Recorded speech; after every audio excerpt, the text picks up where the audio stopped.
Good morning, everyone, and welcome back to the Peterson Institute for International Economics. I'm Adam Posen, the Institute's president, and it's the start of our much touted and much busy macro week here at the Peterson Institute. But we're starting off with perhaps the most substantive piece of our program and possibly any program in Washington this week. Today we are convening a joint conference with the Bank for International Settlements and the World Trade Organization on geopolitics and international trade and finance, knowns and unknowns. The reason this conference exists, starting with a basic thought from Hyun Chin from the BIS, is because people talk cheap and a lot about interdisciplinary work, but they mostly talk past each other when they do that.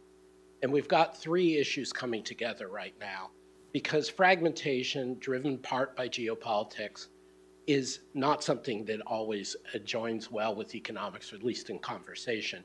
But also for non-economists, what you may not realize is that trade and finance usually are treated in separate buckets as well. We see in crises, in reality, they're in complete interdependence, and a number of people in this room on this program have contributed to our understanding of that. There was the point in the global financial crisis in 2008-9 when trade finance collapsed, and it had all kinds of spillovers around the world, as then World Bank President Bob Zoellick, a member of our board, was pointing out. We've had working groups, but the idea of really trying to unpack and think seriously about this interplay between trade and finance in a world of geopolitical division is still underanalyzed, and I'm very proud that the Peterson Institute could partner with the BIS and the WTO to try to bring more light to this topic. And I think we have a sensational program. A couple notes before we start with the sensational program. First, I want to give a sincere thank you to the organizational committee who put together the substance, including Linda Goldberg, Richard Baldwin, Mary Lovely, Mark Baldwin, and especially Denise Egan of the BIS, who simply did a terrific job of intellectually leading this effort. And that's not pro forma, that's very sincere. And second, I want to take the moment, though, to remind you all that this is part of the Peterson Institute programming this week, where we try to convene the best of international policymakers and policy analysis. And in particular, today at the end of the conference, we're going to be joined just afterwards by His Excellency, the Minister of Finance of Saudi Arabia, Mohammed Al-Jadaan. And the reason I mention this is because the minister is the chair of the IMFC, but also a frank and leading advocate for concern by third nations about the fragmentation that is occurring in the world. And so it's a natural fit, and we're very grateful to have him joining, not officially as part of the conference program, but as a natural adjunct to the program, and we hope you all watching online and in person will stay through that as well. The final point, before I turn it over to distinguished colleagues, is that the Peterson Institute, and here I do not speak for the BIS or the WTO, but I know have spoken with people from those organizations about this. We're very intent this fall and into the new year on turning the focus onto third nations, meaning not China, not the US, and thinking about how they, together with the major international economic institutions, can create space for ongoing, rules-based, relatively open, relatively free, non-politicized economic commerce.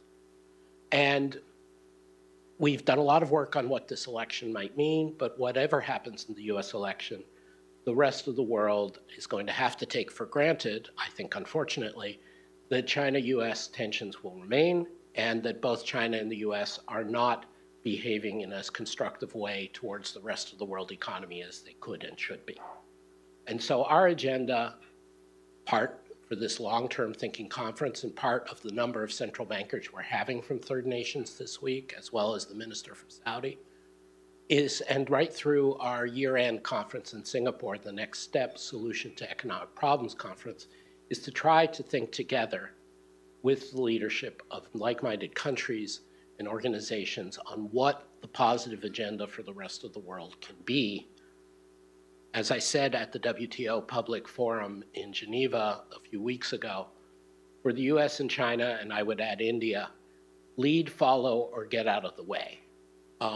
They're not leading, they refuse to follow, so let's get them out of the way and see what the rest of us can do.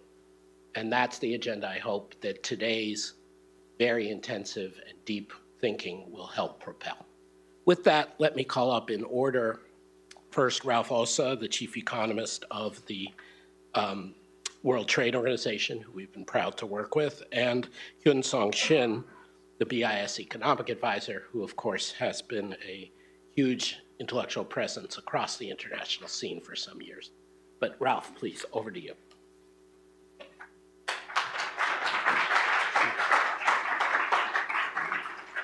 Thank you very much, Adam, and good morning, everybody. Adam has said it all, so I don't really want to add much. Let me maybe just say a few words just to put this event in perspective and why I think it's very important for us. It's very important for trade. And you know, the way I think about it, if I think about what are the most critical issues in trade policy today, I would argue that you can put most of them into one of four categories. The first would be trade and security. The second would be trade and sustainability.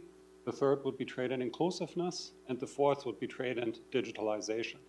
And I think it's not a coincidence because these trade and topics also map to the four critical challenges that I think economic policymakers are facing today, which would be A, to maintain peace and security, and I include economic security in that. B, to achieve a sustainable economy.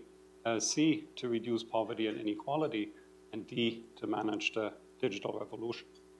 I think all these subjects are extremely important, and it is important to have discussions, events on all of those. But my personal assessment is that the discussion on the trade and security angle is least advanced. I think we have something to say on trade and economic security. Of course, we also have something to say about trade and national security. And with me, I just mean the intellectual community more broadly. But I think at least I have many more questions than I have answers. So I'm extremely grateful that we have this opportunity today to learn from such distinguished speakers. And I would like to thank the Peterson Institute and, of course, also the BIS for joining forces and organizing this event. Thank you.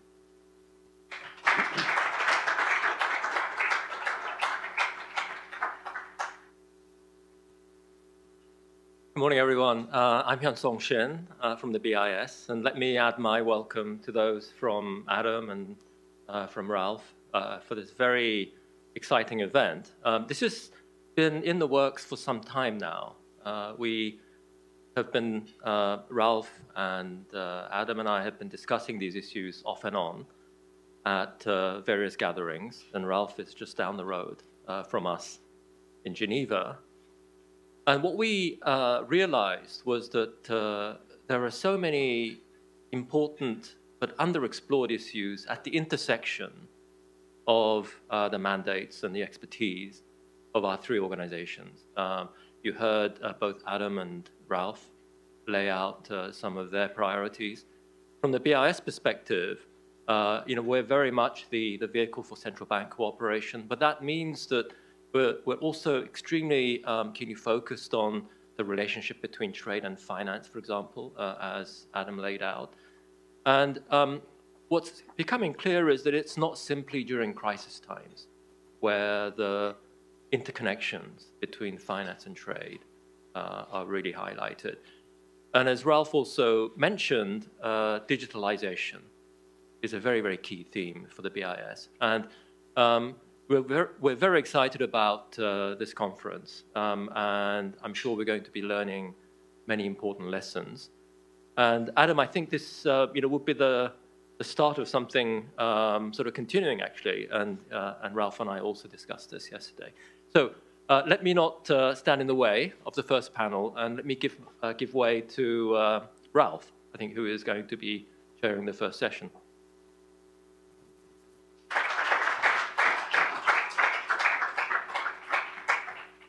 Well, thank you very much.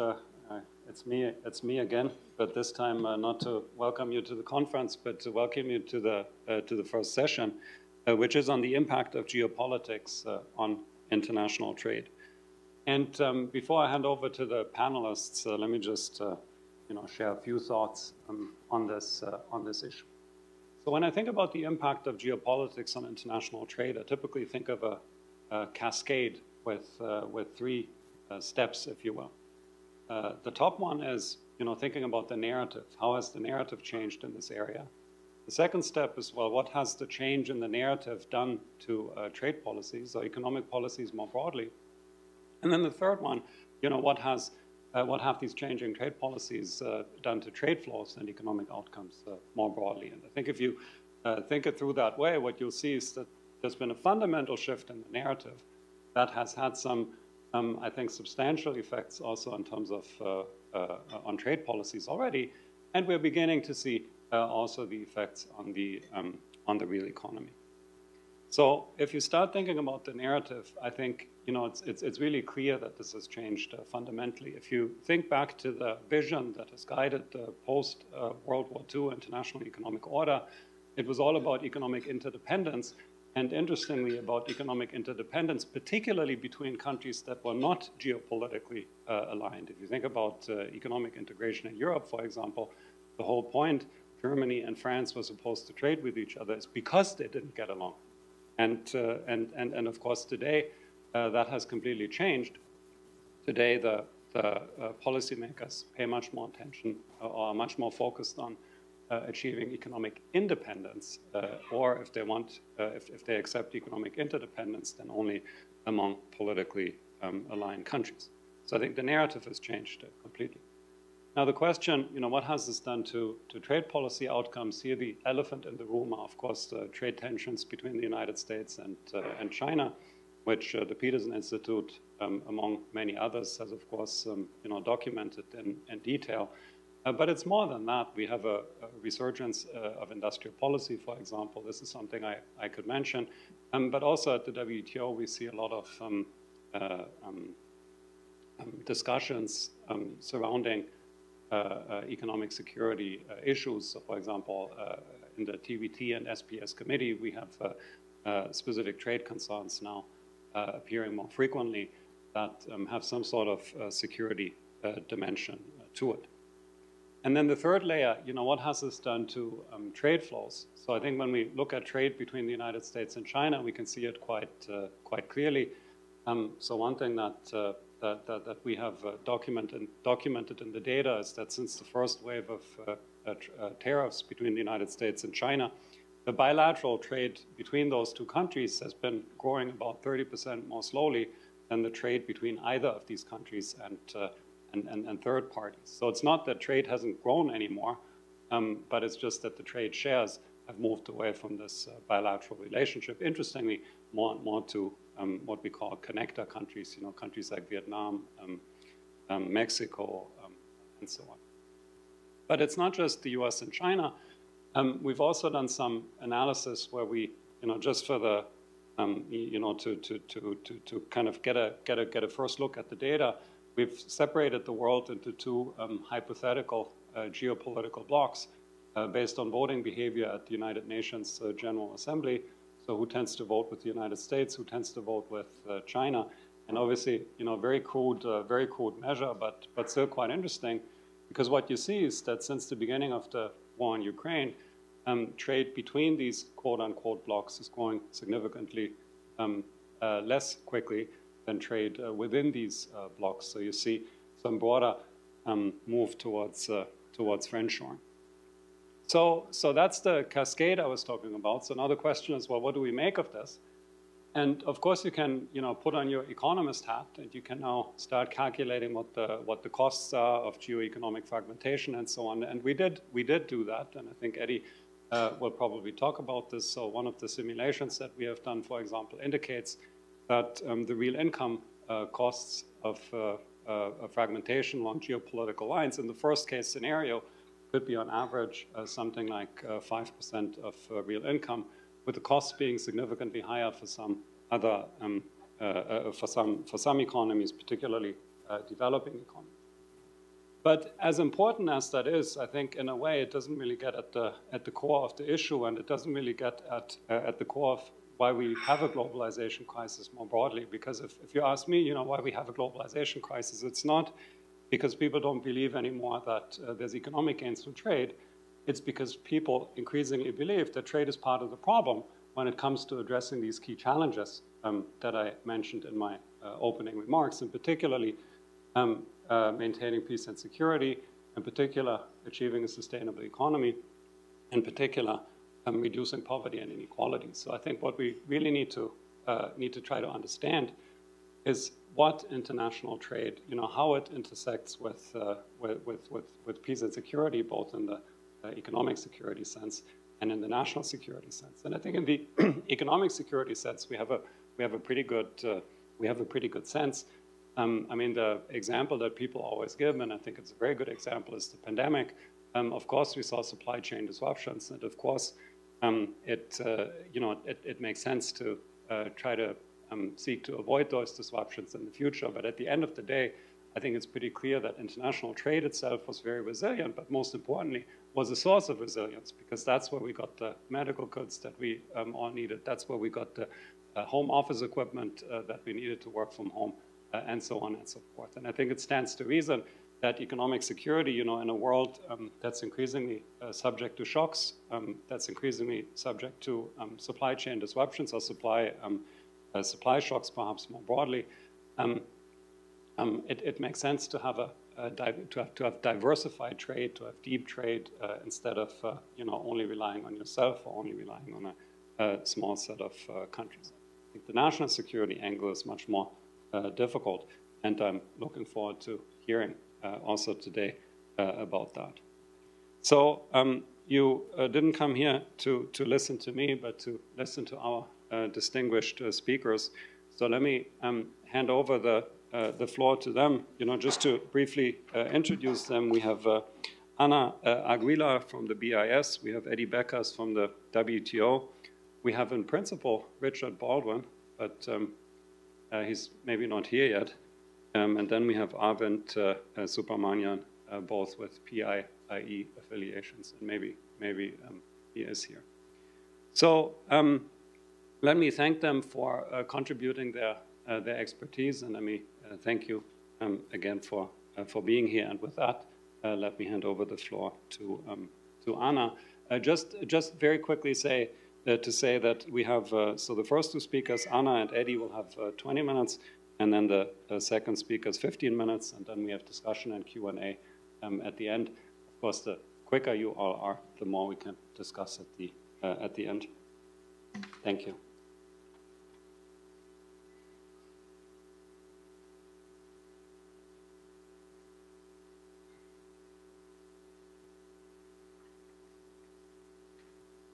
Hello, good morning. Thank you for having me here. I'm working at the BIS, and this is a conference that's organized with the WTO and the Peterson Institute. I'm very happy to be here and talk about this important subject. I'm going to talk about nearshoring and shift in production networks. This is this is a summary of works that we have been doing at the BIS. There are several projects embedded in this presentation. We have one quarterly review, 2 bulletins, 1 model, and I'm going to try to make a coherent story for all this input I have. I thank you all the authors that contributed to these slides. So first, I'm Mexican, so I'm going to be biased to talk about nearshoring experience in Mexico, so bear with me. It's good not to talk just about China and the US we just heard. So here are the key takeaways in case I don't have the 20 minutes. I'm not done before the 20 minutes. So the first message we're trying to convey is that we have an exercise looking at geopolitical adversaries and how possible it is for countries to have flexibility and to manage their trade patterns away of these political adversaries in type of trouble. This is the first message we're trying to convey, that is not easy. We don't have that much flexibility.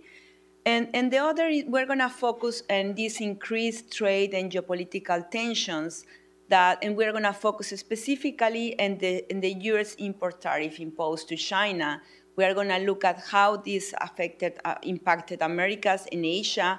We are also going to put that into a model and try to explain what the model predicts about what's going to happen. And of course, as a good economist, then I'm going to explain you why we don't get the model projections in the data. So finally, I'm going to talk about Asia and how even with this diversification and geopolitical tensions, in Asia, China is still very important. It's important between the region, and it's becoming more important as a supplier of all Asia. So first of all, let me go to the first message, and we are going to show this graph that most of you know very well, what is how the value of world trade has been decreasing. Of course, in this graph, you see ups and downs of this variable through time. But this time around is from 2001, 2022, is having a downward trend. And we are trying to see if this is due to geopolitics. Of course, world trade value has been affected for many things through time, but this time around, we are worried about geopolitics effect in world trade. And of course, when you see the value of something, you wonder if this is because of quantity of prices. And the authors show that this is because of quantity. So the production have decreased, it's not a matter of price variation, the production have decreased. And what the authors do in this paper is that they look at, with the index that we all know about the UN votes, how close or separated away are from your allies. They use as an indicator these UN votes to see how close some countries are. And the thing is that they then go to export data, import data, and they try to show, for example, in the first scatter, you have how dependent a country is on their adversaries in terms of imports or exports.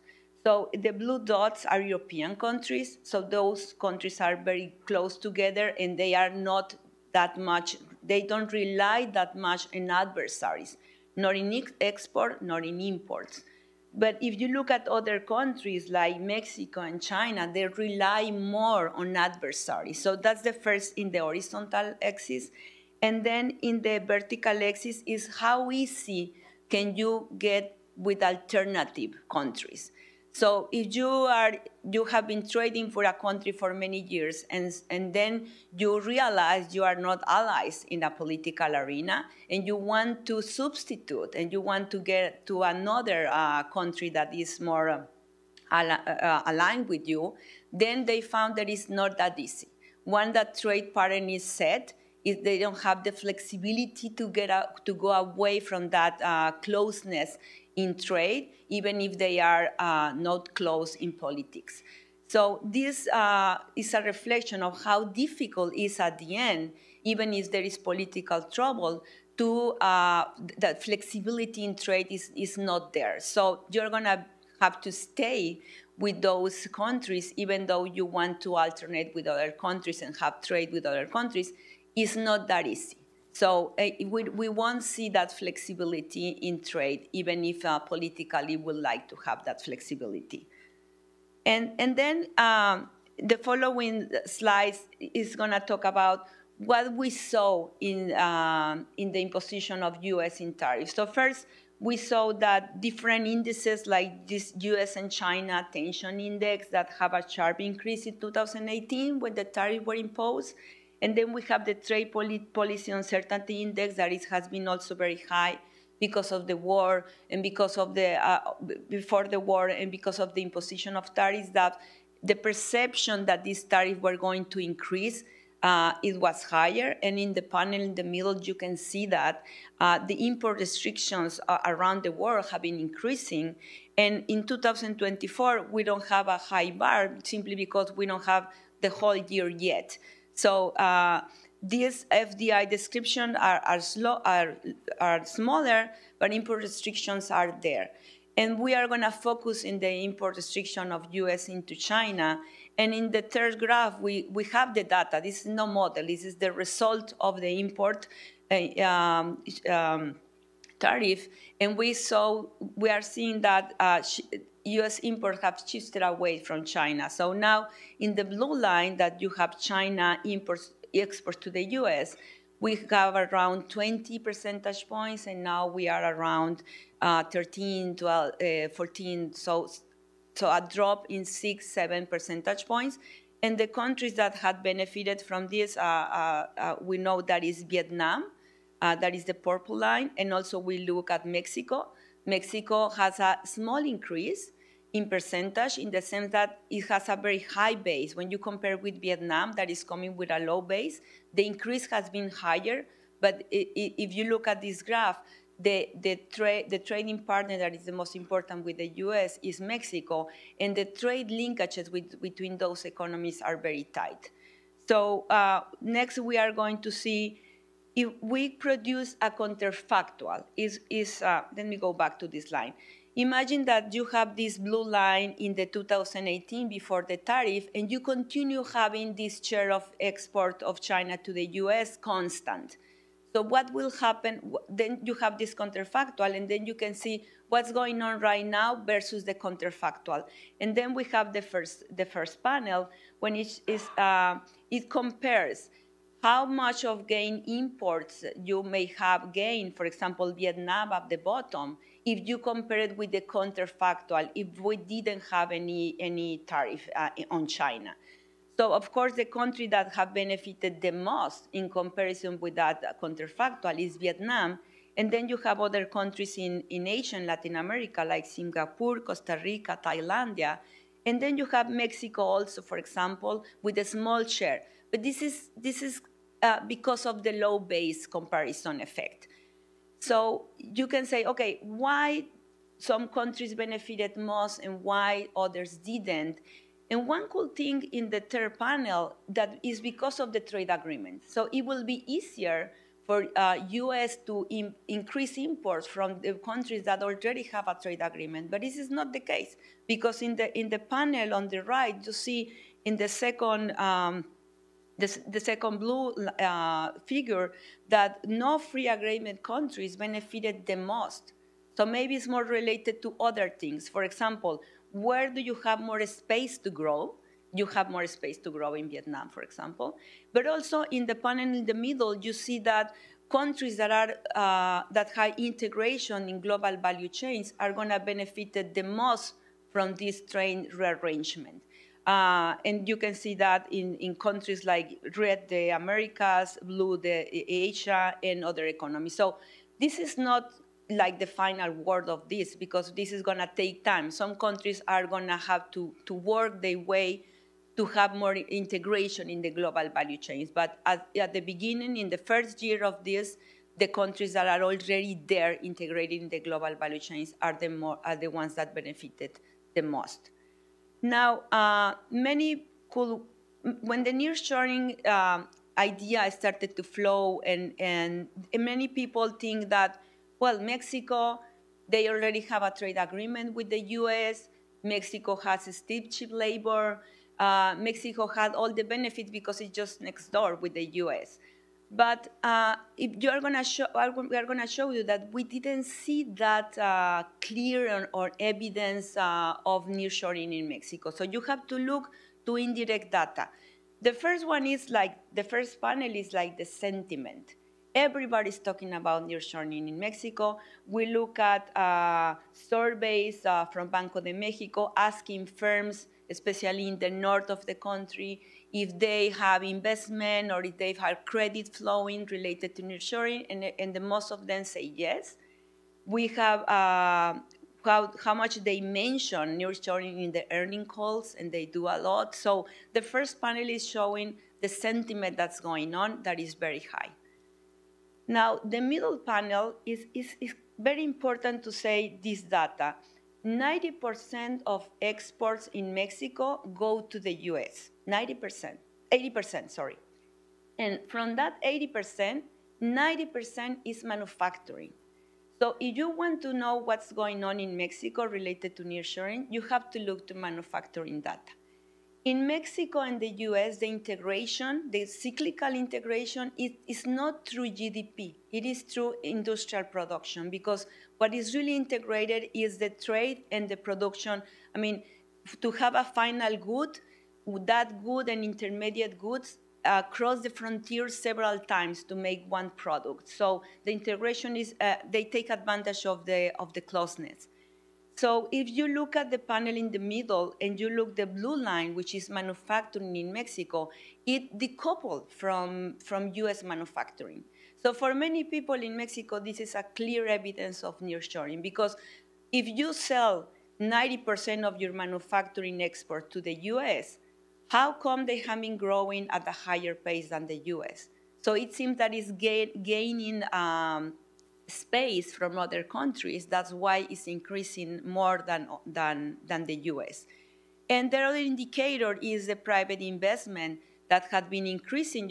You see some zigzag there that is cyclical, maybe related to the political cycle, but it has been increasing. And we have to recognize that it has been increasing at a time when the new governments haven't been so market-friendly, to say the least. So looking at private investment going up is an indicator that they are really looking forward to the business that nearshoring is going to bring to the economy. So, but we also have this mixed data. I show you the positive data, and now people say, okay, if there is nearshoring, why don't we see this in FDI flows? And this is the first panel. And the brown line that is in the top is Vietnam. So you see that clearly in Vietnam. But the red line, which is Mexico, you see that it's flat. We don't see more FDI. And some people say it's also related to the maturity of the FDI and investment in Mexico, that maybe we don't have that much space to grow yet anymore. But if you look at the composition of FDI, the red bar, which is new investment, have been decreasing over time. And the blue line, that is reinvestment of profit, it has been growing. So you can interpret this as the intensive margin working, like companies that are already in Mexico, they are increasing their investment, they are expanding the line of production, things like that. But you don't see new firms coming to Mexico, like fresh new investment, is not the case. So why is that? Some people say that the problem in Mexico is a capacity problem. We don't have enough infrastructure, network of highways, problems of energy like electricity, even water is a restriction right now. So given that lack of capacity to expand, we don't see that much new investment there because people know about this restriction on capacity. Another issue that has come, especially to the press, is how much is China using Mexico as a backdoor to export to the US. And I have to say some few things about this issue. The first one is that people look at indicators of like FDI, China's FDI in Mexico. And of course, they have increasing a lot, but again, it's a base effect. China FDI in Mexico is not above 2% of FDI. So if it increases from 1% to 2%, then it's a 100%. So that's no argument. The other thing is that Mexico exports manufacturing to the US and imports capital goods and intermediary goods from China. So whenever you see an increase of export to the US, you will see an increase in imports from China simply because they are linked. So, of course, we wonder what's going to happen in 2026 with the USMCA is going to be revised. For sure, this is going to be an issue for Mexico, like to review the rule of origins or things like that, make it more difficult to China to go through Mexico to the US. So now we go to the model. We use this model to produce what are the effects of an increase in 60% on urine tariff. First, the first panel is in output. The second panel is in CPI. And I'm going to make it very clear. It's like we have a negative demand shock for China, a lower output and lower prices. We have a supply shock with the US. The model predicts lower output but higher prices. So for this model, the tariff increases are inflationary for the US. And in the case of Mexico and Vietnam, we have a positive demand shock, higher growth and higher prices. We have been seeing this higher growth in those countries. Maybe in the time of a surge of inflation, it's very difficult to disentangle if the increase in prices is related to this positive trade shock. But when we also see at wages in this panel, and we are able to do it through sectors, we see that wages in China, due to this negative demand shock, are decreasing in several sectors. And in those same sectors, wages in Vietnam and Mexico are increasing. So this is what the model predicts and is very intuitive. But still, we don't have the data yet to see if there really are increasing wages in Vietnam and Mexico. At least in Mexico, we know that in manufacturing, labor is tighter in Mexico, but also you have in Mexico an increase in minimum salary and increase in wages due to that. So it is difficult also to disentangle the effect of the China tariffs imposing from the US. Finally, I'm going to talk about Asia for a few minutes. There is a regional trade integration in Asia that is very much intact. So even if you look at this trade alignment in the world, when you see to Asia, they are getting tighter and tighter among time. So for example, look at this three-panel graph. Asia has within region integration is very tight in China, in Asia, and is more related to suppliers than to the customer goods. Is higher than Europe, to Europe and to North America. And you look at what's going on inside Asia, you will see that, for example, the share of supplier, that you have the red line, that is China. So China the upstream role in Asia is growing through time, especially in the supply side. And if you look at inside China, it's also upstream, you see an upstream consolidation in China. So there is this domestical and regional trend that is driven by China. So finally, to close, I'm going to talk about some policy implications. This is like the hardest thing to do, to see. I mean, maybe you look at the model, it's easy because you say, oh, this is a demand shock, a supply shock. Then it's easier to think about how fiscal or monetary policy can help through the shock to slow down the increase in prices, for example. But another thing that I have to mention is that, what I already mentioned, is that one possible explanation that Mexico is not benefited a lot from the US tariff on China is the lack of infrastructure. If you remember in 2021, when China enters the WTO, this was a big shock for Mexico. Mexico did the job of signing a trade agreement, changing from a commodity exporter towards a manufactured exporter. But then when China enters the WTO, it was a big setback for Mexico. So maybe you wonder why this time that is the opposite is happening. Why don't we see more benefits on Mexico? And with this, I will close.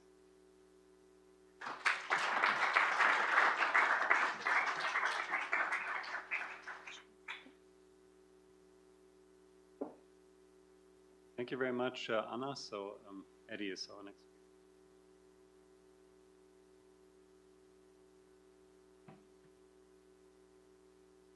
Great, thank you. Thanks for giving me the opportunity to speak here.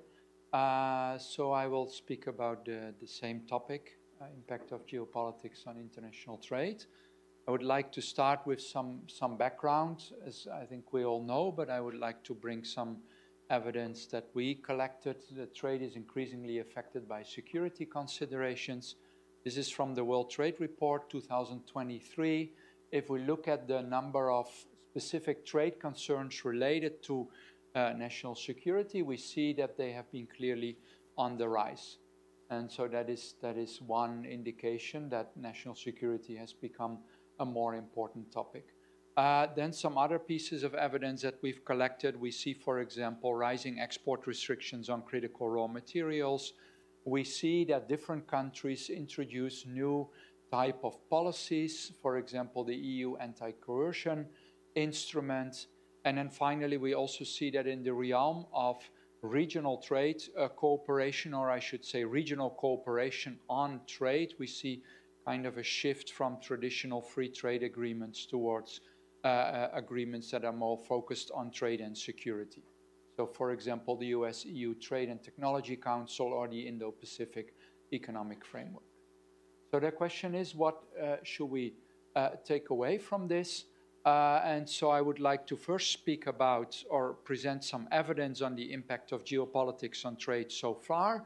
And I will speak about friendshoring, nearshoring, and decoupling, the role of third countries and FDI.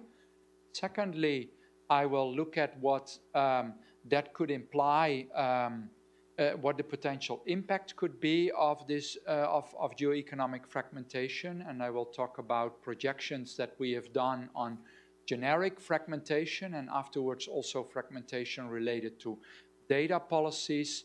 Then I will say something about trade and economic security, very much in line with what Ralph has already pointed out, and finally something about what the literature says on trade and the risk of conflict.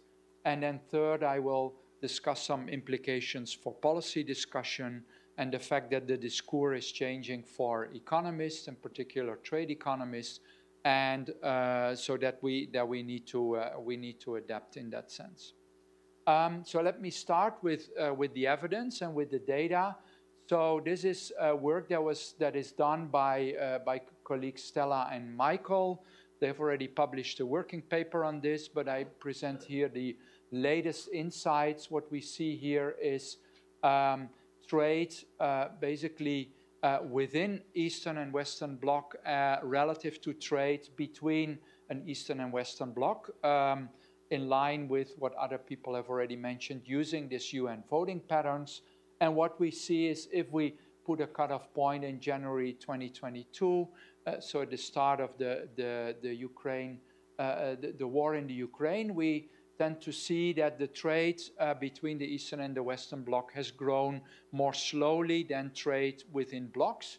If we run that through a gravity analysis where we include all the fixed effects to control for events that happen within countries, our colleagues find that trade between the blocs has grown 4.7% slower than trade within the blocs. What we see moreover, or what my colleagues have identified moreover, is that if they try to identify in which kind of products this is taking place, using the Hausmann product complexity index, they tend to find that this friendshoring so far has taken place for the least complex goods.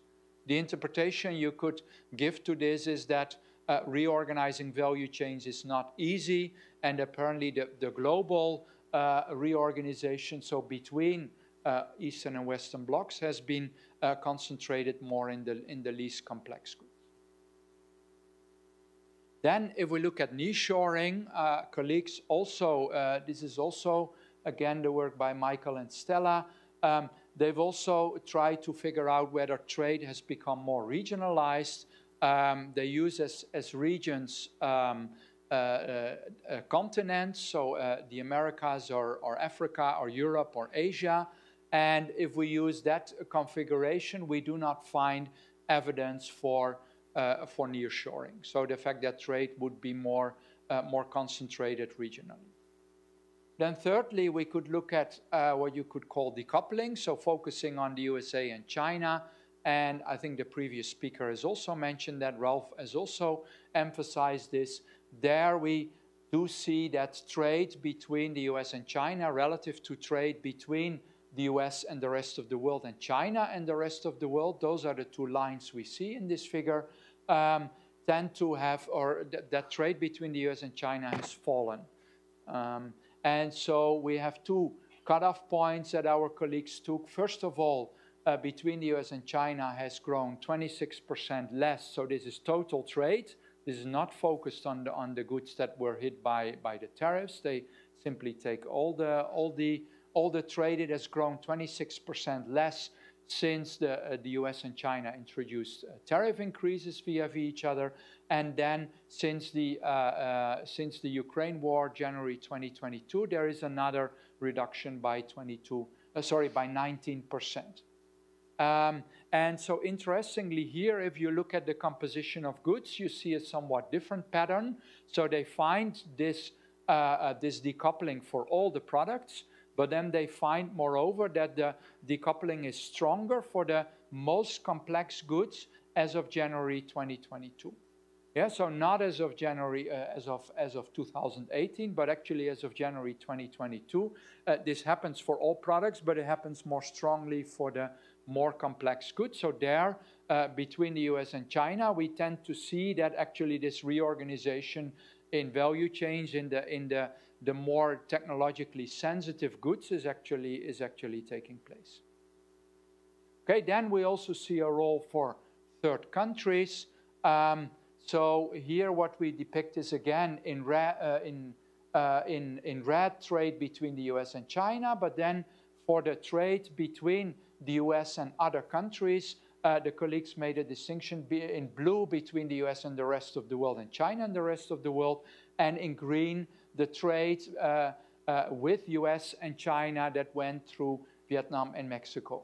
And we tend to see that trade with, between the US and China and Vietnam and Mexico has actually increased relative to the trade of China and the US with other countries. Yeah, so that seems to indicate that this reorganization of value chains is concentrated or is focused very much on these two countries so far. Yeah, and that relates to the topic of reglobalization we've been speaking about at the WTO. So in the data so far, we tend to see that the reglobalization is mainly is concentrated in a limited number of countries, but that doesn't mean that in the future it's not going to be possible actually to see a reorganization of value chains, for example, related to raw materials that could also affect other countries, other third countries. Then some insights from the literature on third countries. So for example, the colleagues at the World Bank, they have done all this gravity analysis, and they, the main thing that they tend to find is that in line with what our colleagues found is that countries with stronger supply chain linkages with China, they tend to increase their exports to the US. And how do they measure these stronger supply chain linkages? By looking at the detailed level whether there is more intra-industry trade. Then they also checked whether countries that import more or started importing more from China, whether they also started exporting more to the US. They do find this, but the effect is pretty small. So that indicates that there is no evidence for, or no evidence for a large amount of what you could call transshipment. Yeah, where you would literally just export to other countries and then export through.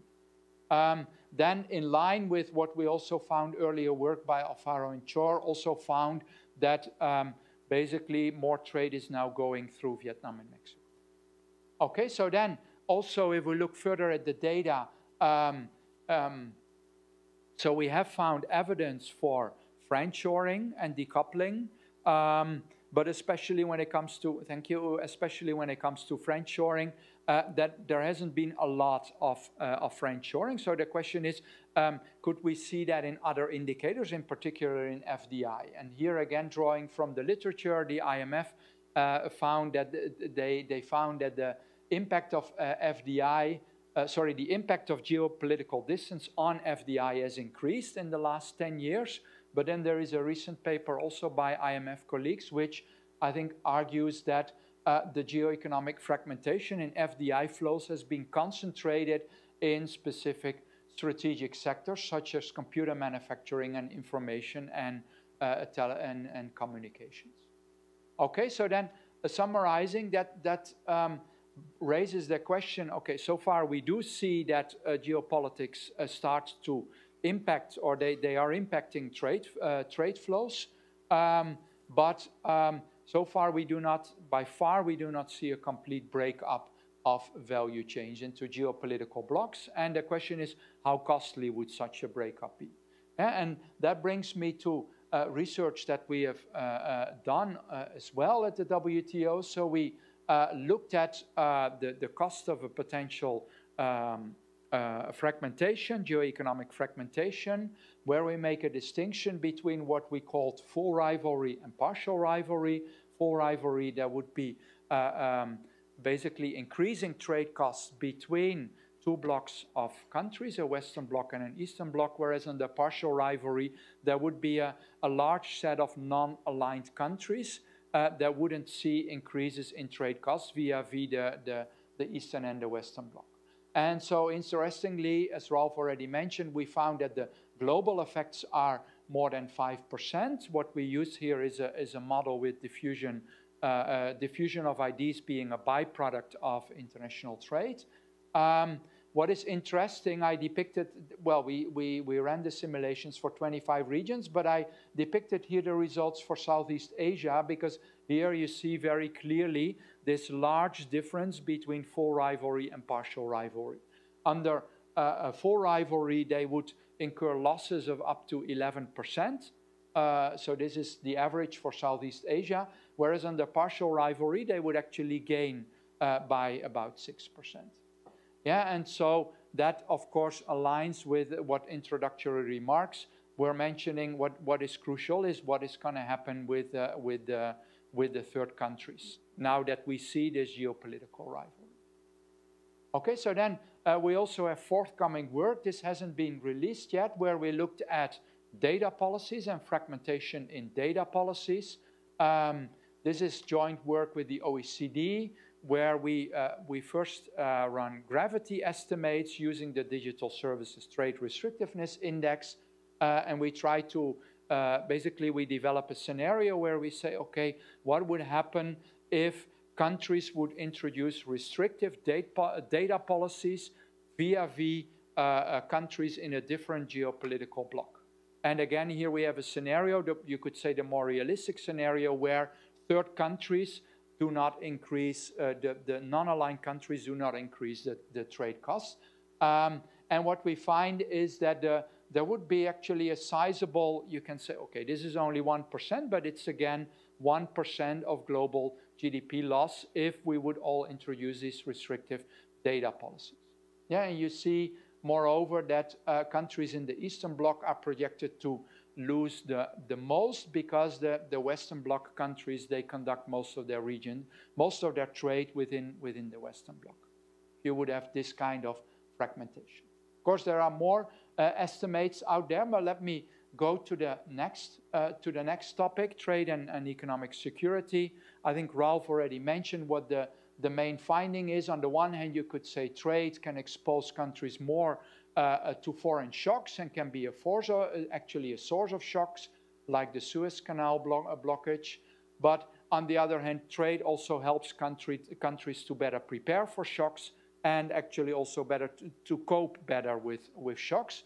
And if we look at empirical research, most of the research tends to find that countries that trade more actually reduce their macroeconomic volatility. Or I should actually be more precise, there is this influential work by Caselli who have shown that the increase in trade openness has actually led to a reduction in volatility, in macroeconomic volatility for most of the economies in the world.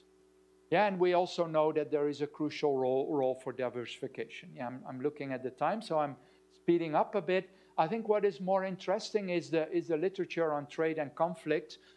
This is drawing largely from the World Trade Report 2023, although we did some more work there.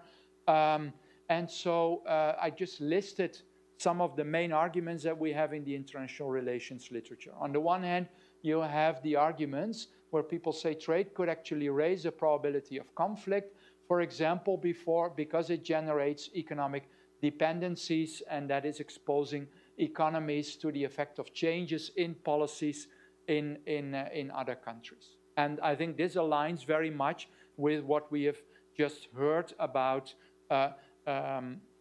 what is more and more inspiring the policy of some of the countries when they say, okay, we need to also take security into account.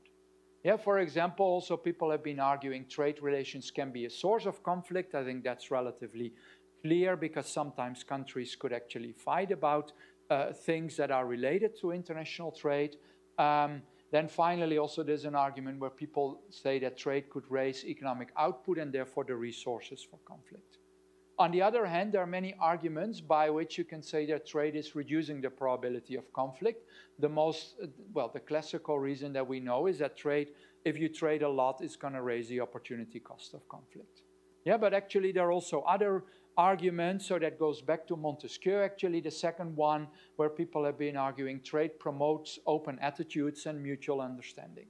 And if we do away with a lot of the trade, then that is actually, that channel is going to play less of a role, and we shouldn't underestimate this.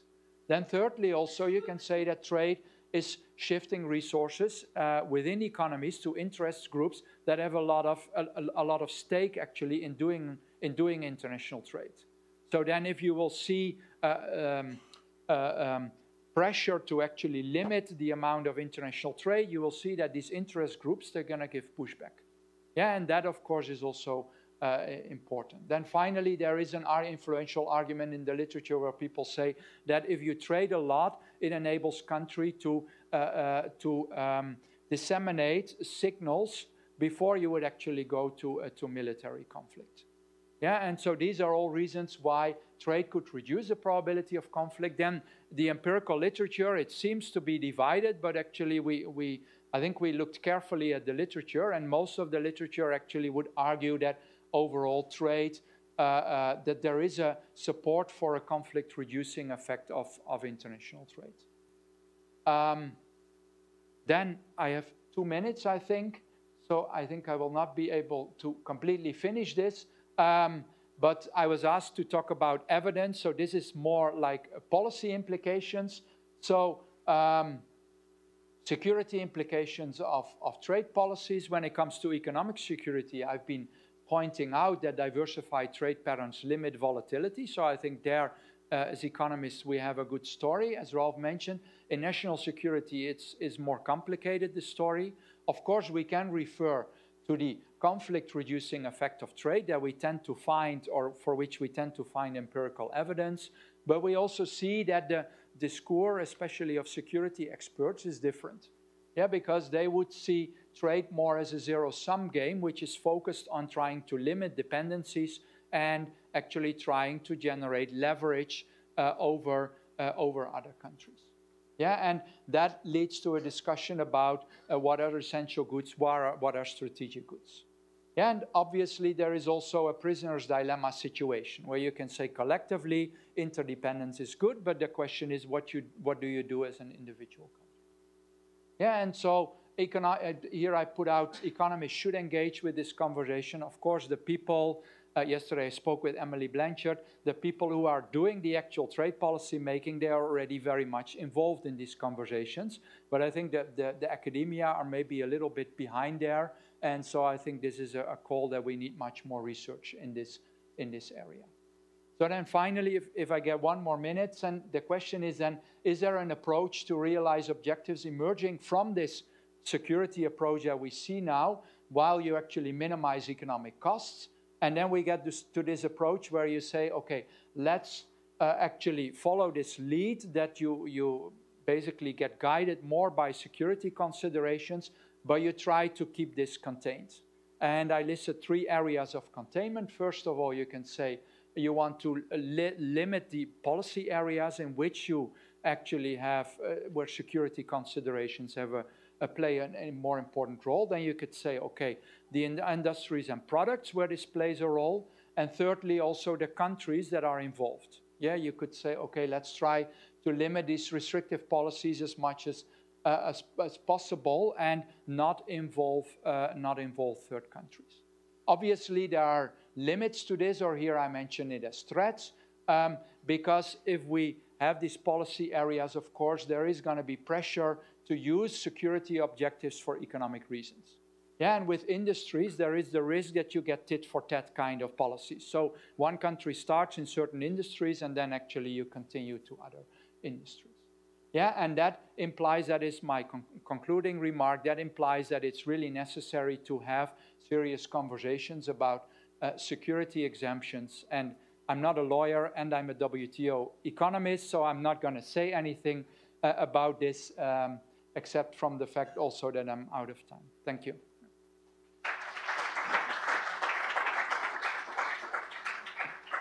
Thank you, Eddie, for this very rich and interesting presentation.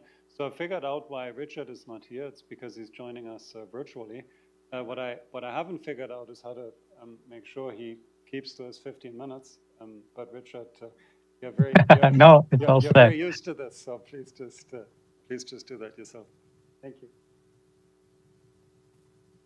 Okay, so thank you very much, and for letting me share the ideas. And my apologies for the fog in Lisbon yesterday morning. That meant that I have to give this presentation from the business class lounge in Lisbon, which is not absolutely optimal, but we will do the best we can. So let me share my screen now. There we go, and I'll put this into presentation mode. Did that go? Okay, there we go, presentation mode. So what I want to do today is just two things. First of all, I want to compliment the presentations. They were factful, informative, topical. I think these are the things that we really need to be doing, and I'm proud of the economics profession that it can react so quickly and so relevantly, which wasn't always the case. I'm going to make some general comments on the emerging market. So after having praised the presentations, I think they're very solid. I'm going to make some general comments about the literature, and then I'm going to make some specific comments about how I think these studies can be improved.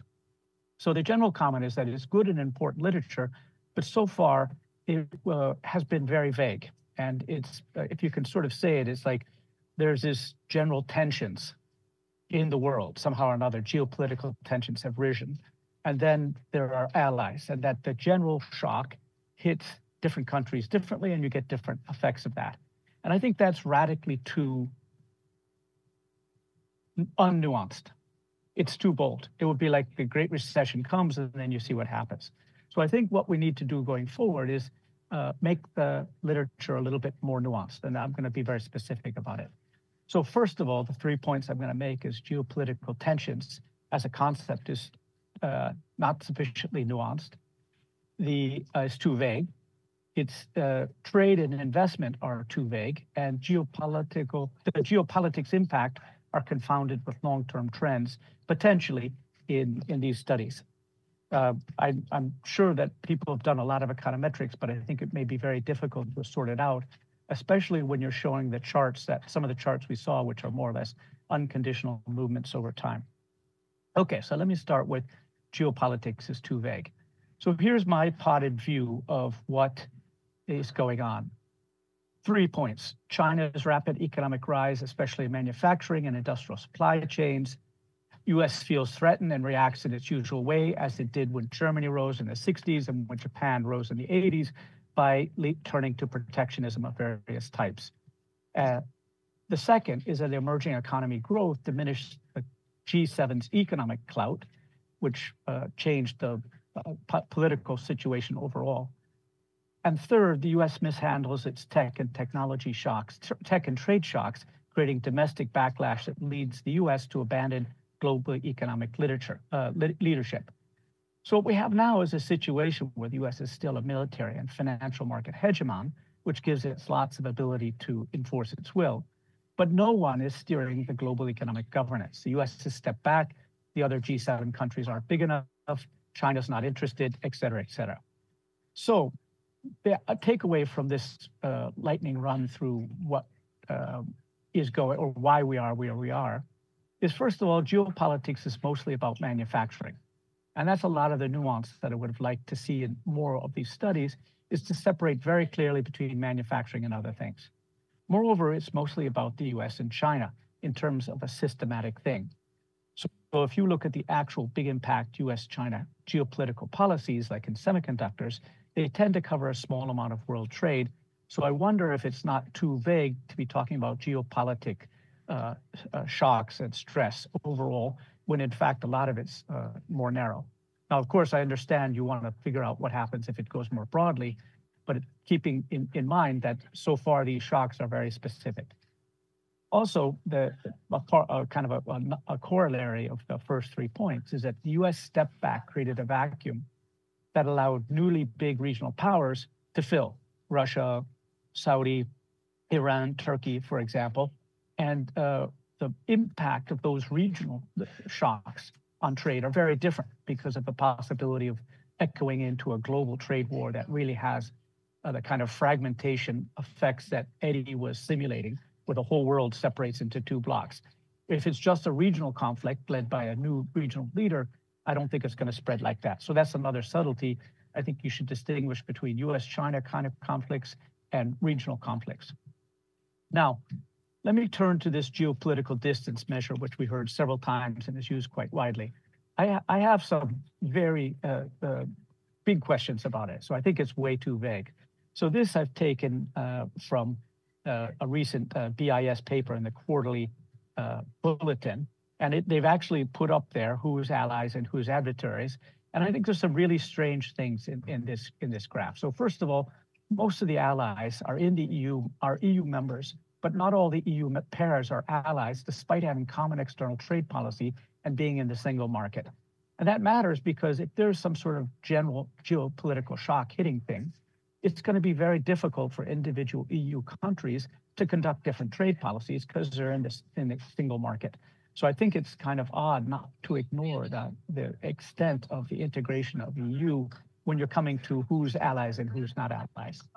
The second, only 4 of the 42 G7 pairs are considered allies here, which I think is strange. The US has no allies. China's only ally is Egypt, and Spain, Greece, and Ireland are considered US adversaries. India has no allies.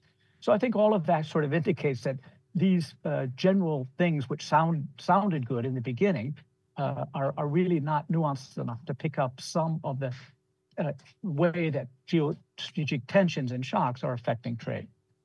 So why not try something that's more informed by international relations? So here is a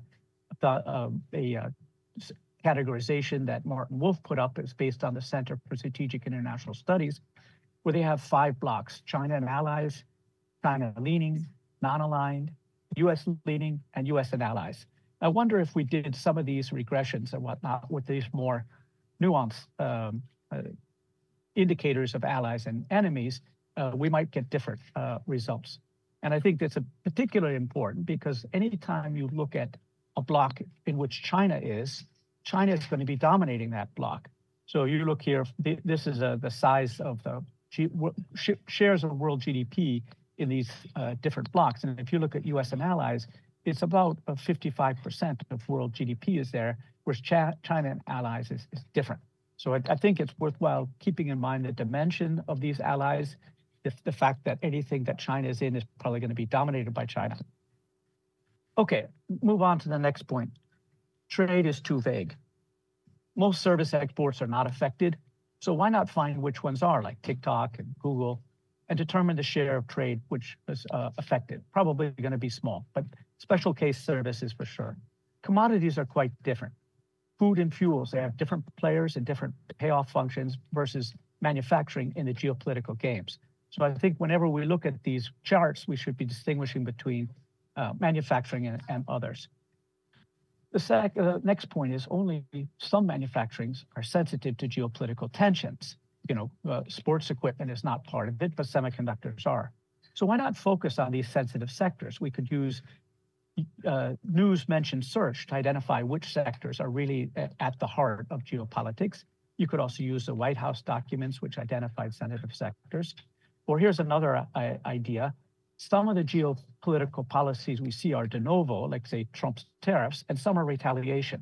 So at least for now, the distinction is quite clear. So why don't we try and identify patterns of retaliations to Trump's trade war and maybe build a political economy model which will show if, for example, the U.S. starts ramping up its tariffs, what should we expect in terms of retaliation? So those are just ideas for refining the work that's been done, not criticizing the work that's been done, because this is first pass. It was done very fast and it was very useful. But as we go forward, maybe it could be refined, and these are some ideas that might be tried. So here, for example, the trade is too vague. So this study, which came from Stella and Mike paper, shows that if you do the group, mineral products, which I believe is fuel, accounts for most of the effect. You see overall it's minus 0.04. It's in mineral products, it's minus 0.13. And there's not that many stars and large numbers elsewhere, but in a few things. So the authors talk about less complex products, but I think basically it's just commodities, and they're talking about something where oil and gas were hit as well as food was hit. Okay, so FDI is too vague. Geopolitics is mostly about goods, but FDI is now mostly about services. So when we talk about FDI flows, here, this is from the UNCTAD report. You can see now services in 2020 to 2023 is about 80% in services, only 13% in manufacturing. We saw one chart with the distinction between overall and manufacturing from China, but I think it's very important to emphasize that. And then just one pet peeve. A lot of the slides are talking about nearshoring, which in my mind is about moving production. And what they're actually talking about is near sourcing, which is actually changing where the trade flows are coming from. And those have very, very different policy implications. Might be useful to nuance the terminology. Okay, geopolitics' impact is confounded with long-term trends. And I didn't look at the econometrics carefully enough to see if these were taken out, but this is definitely true in some of the unconditional time series charts. This one goes up, that one goes down. So there's three big trends that happened way before geopolitics.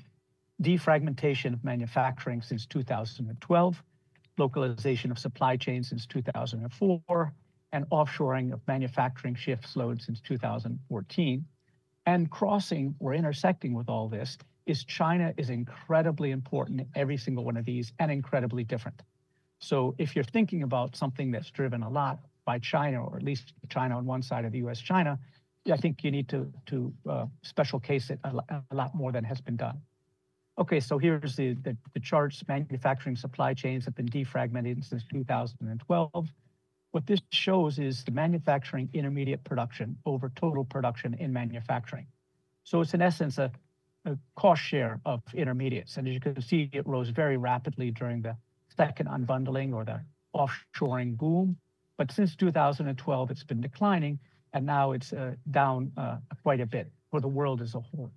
So in other words, the importance of intermediate goods to production has fallen for what I believe are for technical reasons, but it hasn't been decided. But in any case, it's a clear effect, and it's coming from 2012.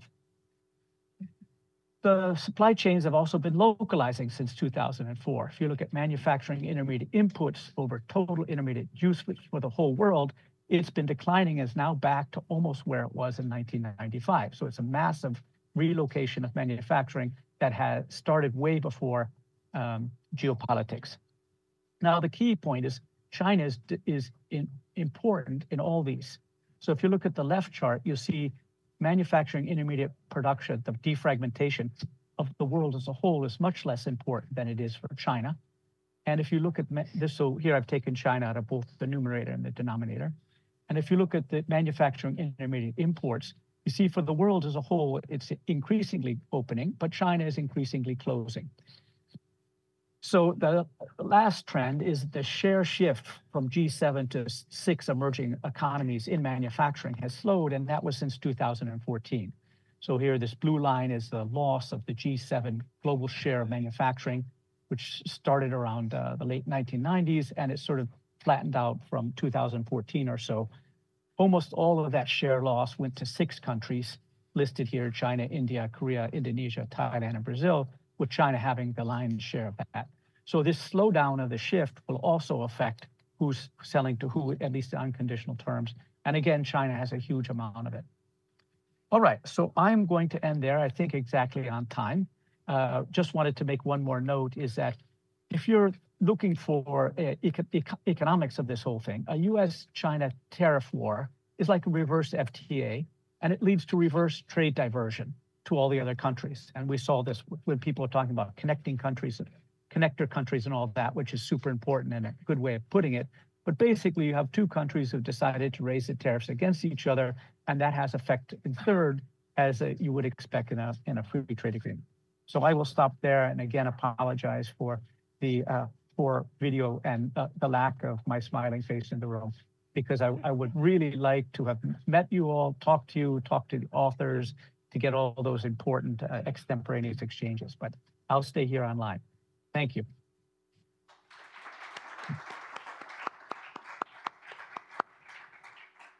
Thank you very much, Richard, for this great presentation and also for making it work from the business class lounge. That was quite impressive. So our last speaker is Harvard.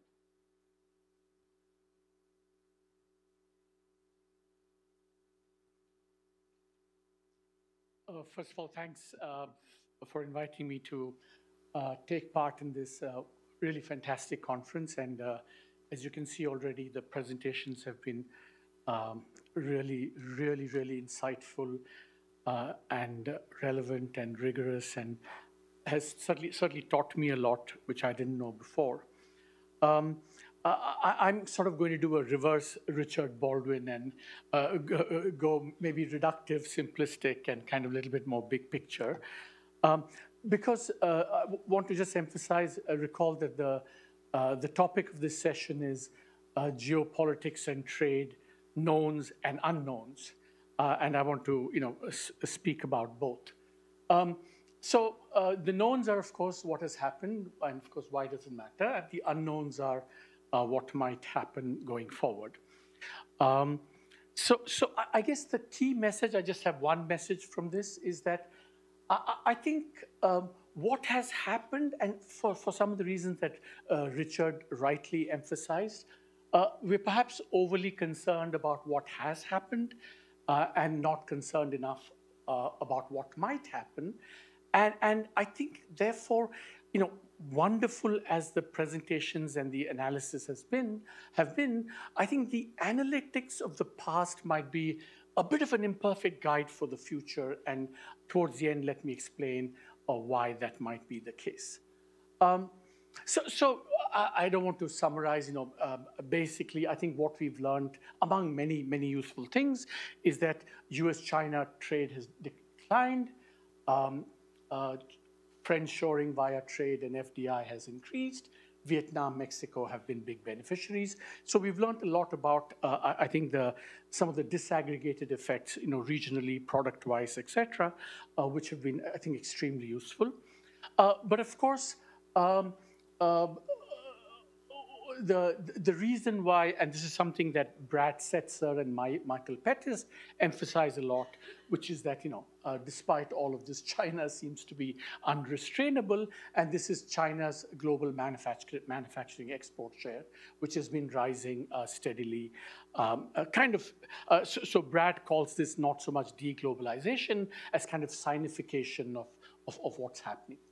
Here, I just want to pause a second, because I do think there's just going back to Richard's point about looking at these things a little bit more long-term, because there's so much else going on. I think there's a fundamental puzzle about China, which I think I certainly don't fully understand, which is that on the one hand, you see manufacturing export share going up, but ever since the global financial crisis, all the relative price adjustments are going in the other direction. China, for example, there was a non-tradables boom. It's turned protectionist inwards.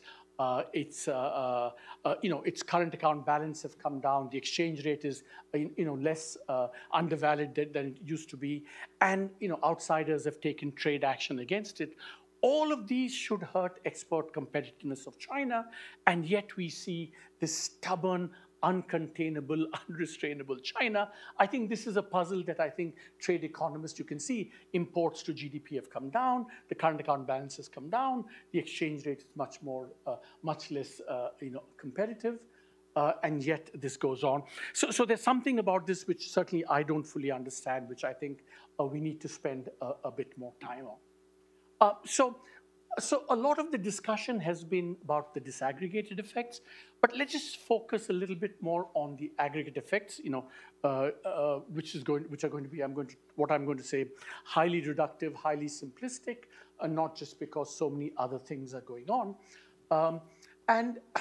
The long-term trend and hyper-globalization is clearly dead. This is a paper that Martin, Emmanuel, and I have written. It's a PIIE working paper. And what you find is that, there's no real aggregate geopolitics effect. Whether you take manufacturing, it's kind of treading water. Maybe it's gone up a little bit after the Trump tariffs and so on.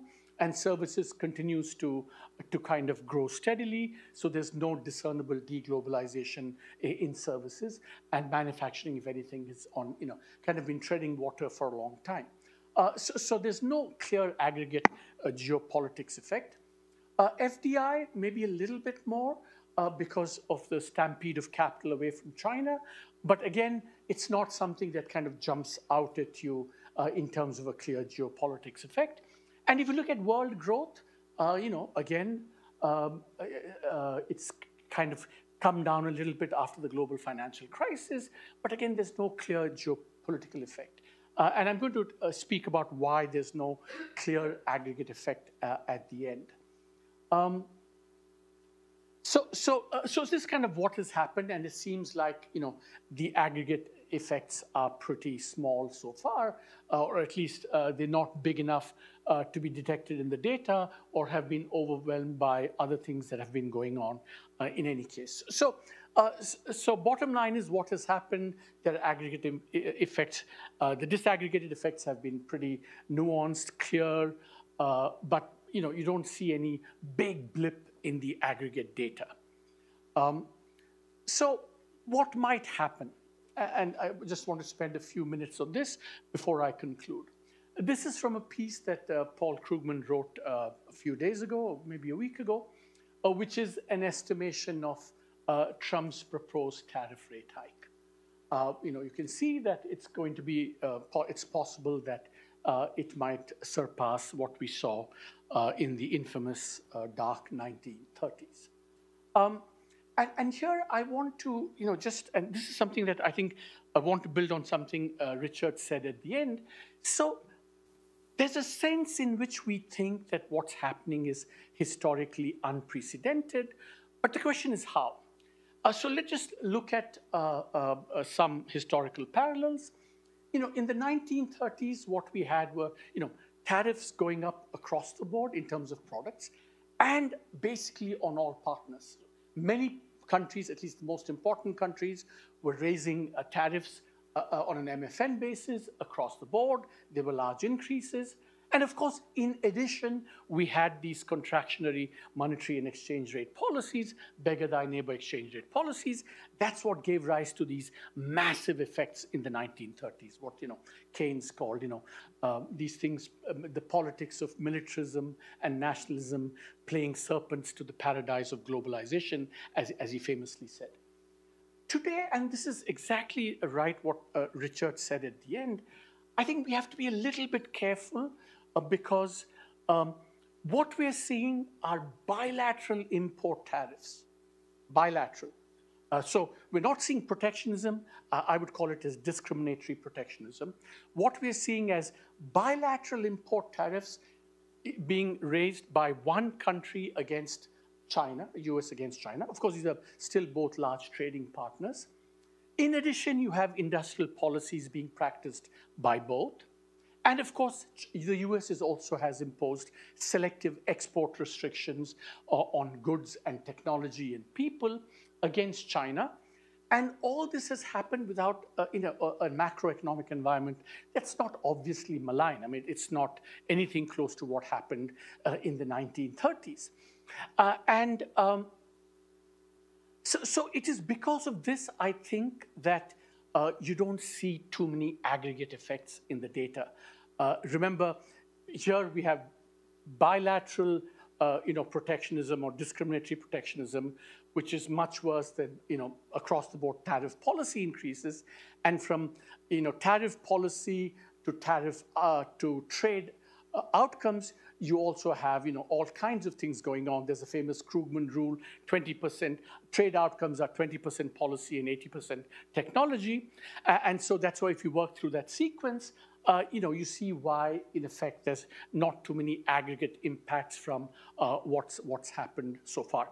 In fact, I had a slide, another bullet point, which I removed, and I want to thank Richard. So the way to think about today is exactly the reverse of European integration post-World War II, where it's, tariffs coming down, but vis-a-vis partners. So this is kind of reverse EU, as it were, in terms of what's happening. But tomorrow, what might happen tomorrow? Now, Garry Kasparov has this famous line where he says, autocrats and dictators lie through their teeth about what they've done, but they tell you exactly what they're going to do in the future. And this is the spirit of Adam's recent Foreign Affairs article, that we have to take, Trump seriously about what might happen going forward. And I would argue that it's not just, even in a non-Trump administration, the anti-China frenzy and fever is so great in the United States that you could see something pretty extreme happening. Now, this is not this, unknown, this Knightian distinction between risk and uncertainty. It's actually a known unknown. And what is that? What might happen tomorrow? So all that's happening today, plus we could have, and this is the chart that Paul Krugman shows, you could have bilateral tariffs going up much more. Trump has said 60%. He's even said I could go up to 2,000% or whatever. So that's going to happen. But I think the next stage which is coming, which all of us have to take seriously and model, is we're going to have suffocating rules of origin against Chinese inputs, Chinese technology, and Chinese firms. This is not to be ruled out. So essentially one could think of, all the literature and the results that you've seen are basically saying that you've had this discriminatory protectionism, but, kind of there's been a circumvention via, transshipment and via tariff jumping FDI, as it were. But if the aim of the United States and Trump and others is not just to contain China, but to smash the Chinese supply chain, as it were, which hasn't happened so far, then we're in for much dire consequences. And my sense is that all the modeling that's happened, including the very interesting thing that Eddie presented about trade wars and so on, I think, to echo Richard, it's kind of a little bit too vague for me. And I think we know specifically how this thing could pan out going forward. And then, of course, it's more than likely, if all this were to happen, you would see retaliatory across-the-board tariffs by China against the United States. So this is the kind of dire unknown that looms. And this is what I think we need to model much more carefully. And otherwise, things are happening, all kinds of interesting things are happening, but the aggregate effect so far has been pretty contained and, not, but I do think that looking ahead, it's this known unknown that we need to be thinking about more carefully, planning for and planning against. And I think in the next version of all these papers, I look forward to, that kind of modeling. Thank you very much.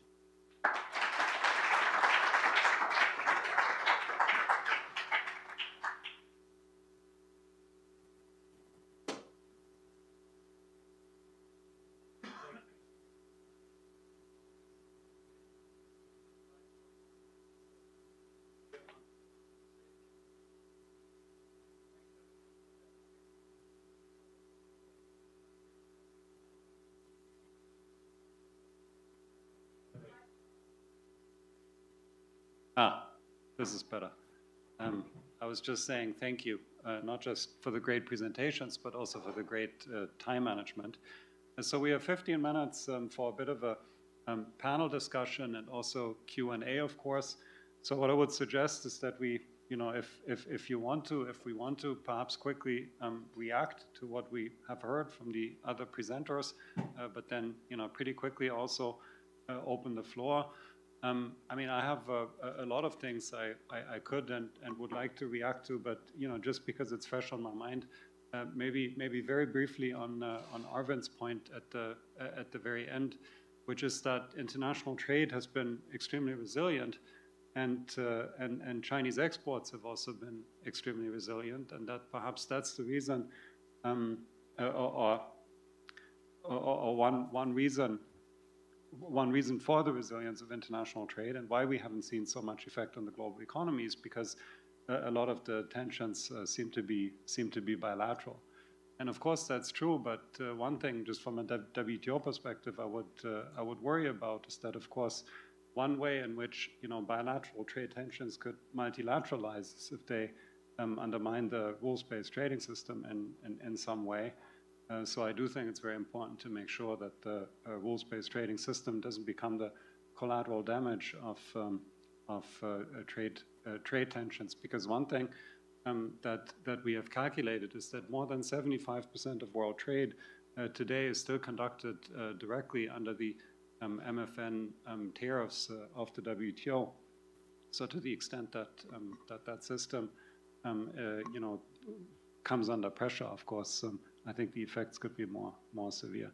That's the one reaction I wanted to have. But please, if any of you want to react to something that they've heard, don't feel obliged. But if you want to, then please go ahead. Yes, thanks, Ralph. Very briefly, I think it was very impressive what we've heard, and trying to comment on some of the remarks. I think when it comes to the voting patterns, I think we could definitely try to see improvements. I think that's maybe not directly something that economists can do, and we also need help there from political scientists. And one thing that we could do is introduce more robustness checks, where you say, okay, let's use different scores. Yes, let's use these 5 blocks and see if we then also see this type of decoupling. I think when it comes for the bigger trends, I think our colleagues have introduced a lot of fixed effects, country fixed effects. So I think they might pick up some of the things that are autonomously happening in different countries. Then when it comes to the prospective work, I think that's also why because of this issue with these blocks, why I like the work with 3 blocks that we did.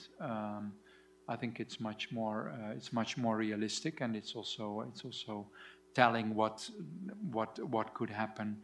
Then the point that Arvind raised, I think, is very important, that we need to look at the details of the type of trade policies countries could introduce vis-a-vis third countries. And I think we definitely don't know enough about that, and a lot of analysis has to be done on this. Yeah.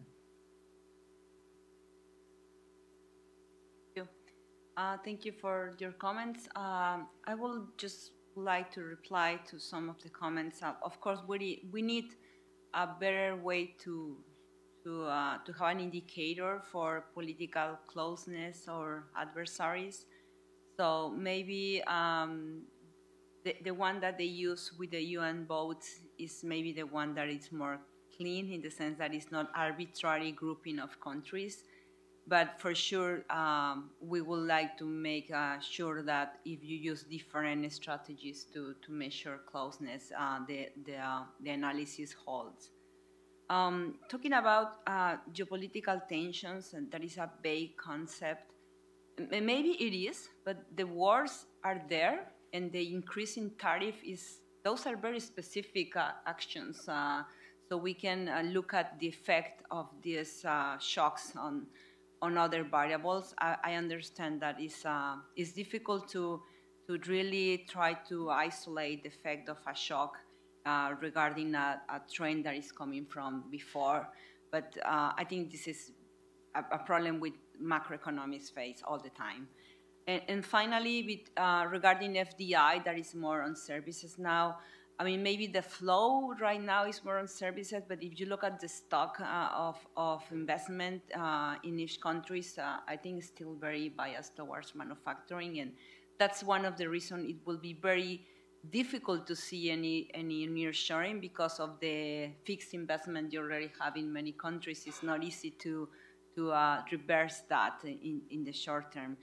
And finally, looking forward, I will say that what we are looking at right now, these geopolitical tensions, besides the cost of efficiency that this may have, I wonder if we had, before this realignment, sustainable equilibrium in all senses, social, environmental, and even in the efficiency, if it was really sustainable, that equilibrium, and we are not just adjusting because it was unsustainable. And yes, it will create some inefficiency from the economic point of view, and maybe some transitory inflation, etc. But one may wonder what we got is what we really need to have in the long run. Yeah, would you also like to? You know, just a cynical response to what you just said, Ralph, which is that, you know, at best, the rules-based trading system is kind of moribund already. At worst, it's probably somewhat dysfunctional already. I mean, we don't have to, there's not a future where this might happen. It's already happened, I think. I was going to open up the floor to questions, but I think I need to respond to this one. So let me just, you know, just for 30 seconds say, of course, I think the multilateral trading system is in trouble, but I think it's also still functioning in incredibly effective ways, and therefore requires or is worth protecting and preserving. And you can think about. So don't get me wrong. I'm normatively, I'm 100% with you. Prescriptively, I'm just stating what I think is the positive kind of reality. Well, but I mean, just briefly on that. I mean, if you think about the three main functions of the WTO, we negotiate trade agreements, we implement trade agreements, and then we settle disputes surrounding trade agreements. And I think in the negotiations function, for example, I mean, it's true that, you know, the next Uruguay round is not around the corner. But still, you have, I think, very useful agreements coming out of the WTO, both on the multilateral front as well as on the plurilateral front. Think of the trade facilitation agreement or investment facilitation for development, for example. When you think about the implementation function, I mean, one statistic that I already mentioned is more than 75% of world trade is still conducted under MFN terms, despite all the difficulties that we're having. So somehow concluding that the system that we have is, you know, not relevant anymore, I think is not, you know, it's just not lining up with that data. And even on the dispute settlement front, of course, you know, we have issues with appellate body. You know, I would be the first to admit that, you know, this needs to be fixed. But WTO members are still resolving disputes in the panel stage, in the first stage, and we also have a plurilateral alternative to the dispute settlement or to the appellate body that some members have signed up to. But with that, I would like to open the floor to questions and or comments if you have on the presentations. So please, and if you ask your question or make your intervention, please also briefly introduce yourself.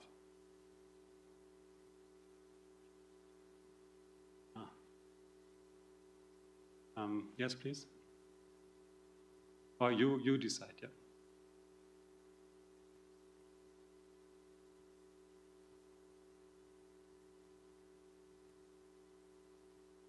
So many thanks for the excellent presentations, and I would be with Richard concerning the political classification.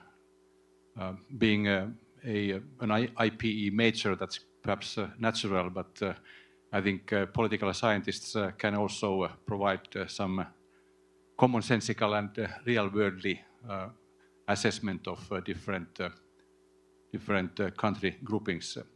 My question is mainly to Anna, but why not to the others as well, concerning Chinese value-added And we've done some research at the Bank of Finland.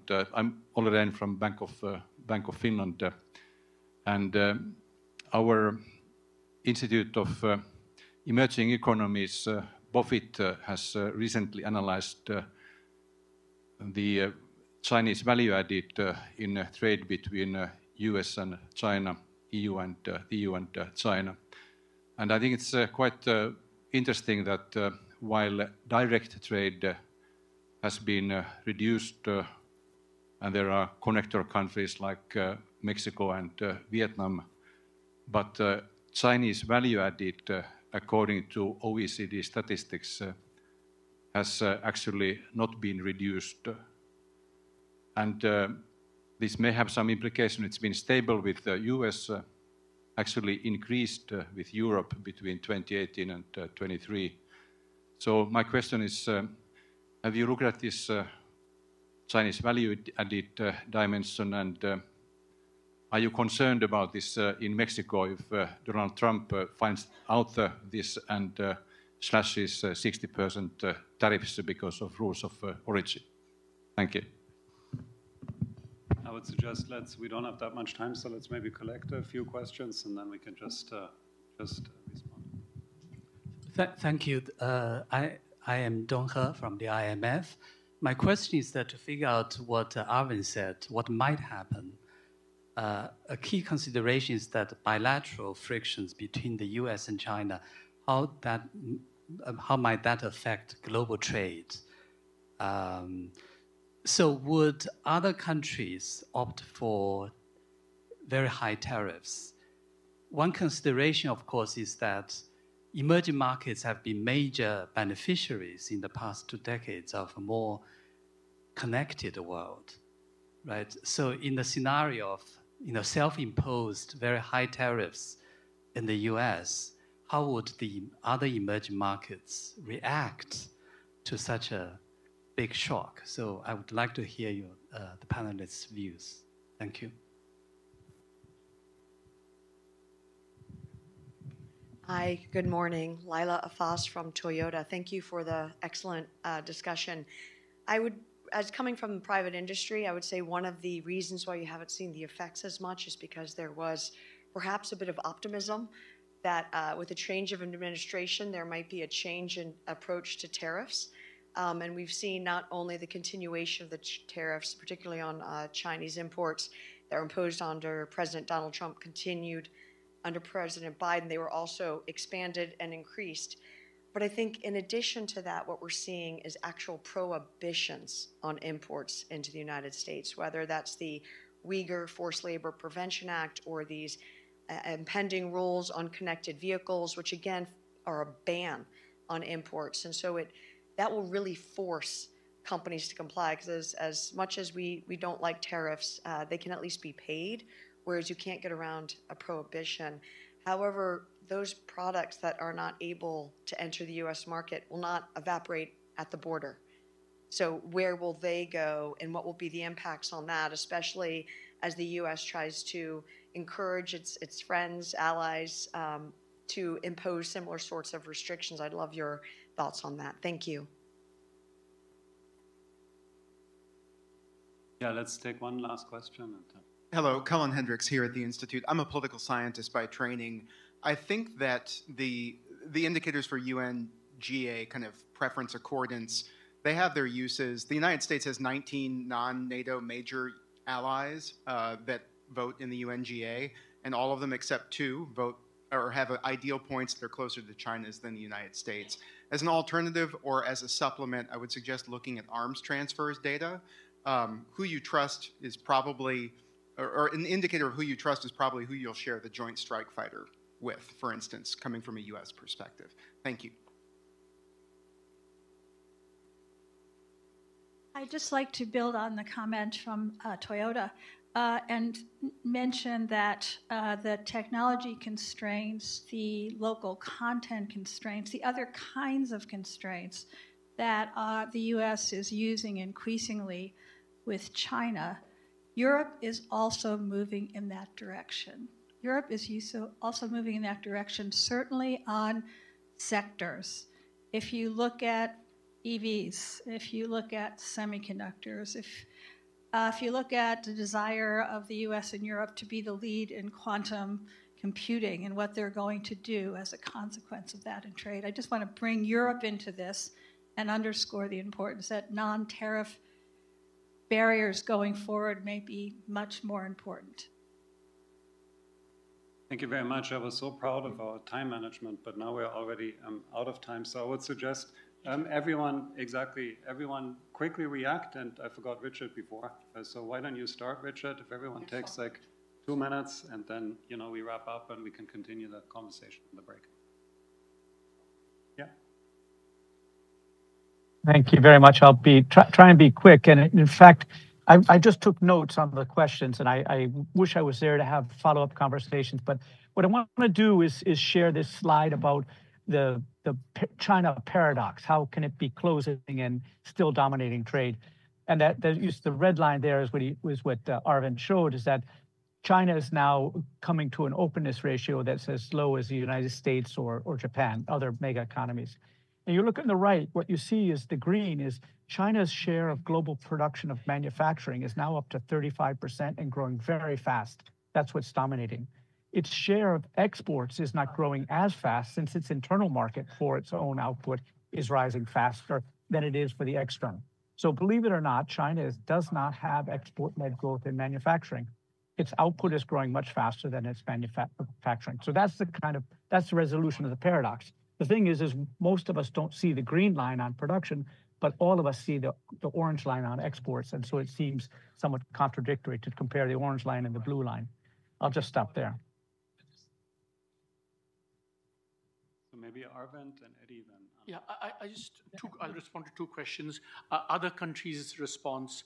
I think the way, at least analytically, to look at it is other countries, because what's happening is, as Richard said and I emphasized, it's kind of discriminatory protectionism, but with the third countries being also potential beneficiaries of some of that discrimination. So I think on the one hand, the rise in protectionism, it's kind of the reverse of trade creation and trade diversion. I mean, tariffs go up, there could be lots of aggregate negative effects, but as beneficiaries of trade diversion, and I've seen this actually in my own country, India, that the fact that manufacturing in India now has a leg up against China in U.S. markets, and that's kind of. But of course, what other countries are doing is they're imposing their own anti-dumping and actions against Chinese products, especially in very sensitive sectors. Now, on the point about the last two comments, I think it's fair to say that while the US is a polarized country, the only two things on which everyone agrees is being anti-trade and anti-China.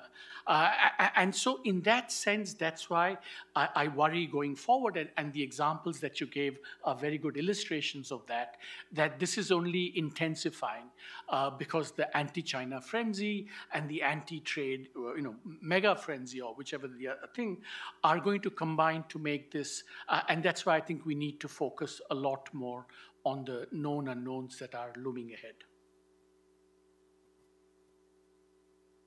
Okay, yeah, just one point. I think from the reflections that it's crucial to do this analysis of security concerns and security consideration driven policies vis-a-vis third countries, both analyzing what is already there and doing a good analysis of what kind of policies could be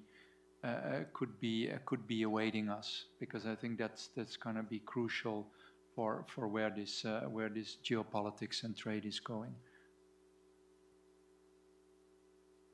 I would like to comment on the topic about China getting more sophisticated and maybe the value added on their export to the US or the world are higher than before. So maybe a trend that it was going to happen and the tariff just accelerated was this imposition that for some manufacturing goods, Mexico, Vietnam, other countries will step in naturally because China was not exporting those goods that are maybe medium or low value added. and they are moving towards more value-added products. So this was going to happen anyways, and this the tariff this accelerated this. And in that case, it's unstoppable. I mean, it's getting more sophisticated, and it's going to be very difficult just to stop this relationship with simple tariff. Maybe the vehicles, electrical vehicles, is going to work in that sense. Mexico, of course, are worried about how this will impact in the future, but still they can export to other countries, even if it's expensive.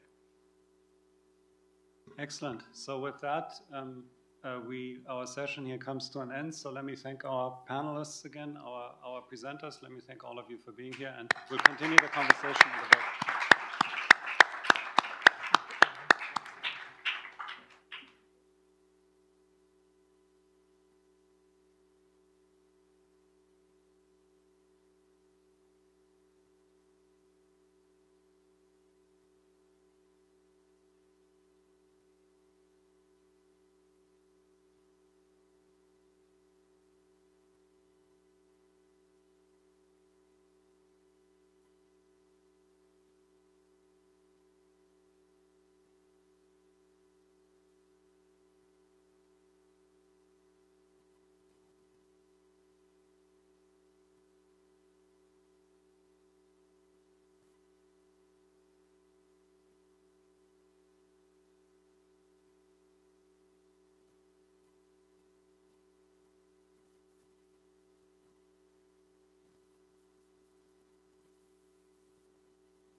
who will give you a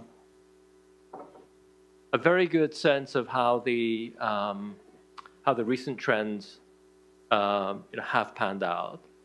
And here I think it's partly measurement, but I think it's also partly the conceptual framework that we actually put on the events. And from the BIS perspective, we've been certainly very keen to emphasize that measurement is very much dependent on the theoretical framework that we apply to the data. And one of the things that the BIS has done is to emphasize the nationality dimension, as well as the balance of payments dimension, which is on the location of the activity. So both on the locational side and on the nationality side, we've been compiling data on international flows, especially the banking statistics. And having that combination of where the activity takes place, but also the governance aspects, so the control and governance, which is ultimately where the nationality statistics add the greatest value, really shed a lot of light on the underlying trends. So from the BIS, we have Gert van Peter, who will give us, I think, a very good insight into what the BIS data show. From the IMF, we have Andrea Presbitero, who has been also very, very closely involved on the multilateral surveillance side. And I think if you combine those two aspects, we will have a great deal of insight that's brought to bear. And we have two fantastic discussants who will also give us additional perspective. So from the New York Fed, we have Linda Goldberg, who has really been one of the leaders in the area of international finance. You may have seen her recent Mundell Fleming lecture at the IMF and the impact of global liquidity. And Arvind Krishnamurti from Stanford, who has also done some really path-breaking work. And we're really looking forward to the presentations and especially the discussions. So let me turn to Gert, first of all, to kick us off.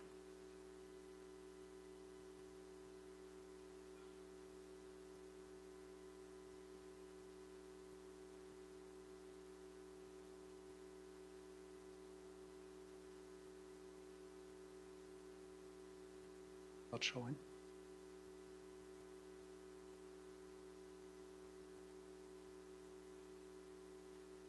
All right. Thank you for the invitation to speak. It's a pleasure to be here, part of this important conference. Our group at the BIS compiles and analyzes the international financial statistics in the area of banking, international bond markets, and derivatives. So it's from that vantage point that I'd like to share some observations that are relevant to this topic today. The first question is, where could the potential fault lines lie? And I differentiate between the currency dimension, where geopolitical fragmentation might fuel the rise of regional currencies, such as the renminbi, and the geographic dimension of capital flows and bank exposures to particular countries, such as Russia. The question, though, is, do these specific cases generalize to a broader picture? And for that, I would cover some preliminary empirical work that generalizes this thinking. And I'll close by talking about the unknowns, since this is part of the title in this conference, and there are certainly several that beleaguer efforts in this area. So let's start with the currency dimension. So currency denomination is really an intrinsic attribute of financial instruments that facilitate exchange of all kinds. Where could the fault lines be in the currency dimension? Well, first, the international monetary system is, of course, primarily dollar-centric, and there has been a perception among BRICS countries, for instance, of a weaponization of this system when it comes to access to dollar settlement, to correspondent bank services, and to SWIFT messaging, for instance. Now, bypassing this could give rise to regional currencies playing a larger role. However, the international statistics really cover very few currencies. Here, this table shows you the most important international finance data sets that have a currency breakdown. Most of those are from the BIS or from the IMF.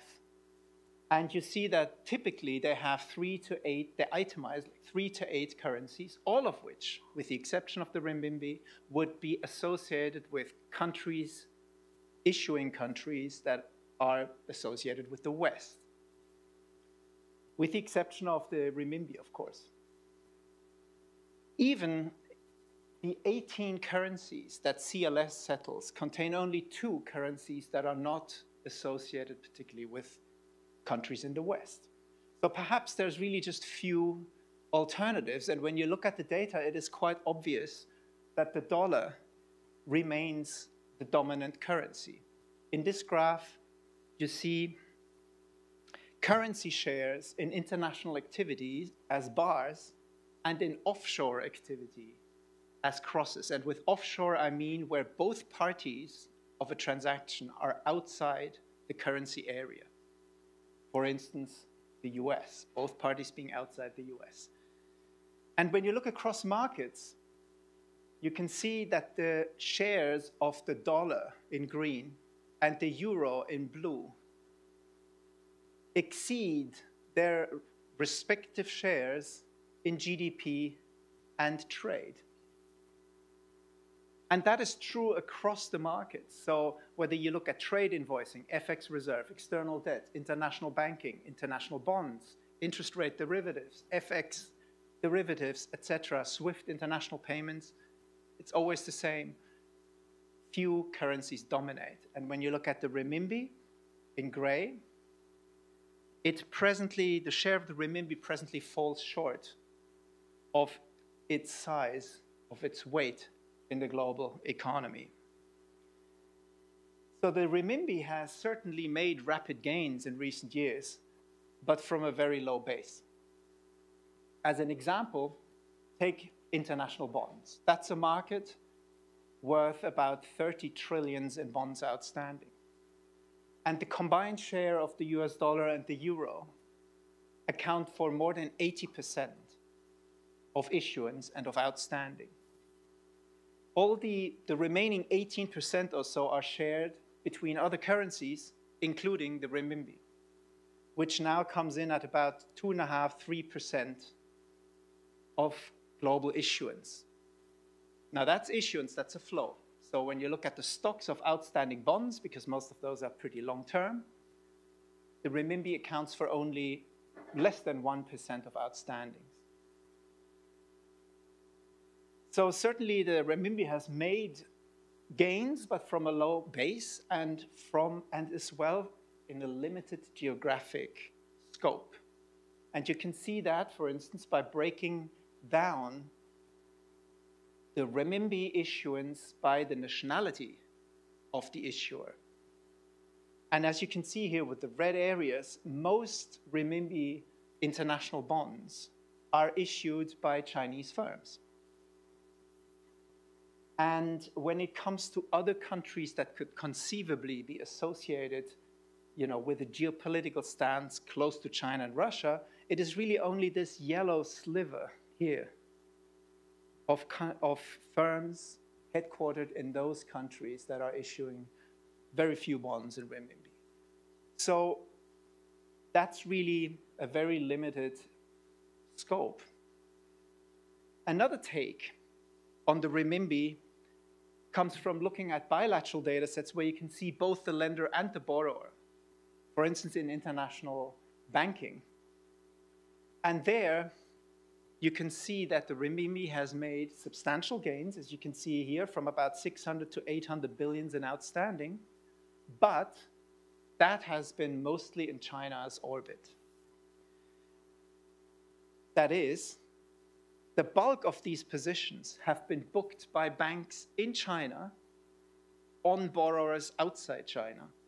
And the second next largest segment has been the inward segment. Banks outside China booking claims on borrowers inside China. So this is the outward and inward. But when it comes to the offshore transactions between parties both outside China, that's the red area. That's really a rather small share, not even 20% of the total.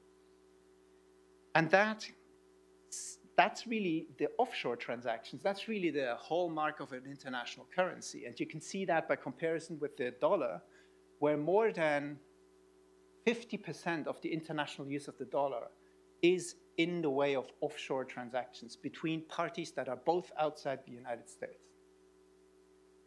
So these impressions go to show that the renminbi's gains owe more than China's weight than really to the intrinsic usefulness of the Chinese currency for third parties. Next, let's move on to the geographic dimension that's more typically analyzed in research. And a case in point here would be foreign banks' exposures to Russia. Now, all the major banking systems that we observed the BIS have reduced, scaled down their exposures to borrowers in Russia. In a first wave, they have done so after the annexation of Crimea in 2014. That's line A here. And further, they have reduced those exposures after the invasion of Ukraine in 2022. That's line B. And they have not only reduced their on-balance sheet loans and holdings of debt securities, that's the red line. They have also reduced credit lines and guarantees. That's the purple line. And those other contingent exposures off the balance sheet have really been decimated to only 4% of the pre-crisis total. So the overall exposures on and off the balance sheet of easily 450 billions in 2013 have been reduced to about 60, 70 billion in total. There's two important caveats to this graph. The first is that it does not contain banks that do not report the consolidated banking statistics to the BIS, and that is notably Chinese banks, which we know have substantial exposures to Russia. And also, the graph exaggerates the decline because of valuation effects. Because if you're looking at local claims in ruble extended by foreign banks in Russia, those are typically quoted in dollars. But of course, they seem to be falling a lot, but that's largely because of the decline in the value of the ruble against the dollar by about a third in the past 2 years. So that decline in the ruble, that's a loss to the lender, but it does not imply that the borrower is suffering. And so if you restate the ruble claims, either in rubles or in constant exchange rates, those lines of individual banking systems lending local ruble in Russia are not really declining. So the outright divesting, as you can see here for France, of Société Générale's sale of Rosbank, for instance, that's rather the exception. More typical is that local ruble claims have been robust, if not rising. And that, of course, has caused Raiffeisen and some of its peers come under pressure, especially if they're being thought of facilitating international payments. So it would seem then that banks with a local presence can be slower to withdraw from geopolitically difficult countries. And more generally, banks might simply go after their economic opportunities. And in other cases, they may have geopolitical priorities. For instance, Chinese banks have been lending cross-border their cross-border lending to the rest of the world has increased substantially in the past 8 or 9 years since we can observe China here in the statistics, from about 1 trillion to 2 trillions. And the bulk of this goes to other emerging markets and developing economies. That's the red bars. Now, if you split those red bars into those countries that have ties with China, such as the Belt and Road Initiative, or simply the special administrative regions, Hong Kong, Macau, etc., we see that the countries that have no special relation with China have borne the brunt of the recent decline in cross-border lending of Chinese banks. So it may well be that there's geopolitical reasons behind these movements. But do these points, do these specific cases really generalize? Are there emerging signs of fragmentation beyond the countries at the center of geopolitical tensions? And to answer that, of course, you have to do a more general empirical analysis, and that would necessarily have to involve bilateral data, since sanctions, alliances, etc., are inherently relational.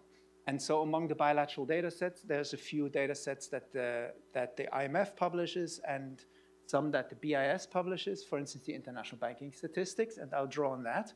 If you're interested in capital flows, you would use the locational banking statistics, which map the lender and the borrower geographically. That's capital flows. If you're interested in banks' country exposures, you would instead use the consolidated banking statistics, which groups banks by their nationality and the country of headquarters.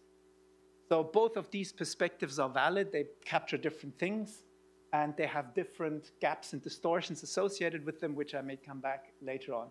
But let me first just share a simple exercise here, an empirical exercise that, captures capital flows through banks. And so the specification here relates the bilateral growth rates in cross-border claims from country I to J to a whole host of fixed effects, time-varying fixed effects, and geopolitical differences. And the differences here are these IP variables, which is ideal point estimates that have been used elsewhere and that Andrea in his presentation will also use. They essentially capture the geopolitical stance of a country, and by taking the differences between two countries, you can proxy the geopolitical difference between them. So when you look at the results, it would seem they are suggesting that growth in credit between any two countries is lower when they have geopolitical differences between them. That's the level of the IPD. But the effect is fairly weak. Interestingly, some more effects can be detected when the geopolitical differences are growing, and especially when they are growing fast, which is what the square here tries to capture.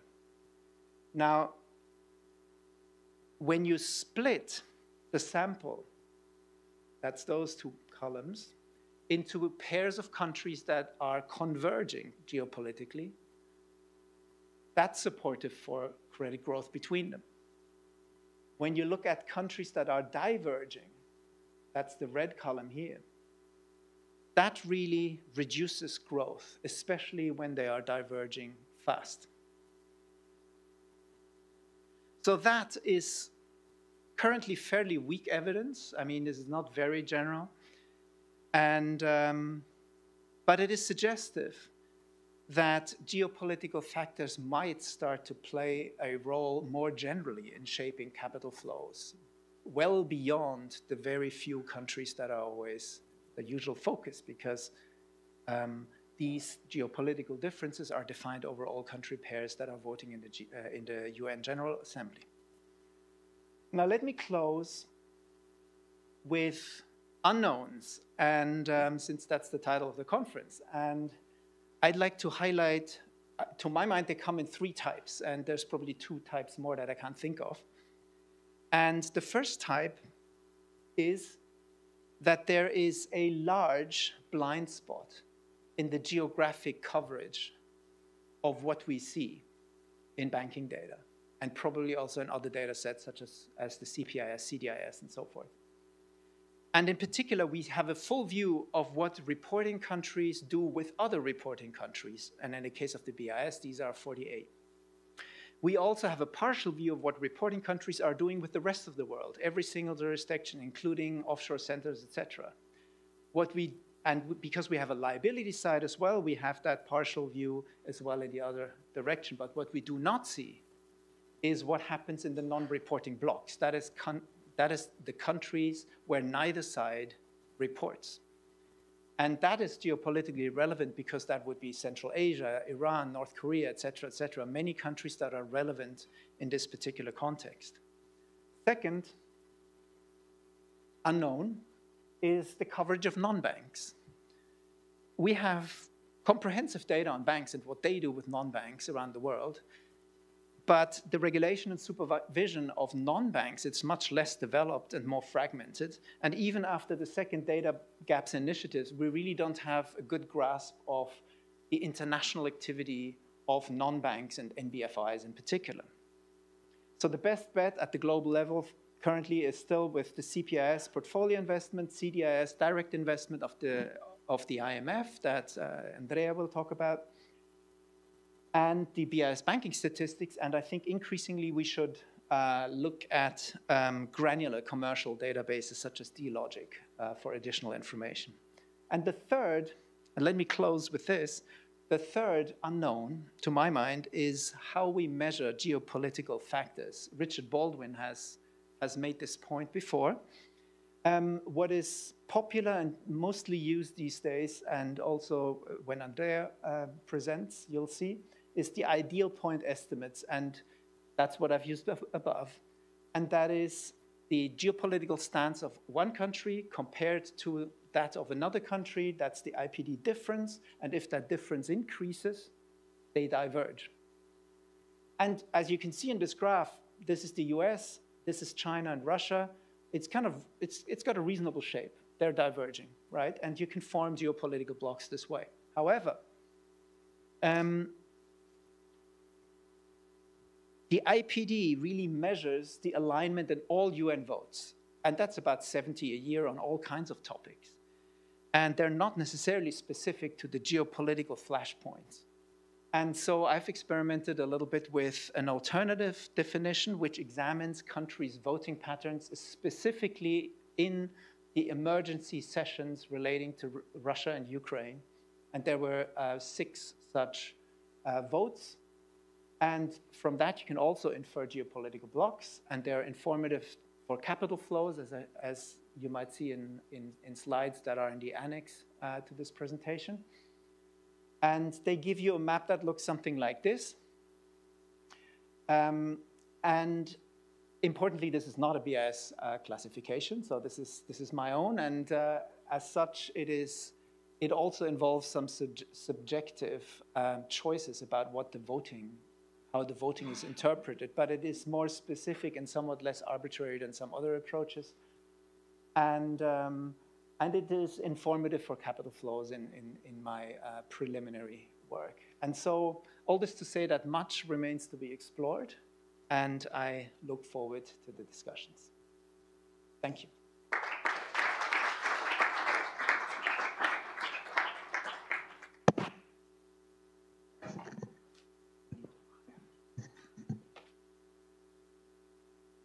All right. Thank you very much, and thanks for the invitation to present in this really amazing conference. So okay, perfect. So what I will do, I will cover some of the issues which have already been covered also in the previous presentation, trying to bring a couple of new elements. And I will talk about sort of the connection between geopolitics, trade, and financial fragmentation. And I will borrow on several works done recently at the IMF. So, okay, in the meantime, let me say I will organize my talk around sort of 3 main blocks. In the first part, I will look at sort of trade and FDI and investment just before up to the Russian invasion of Ukraine. Oh, perfect. So let me move to the next slides. So the first part, as I said, will be on trade, FDI, and investment before the Russian invasion of Ukraine. And the point I want to make there is geopolitics matter well before that. So what we are witnessing now is not something that happened in the last couple of years. Then I will move to, again, the relationship between trade, investment flows, and geopolitics after the Russian invasion of Ukraine. So we'll focus on the last couple of years. And I will shift a little bit the framework going into sort of the role of geopolitics and what Götz just said about ideal point distance, and framing the discussion more into blocks, like a US and the China bloc. And we'll speak specifically to the role of non-aligned countries as sort of these connector countries. And finally, I will conclude talking about the role of, which would be the role of banks in a world which we know is highly uncertain and fragmented. And I will make 2 points here. One is uncertainty shock and actually dampen credit supply. But on the other hand, I also want to show that banks can play a very critical role to supply chain resilience and realignment. So let me start by looking at what you observed after, up to the invasion of Ukraine. So if you take a long-run perspective, against the backdrop of a century of data, fragmentation is yet difficult to observe. That's on the chart on the left. For instance, if we look at the change in the sharing trade between a politically distant group of countries, as proxy by the extent of geoeconomic fragmentation, the share of trade between a Western-centered bloc and a Soviet-centered bloc sharply declined. But at the same time, we see that trade clearly took off in the sort of post-war period. Okay, so that's if you compare the blue line and the red line in the left-hand side chart. If we move to the recent period, however, you can see that after the end of the Cold War, there is massive share of trade going between the 2 blocks, and trade is still resilient. And the last part of the blue bar is basically what different people have called globalization. Have been hearing the previous discussion, like the end of hyperglobalization. Regardless of that, the point there is that if you look at the aggregate data, you don't see any clear, big evidence that sort of the trade, the world is fragmenting. That said, like the point we want to make is that if you look under the hood, you can start seeing cracks in the system. And one very simple way to look into that is watching the chart on the right, which is basically show the alignment of trade. These are basically US imports after the 2018-2019 round of tariffs. This has been shown in different ways in all the previous presentations in the first session. The bottom line there is that starting in 2018-2019, you see a decline in US import share from China, which are substituted, at least partially, by the increase in imports from other countries, most what are sort of low-cost Asia. And which is the green line on the left. And this started in the 2018-2019. It was magnified with the pandemic and rising geopolitical tensions, and finally the invasion at the end of the period. So you see this massive sort of realignment. So moving to FDI, here I'm going to discuss like some results which we presented in the World Economic Outlook in 2023, and then also part of a paper with 2 co-authors. So the chart on the left shows that FDI has been increasingly allocated to countries which are geopolitically close, much more so that the share of FDI going to countries which are geographically close. And we know that geography clearly matters a lot when we think about trade and investment flows. So if you look at the sort of the light blue solid line, this is the share of FDI going to pair of countries which are very close to each other. So either they are very close to the US or they're very far from the US. And you see that sort of the share has been increasing over time, especially starting in 2018. And also, we also saw in the paper, just to answer one of the good points that I actually totally share what Götz said about sort of the unknown on the data and how we measure things. So here we look at ideal point distance, but for instance, you can do some sort of event studies around specific votes, and you find again, I would say suggestive evidence that, again, there is this sort of split of FDI flows. The other important part, which try to go again of some of the issues raised by Richard Baldwin earlier on, that you can zoom in on some specific FDI. And if you zoom in on strategic FDI, you can see that the rise you see on the left is basically driven by FDI in strategic sectors. And it's important, especially because it started very 2018, 2019, and 2020, which is exactly when sort of the geostrategic consideration, national security, started being part of the policy debate. Then, if we move to other capital flows, we see very similar pattern. Here, report results from the 2023 April Global Financial Stability Report, and you see different kind of investment flow. It's again FDI on the left-hand side, portfolio investment in the middle, and cross-border bank claims with PIIE data on the right-hand side. And the consistent message here, you can see that flows going to countries which are more geopolitically far apart, one from each other, decline much more compared to flows between countries which are much similar. Okay, again, here, I guess they use ideal point distance, and again, to try to answer some of the questions that came earlier on, I remember the GFSR also used arms trade and as a robustness, and results are somehow consistent. There is also recent work done by a colleague at the fund that look a little bit deeper about sort of the financial flows, and they look at the allocation of investment funds. And they also show that there is a correlation between both the portfolio equity allocation and portfolio debt allocation, in the point that there is much less investment to countries which are geopolitically distant from, if you look at investment flows data. And this is it's a scatter plot, but behind that there are sort of regression the controls for a lot of fixed effect, because the data are granular at the investment level. Finally, before moving to the block formation, I want to show that there is also another way we can look at potential effect of financial fragmentation, and we can consider balance sheet exposure to fragmentation risks. And this is work which is shown in the April 2023 World Economic Outlook, in which we build a new measure, define the stock on non-FDI foreign assets and liabilities invested in or borrowed from countries with divergent geopolitical views. In practice, what we do, we take bilateral holdings and we weight them by the same measure of geopolitical distance between the two countries. Okay? And what we can see is that exposure are large and roughly doubled over 20 years. And while gross foreign investment position, which are the solid lines in the top chart, as a share of GDP more than double starting in 2001, politically weighted positions, which are the one in the dashed line, increased by much less. And so the difference between the two, between the shaded area, is a measure of the extent to which countries are exposed more and more to countries which are geopolitically distant. Okay? And this increase on the asset side and the liability side, an increase for advanced economies and for emerging markets. There is a lot of variation across G20 emerging economies. This is shown in the chart at the bottom.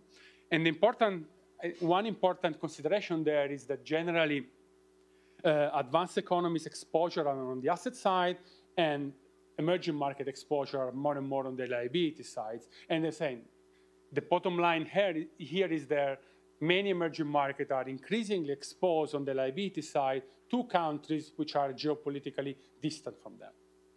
And so that could sort of, it's a way to look at, to consider the fact that rising geopolitical tension could trigger significant reallocation of capital at the global level going forward. This is basically what we were saying up to 2022. Then I want to say something about what has been happening after that.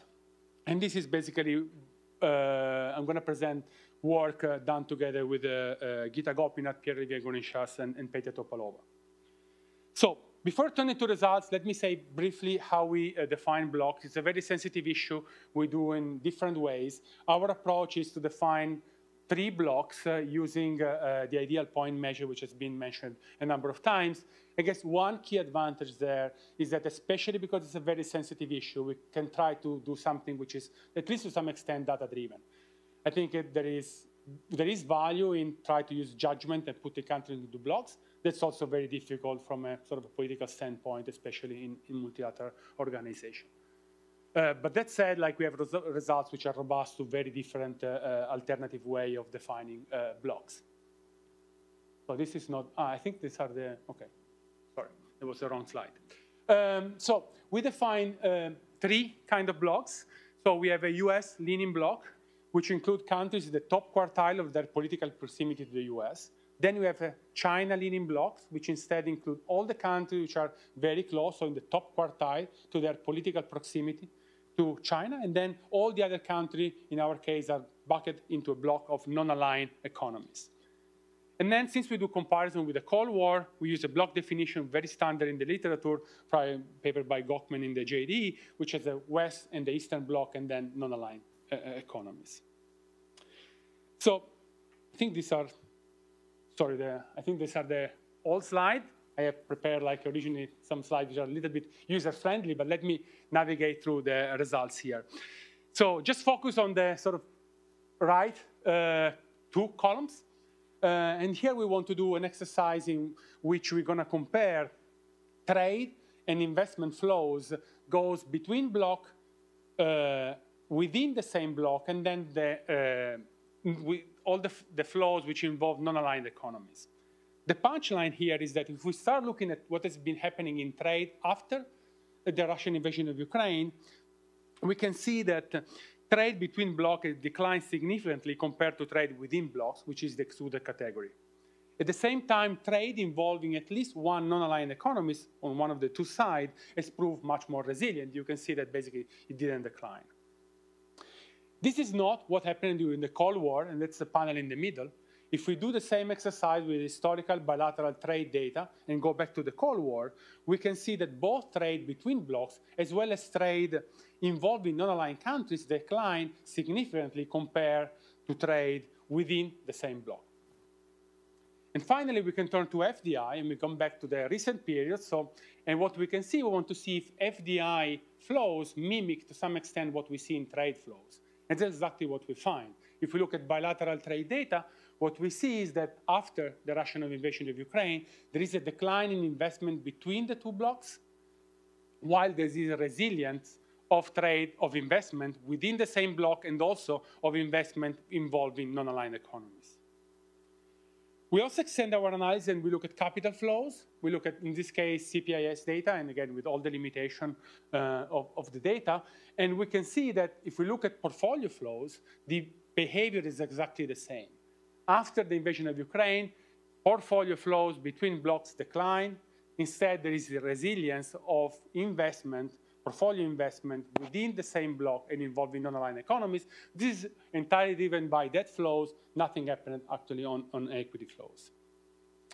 So if we want to sort of put some numbers attached to that, we can try to quantify that, and we can say that after the Russian invasion of Ukraine, trade and FDI between blocks declining by roughly 12% and 20% respectively compared to flows within blocks. Our results are robust. If you can exclude the US and China, they go through. And we have, as I said, similar findings if you look at financial fragmentation. So portfolio share between blocks declining by roughly half of a percentage point more than those within blocks. And the idea is that the war acted as sort of a catalyst for geoeconomic fragmentation because, as I said, these trends were already there and sort of the war magnified them.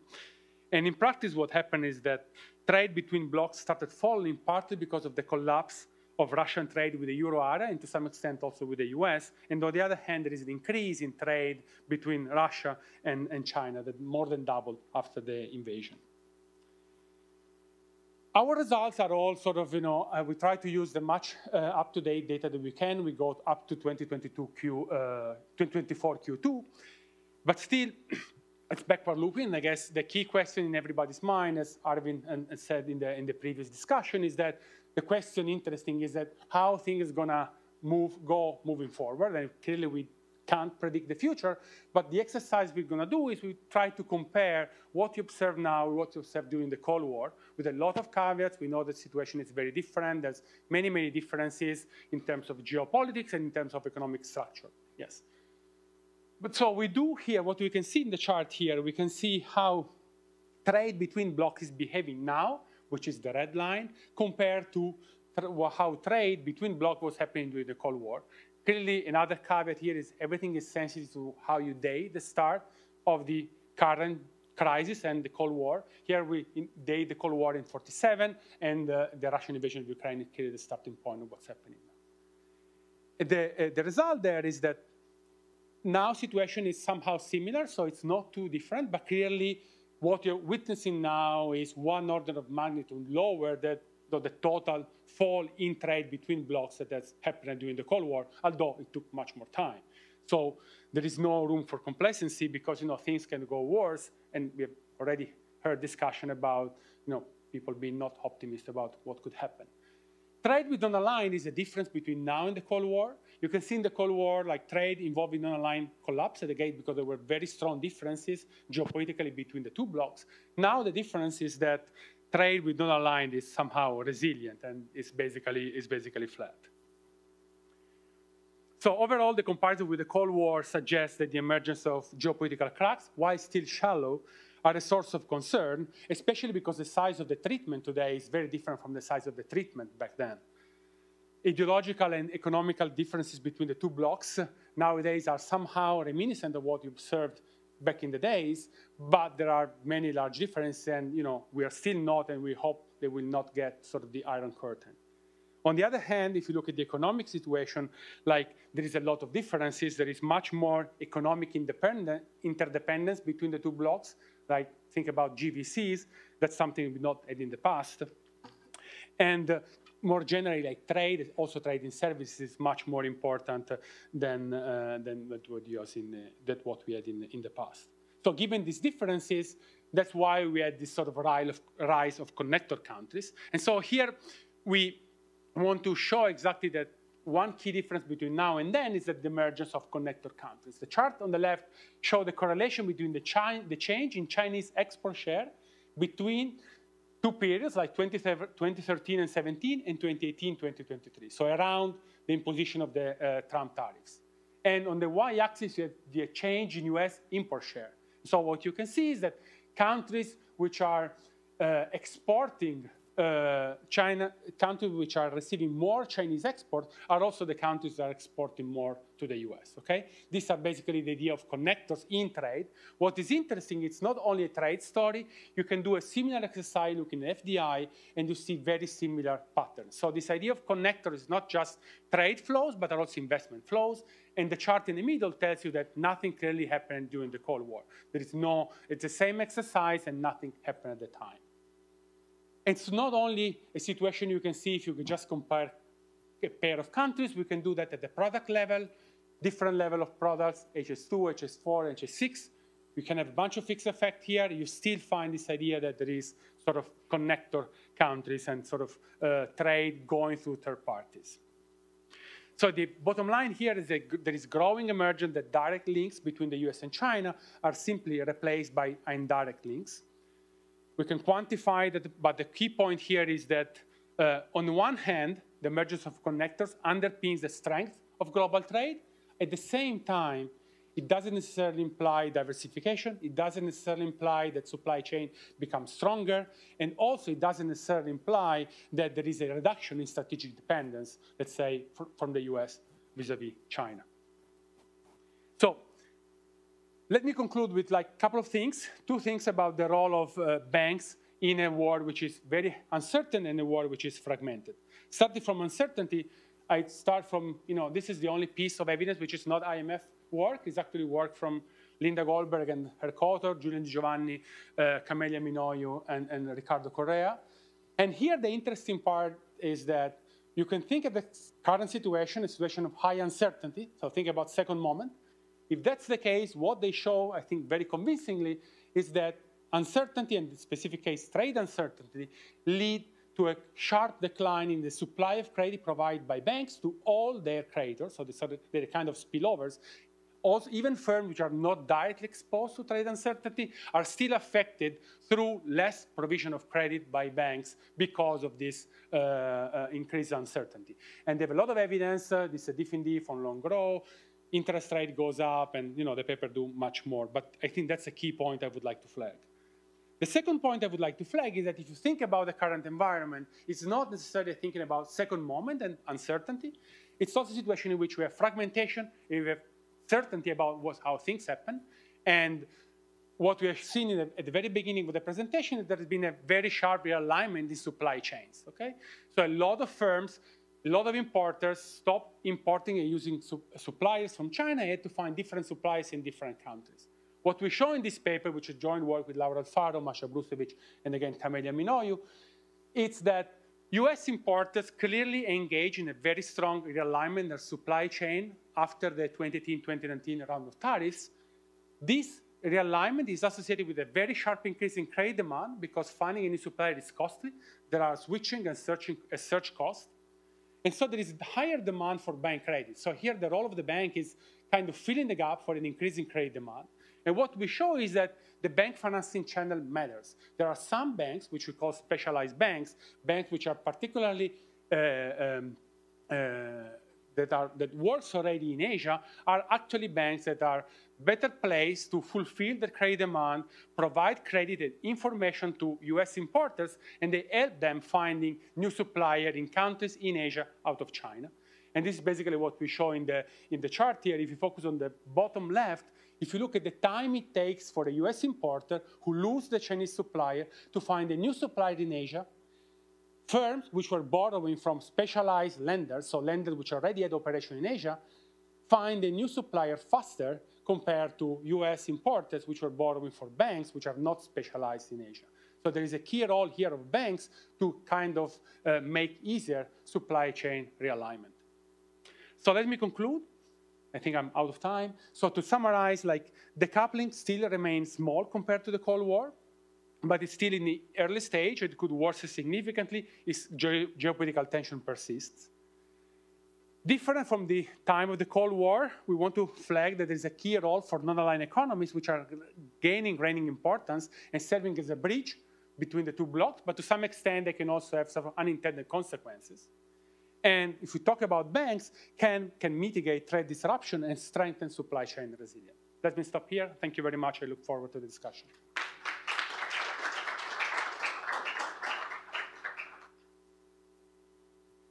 Thank you, Andrea. So the first discussant is Linda Goldberg.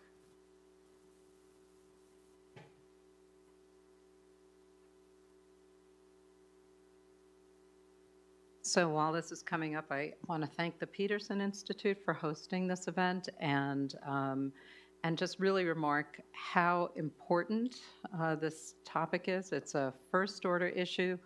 You're hearing evidence about some things that have happened so far. Maybe it hasn't been so dramatic, but the potential welfare consequences of fragmentation on trade and finance can really be significant. I'm going to take a step back. So the views are mine and not necessarily those of the Federal Reserve or Federal Reserve Bank of New York or Federal Reserve System. I'm going to take a couple of steps back in my remarks and give context for what we're discussing. I will start by just reminding everyone of the upsides and downsides of international financial integration, so we have a context for thinking about what the consequences would be of a retreat from that type of integration. I'm going to give an alternative set of views on or perspectives on the currency dimension, and in particular, the discussions around the international roles of the dollar. I'll give a couple of comments about making further progress on the geography dimension and encourage a couple of other directions of focus for tracing fragmentation. But I want to say first that what a pleasure it is to follow these two particular presentations, because the BIS and the IMF are the real leaders in measurement and scenario analysis and analytics on this topic, and I'm honored to be able to comment on that. So first, a little bit on the first principles side. So why do we even care about this session, which is on international financial fragmentation. We found we have decades of experience with closer international integration on the financial side, and it's reinforced our knowledge about what banking flows and international capital flows do. It's capital for investment opportunities, moving savings, lowering financing costs for projects internationally. It has a big role in diversification of risks, in hedging, in sharing of deeper expertise on risk management. There's a provision of a rich menu of financial services. We saw some discussion of what happens to local branches and subsidiaries in a country and how they're stickier, they have a broad set of businesses and services that they provide. The next panel of the program focuses on trade finance. So this financial integration is part of the glue, part of the plumbing that enables both trade and supply chain integration, and it allows for specialization benefits as well. And it's also there in support of the growth of new markets, and we've seen discussions about this, for example, on the topic of green finance. Now, there are some downsides that you hear about. Those are smaller, so the benefits are documented, hopefully to outweigh the downsides. We hear a lot about international financial markets supporting international shock transmission and exposure to the global financial cycle. There, in some cases, are challenges in governance, needs for really focusing on anti-money laundering types of issues.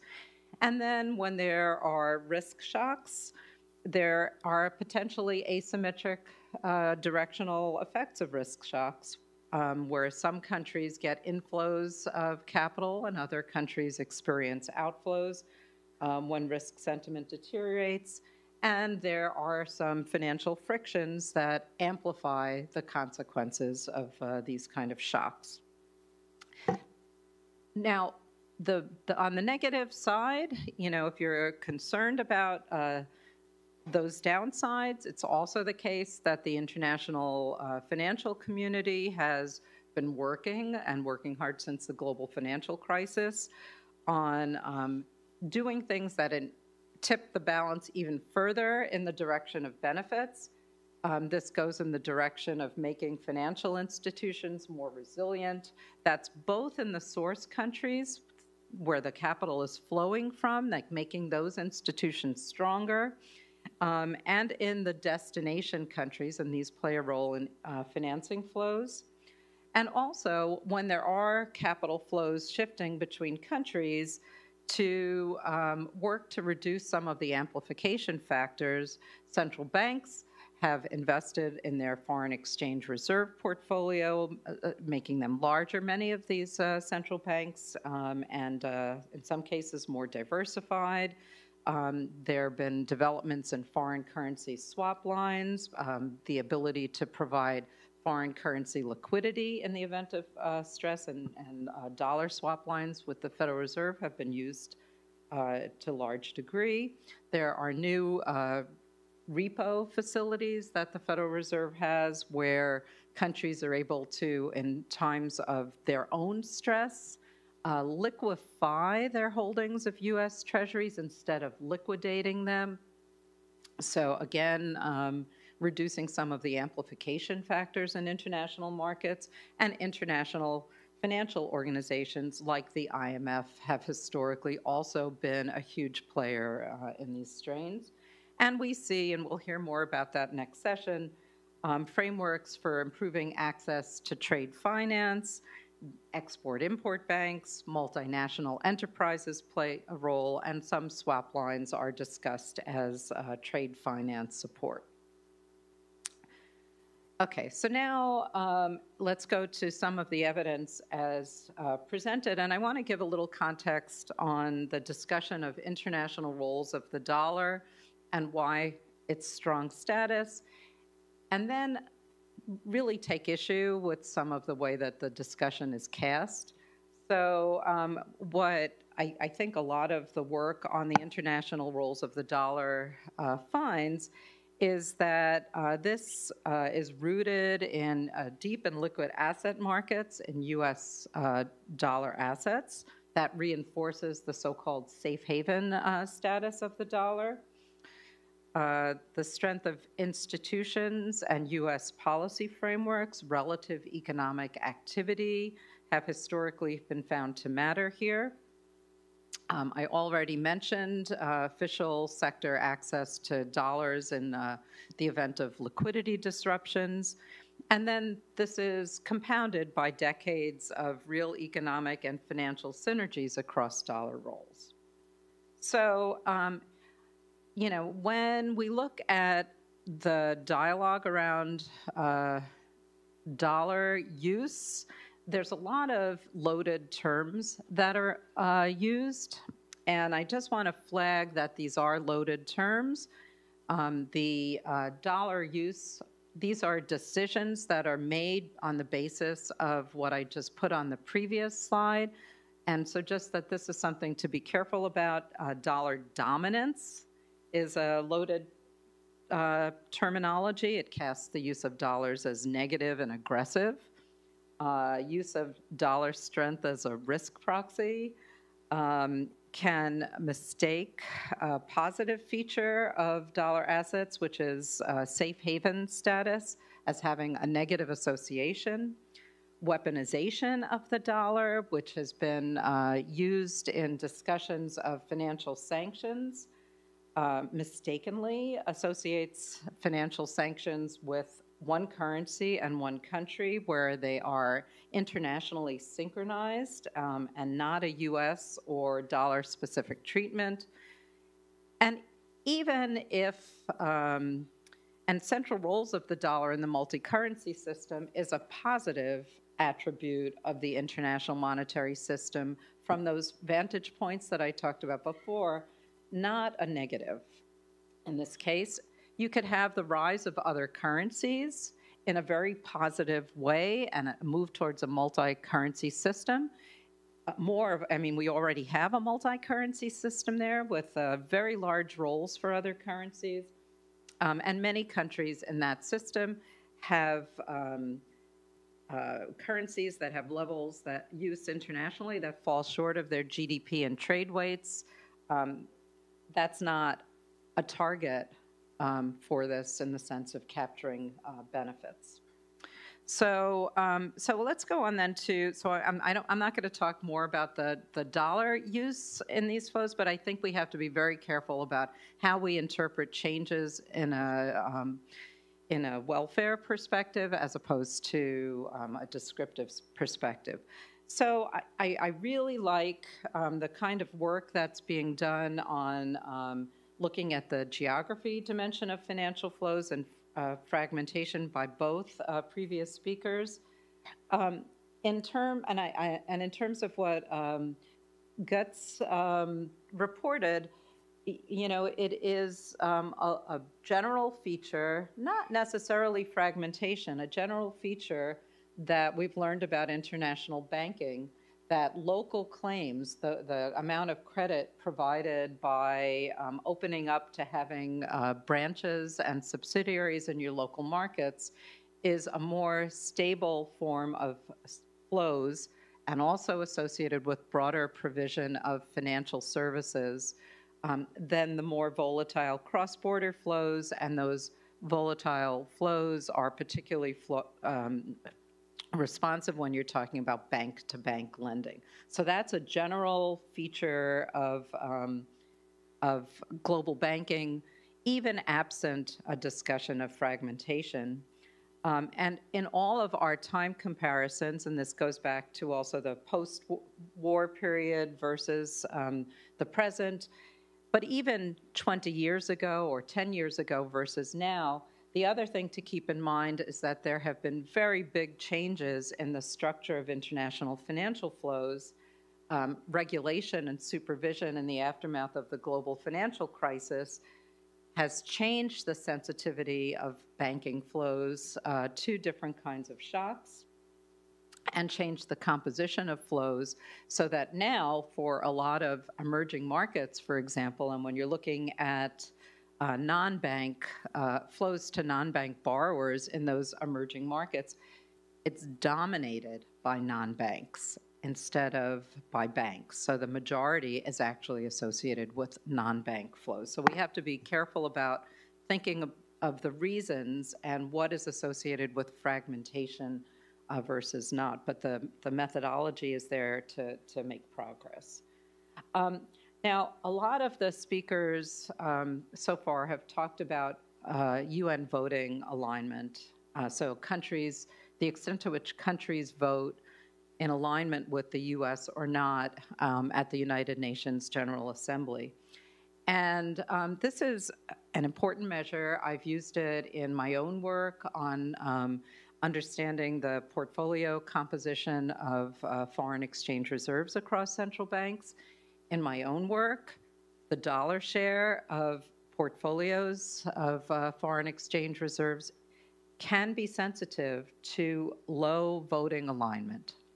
And you would think maybe that countries that didn't have high alignment with the US would hold less dollars in their portfolios. Actually, on average, those countries hold higher shares of dollars in their reserve portfolios. And their portfolios are, you can think of as divided into investment tranches and liquidity tranches.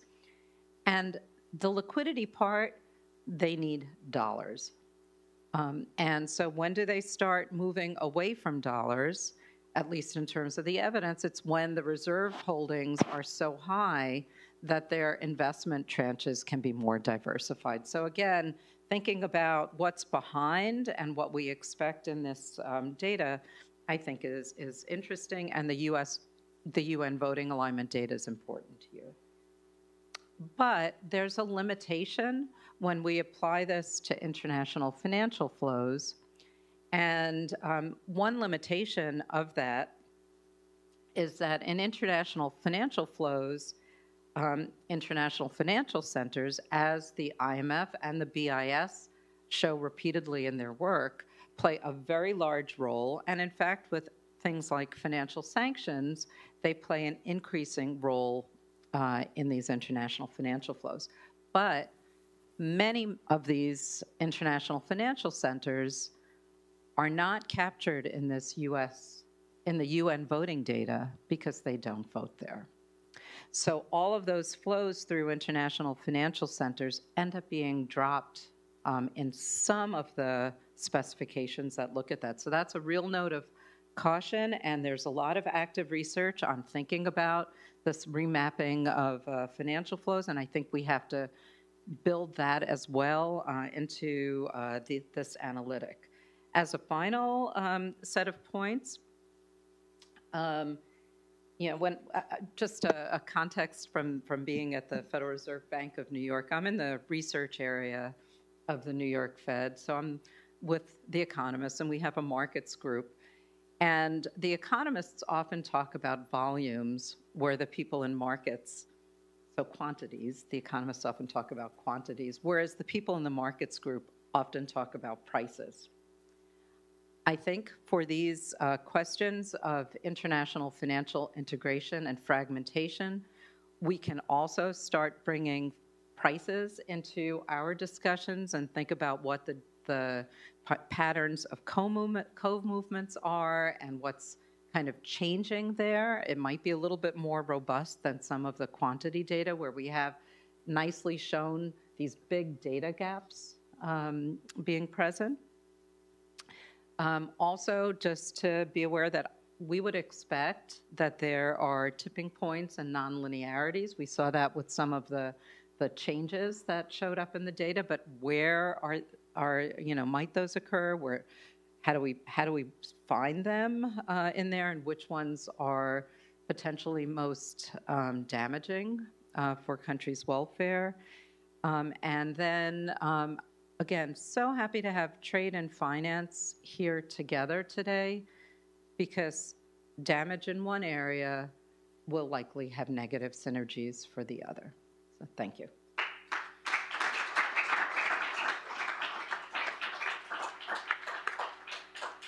Thank you, Linda. The second discussant is Arvind Krishnamurthy. Arvind.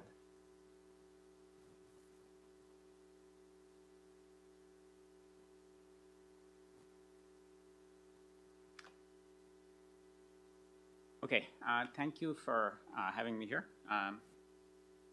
It was a pleasure to listen to the talks this morning as well as in the session we just went through.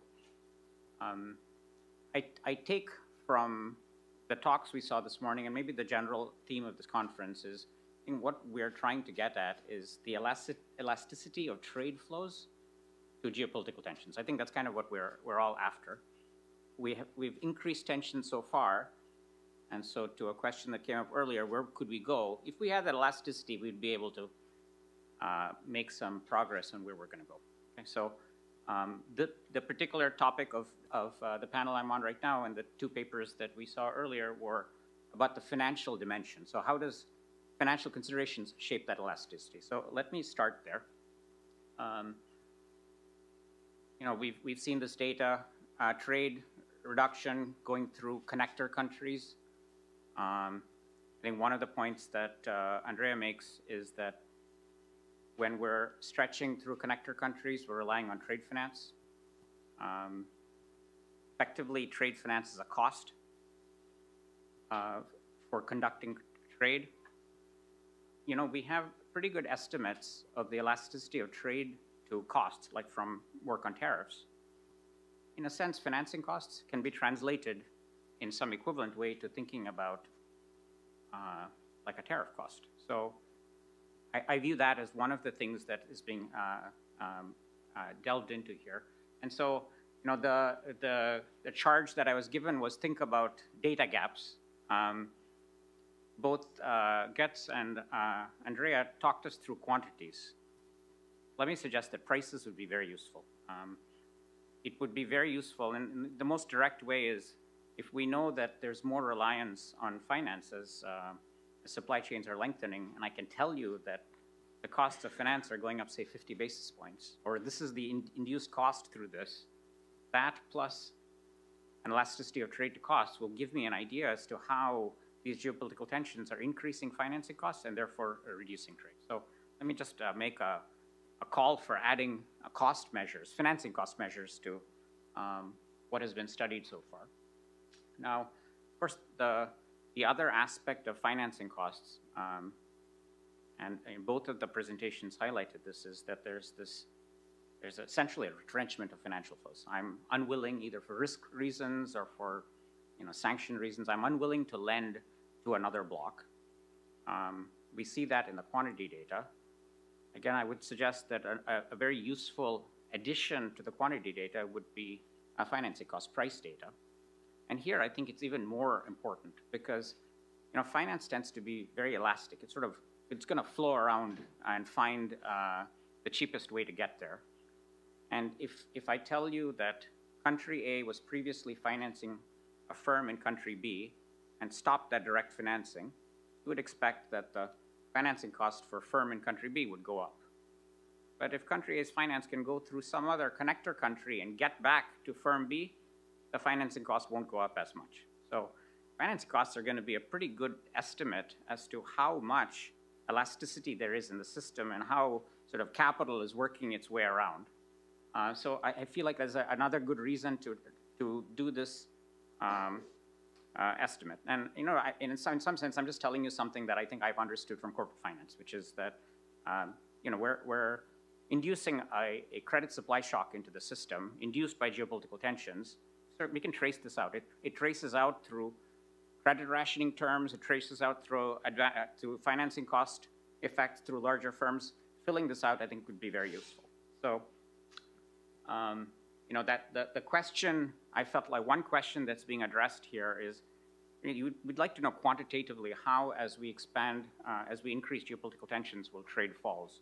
Costs would be, financing costs would be very useful. So, this may be a little pie in the sky, but I know, for example, in the domestic macro financial context, there's a credit spread that's very often referenced, the Gilchrist-Zakrashet spread, the GZ spread. I wonder if it's possible to construct something similar for trade financing costs. And I suspect if we had such a construction, we could do something much more structural in the way of linking tensions to costs, to quantities, and get an elasticity, which I suspect I feel like is the thing we're after. Okay, so that's one point I wanted to make. There's another point I want to highlight, and this we probably all know this. I thought the work that the BIS has been doing on this has been super informative for me, which is, the right way to think about the world is firm in A trades in firm in B, but the financing is really coming from a different place. It's coming through the dollarized banking system. That we know. The figure that gets put up, which I will also put up, just shows you how dominant the dollar is in the world.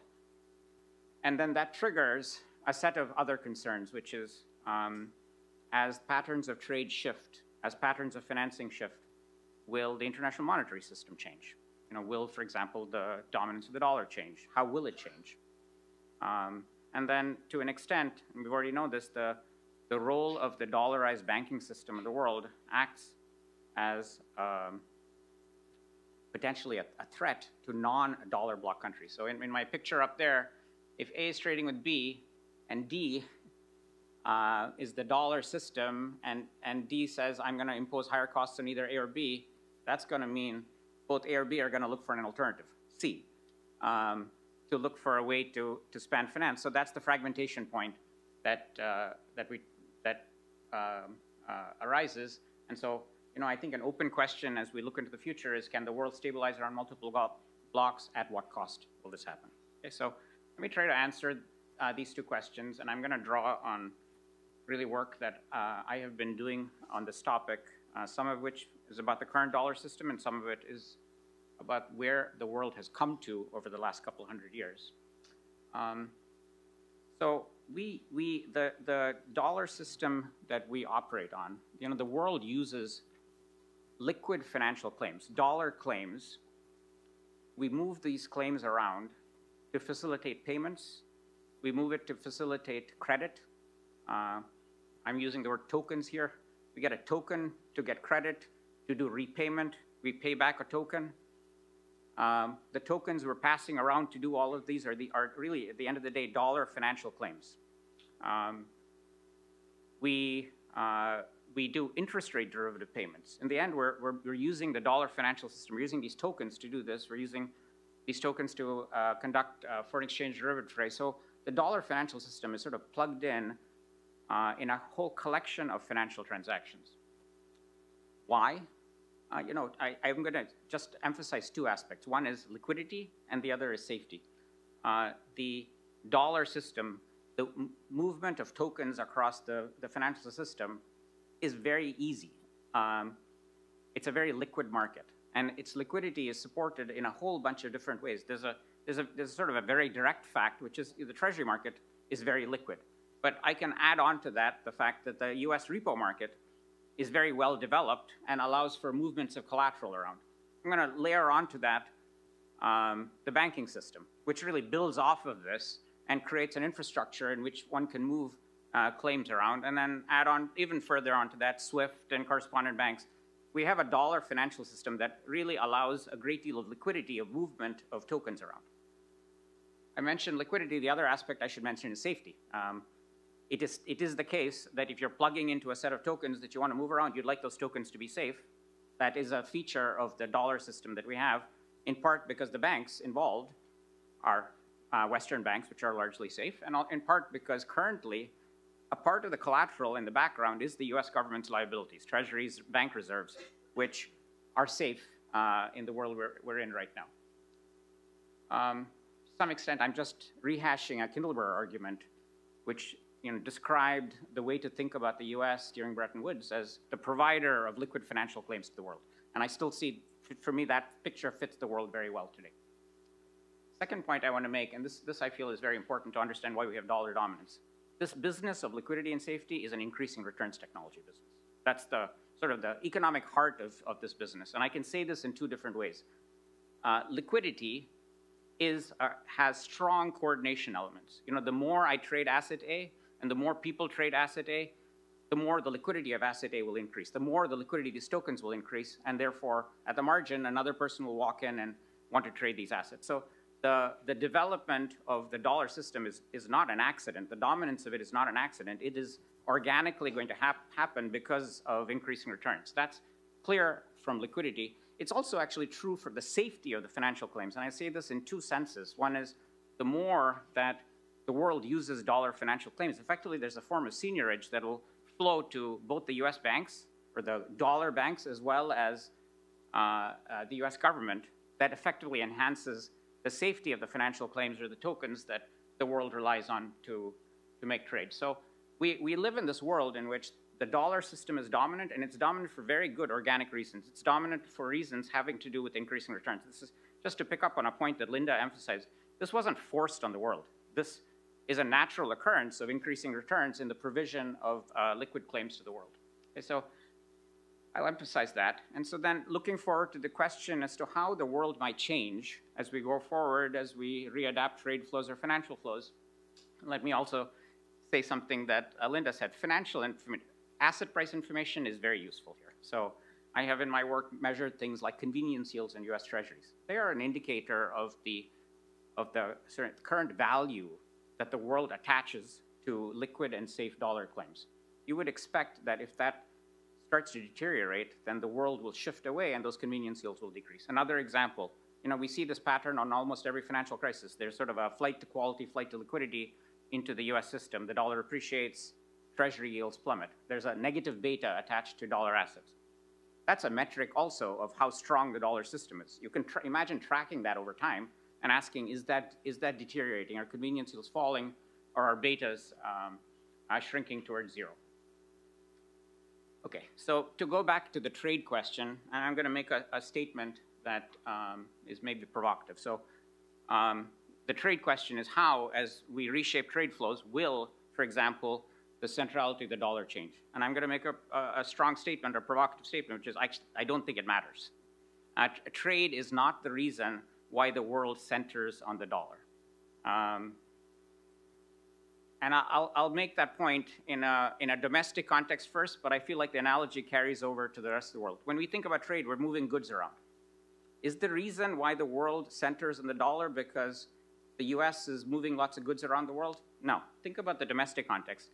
Fedwire payment network, over 90% of Fedwire payments are financial in nature. That is, investors buying and selling assets, making payments on interest rate derivatives. The quantity of goods trade in Fedwire is tiny. So if you ask where is the increasing returns coming from, it's not coming from trade. It's coming from the fact that the US itself is a big demander of dollar financial claims. So you have a big market in which that's true. And then when you look abroad, you see economies around the world using dollar financial claims to facilitate their own financial transactions. So, you know, I think the right model one should have in the world is one of increasing returns on financial ways, not through trade. Of course, once you have a system that's cheap, liquid, safe, it's obvious that trade will plug into that because that's the cheapest way in which to get financing, in which to make payment and credit flows. So I'm going to argue that the way to understand the financial system or the monetary system is it's finance that drives liquidity and trade plugs into it and takes advantage of it. Okay? So this is a picture that from the BIS work, and it's just striking, right? It just shows you how strong the US is in terms of dominance relative to almost every other country, and it's something that to just keep in mind as I go forward. So, you know, how might the world adapt? I think that clearly trade is changing. I don't think it's a big issue in my mind for the way the monetary system is constructed. Things financial, I think, will have an effect. This is not talked about, but imagine the US imposes capital controls. I think that'll have a dramatic effect. Maybe the more salient effect going forward is if the US fiscal position weakens, because that's decreasing the safety of the financial claims. And as I emphasized, since it's an increasing returns thing, it's increasing returns in the way up. It's also increasing returns in the way down. These effects are nonlinear. There's a broad question, what's the cost to the US of fragmentation? I'll just emphasize, one thing that I think is just useful also to think about the fiscal situation: reduce seniorage. In my estimates, 0.5% to 1% seniorage effectively comes off of the ability of the U.S. to provide dollar claims to the world. Okay, so what about the other path? The world is reshaping itself. There's potentially a renminbi block. At present, it looks forced. That's how I read the BIS work. Could it happen? My read on the history is this has always happened in a way that's low cost if the emergence of another set of tokens has a structure that's ready to accept it. If you think about the end of Bretton Woods and the shift to the Deutschmark and the European currencies, which has ended up being the euro, the financial systems of Europe were in a position in the 70s to accept being the provision of liquidity for those local economies. And I'd say this is true even historically. The shift from the sterling to the dollar happens because the dollar is as a financial center, is in a sense ready, has the capacity to absorb. The shift, even going back further from the Dutch florin to the sterling, happens in the same way. There's a capacity to absorb. If I think about the China case, this is low levels, financial infrastructure that doesn't exist, and a sort of a push. This is going to happen at high cost. So it strikes me it can happen for geopolitical reasons, but it isn't organic and natural for this to happen, and the increasing returns effects that I emphasize probably don't kick in. So, I'm going to conclude there. Just a comment about data. It'd be great to have more asset price data. I'm sure that'll be helpful. And then I'll stop there.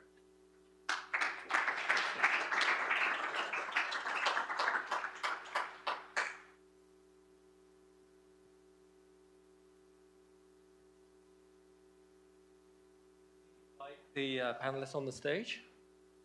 So we have only a few minutes, but this has been a terrific session, and I think we can put a good. Okay.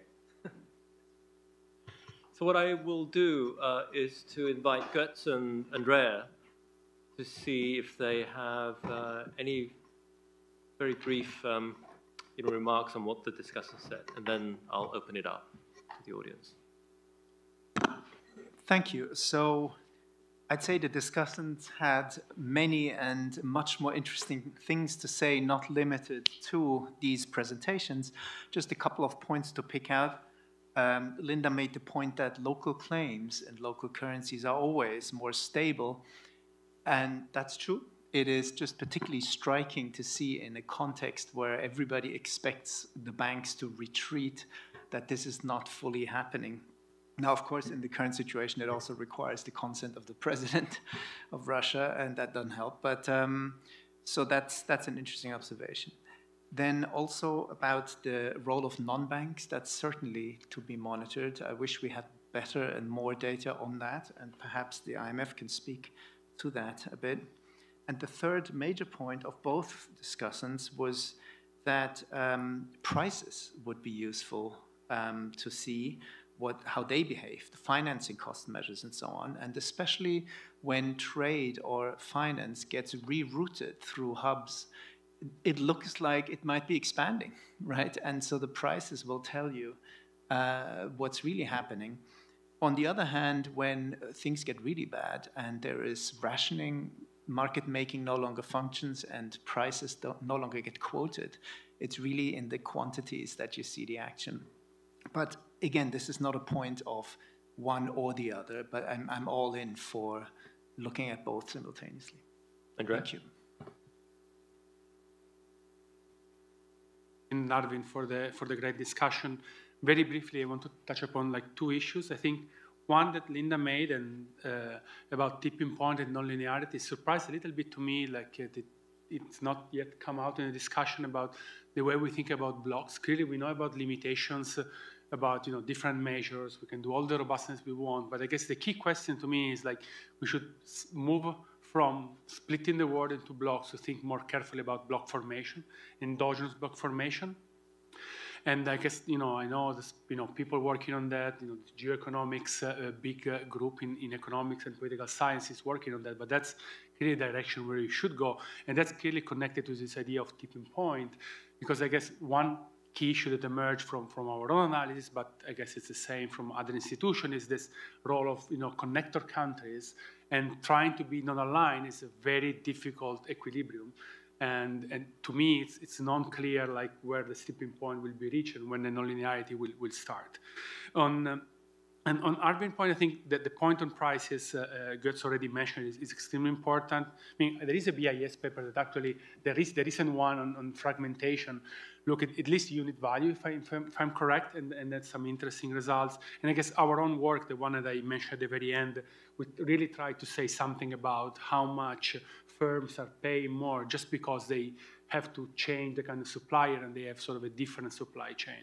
But I agree it's something that one should work much more on that, but there's a big call for sort of data, possibly private, I guess. Thank you. Excellent, thank you. So I'm gonna open it up, and for the benefit of getting as many questions in as possible, let me take a few. So I'll start with Nicola, but please introduce yourself for the benefit of those who are watching. And also at Bruegel.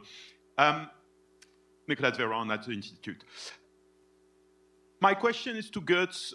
You had this fascinating slide where you said we have the reporting countries, but there is all this area where we don't see the reporting, and you framed it as non-reporting countries.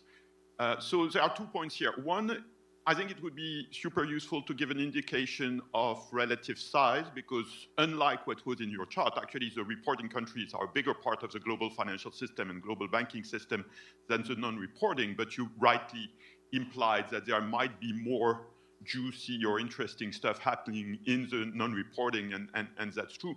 But there's also another piece that escapes this mapping, which is the non-reporting banks within the reporting countries. And these are also smaller banks, but they might be channels for interesting flows in the European Union. I'm not sure if Raiffeisen is among the reporting banks, but it's just one example that comes to mind. And I think if you look at what happened with Iran or Russia, you see small banks playing a big role in some circumvention of some actions. So suggestions along those lines. Thank you again. It was a remarkable presentation.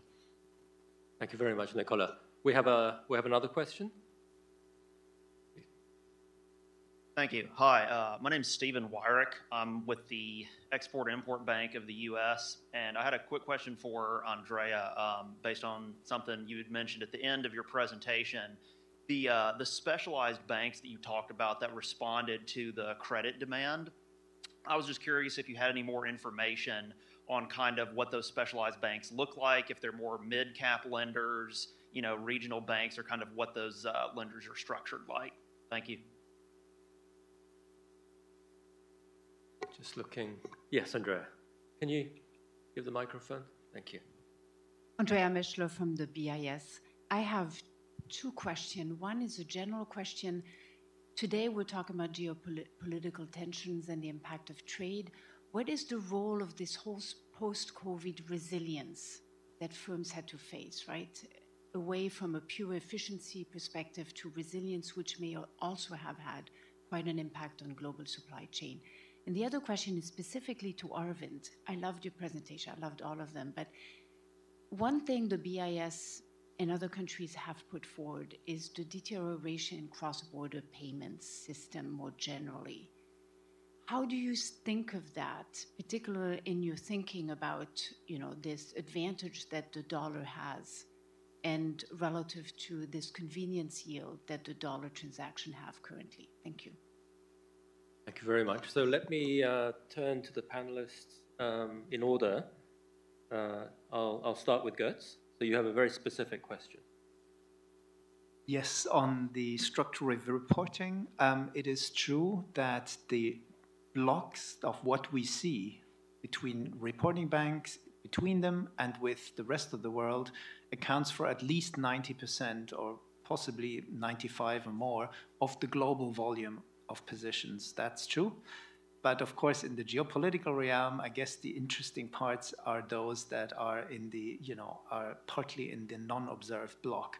Now, so I'm concerned about that block. But as far as the non-reporting banks within a reporting country is concerned, they cannot possibly remain non-reporting if they intermediate at scale. And so the reporting captures essentially all internationally active banks in those reporting countries. So I think my first focus would be on countries that do not report or on offshore centers. But it is an interesting point. Thank you. Andrea? Yes, on the question on who are the specialized banks, so we work with like US data, so yeah, US lenders from the Y14, and clearly I cannot say anything about who those lenders are, like specifically. The way we define them are lenders which are specialized in Asia, because we look at reallocation of supply chain out of China into other Asian countries. So they're lenders who already were doing before the tariffs, like cross-border lending to the specific region. We can define them in different ways, having subsidiaries there. Here, the subset of banks changes, but that's holds. In terms of like the economics that we have behind that, so why we think that specialized lenders matter, it's a mix of two things. Clearly, it's a story about like credit provision, so they are able to provide more credit to firms which actually experience higher credit demand, but it's also a story about information provision. So these are banks which provide not only credit, provide advisory role, provide a lot of additional sort of consultancy. They know the markets, and then we have some analysis in the paper. We are able to show that, for instance, if you know, they kind of create a network. So in the sense that if those banks were already lending to some countries in which they were suppliers working in the same industry of the US importers, which were borrowing from the same industry from China, that those banks are able to sort of create the network and sort of shift the US supplier to the country where they can find an alternative supplier. Let me stop here. Linda? Yes, so I'll just expand on this credit supply dimension. So in my research, which you mentioned, but I didn't mention, I think there was a very important message, which was that when things heat up and there's this, greater discussions of possible adverse outcomes or more uncertainty about trade policy, the banks generally contract their balance sheets. So the banks, not their full balance sheet, but their provision of credit. So an uncertain environment you don't need to have actual policy change to lead to an economic contraction.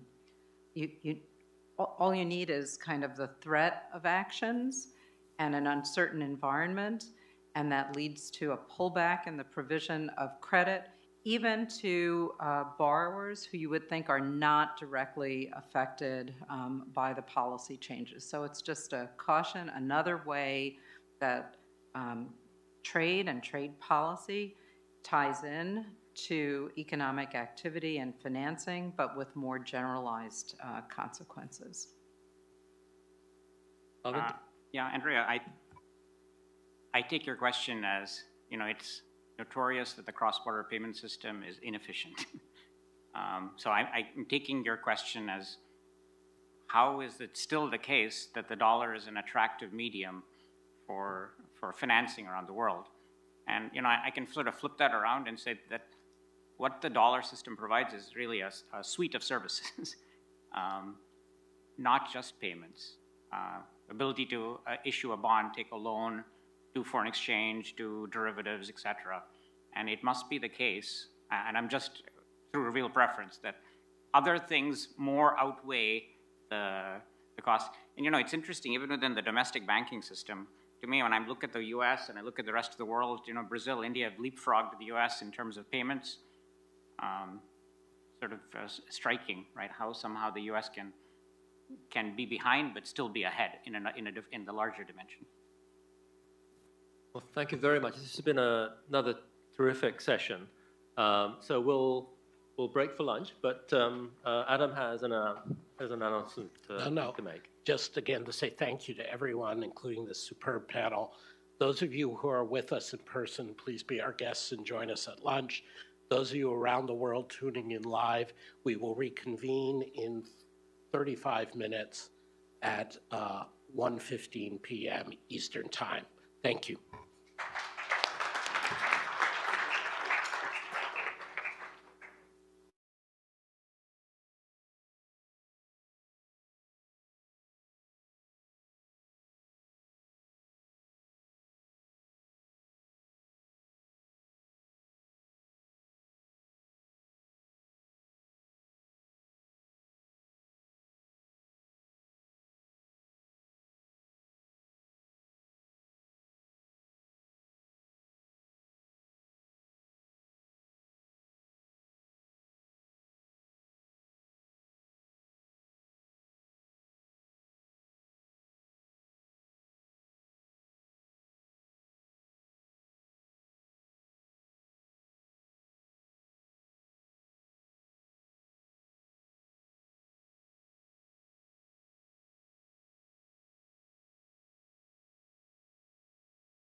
Politics, Trade, and Finance. And this next session is specifically on the interactions between trade and finance, where again, we've all known of its importance and seen it occasionally in crisis, but more detailed study was indeed necessary, and I'm very glad to have 5 distinguished speakers and discussants to take us through some of the latest work. Speaking first will be Hyun-Sung Shin, one of the co-organizers of this conference, the BIS economic advisor, co-heading the Monetary and Economic Department, and of course, a contributor to large shares of financial, macroeconomic, and empirical finance work. We also have Mark Baldwin, who is a counselor at the World Trade Organization on trade and microfinance issues, also including the WTO's relations with the IMF and the World Bank. He's previously held several positions at the Fund, the European Monetary and Financial Committee, and the French Treasury. As well, I believe is here or about to arrive is Susan Lund, the IFC's Vice President for Economics and Private Sector Development. She leads a global team that provides economic and analytical support to IFC investments and private capital mobilization. Prior to joining the World Bank, she had a distinguished career at McKinsey Global Institute and came up as a development economist. We also have 2 discussants, Tim Schmidt-Eisenhower, who is a principal economist at the International Finance Division of the Board of Governors of the Federal Reserve. He is previously an assistant professor at the University of Illinois, a research fellow at the Center for Business Taxation at the University of Oxford, and a member of Nuffield College. And finally, my colleague Nicolas Véron, senior fellow here at the Peterson Institute. He is the chair and moderator and host of our ongoing Financial Statements events series. Having done the introductions, we can just go right into the talks, and I believe Hyun Shin is up first. Thank you.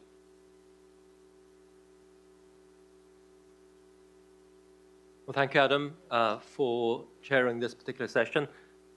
Most of the morning has been heading this direction, actually. So what I'll do is basically draw on the various strands of the discussion this morning and lay out this theme of the duality of trade and financial conditions. And I think it's going to fit very well with Mark's presentation, which is coming up.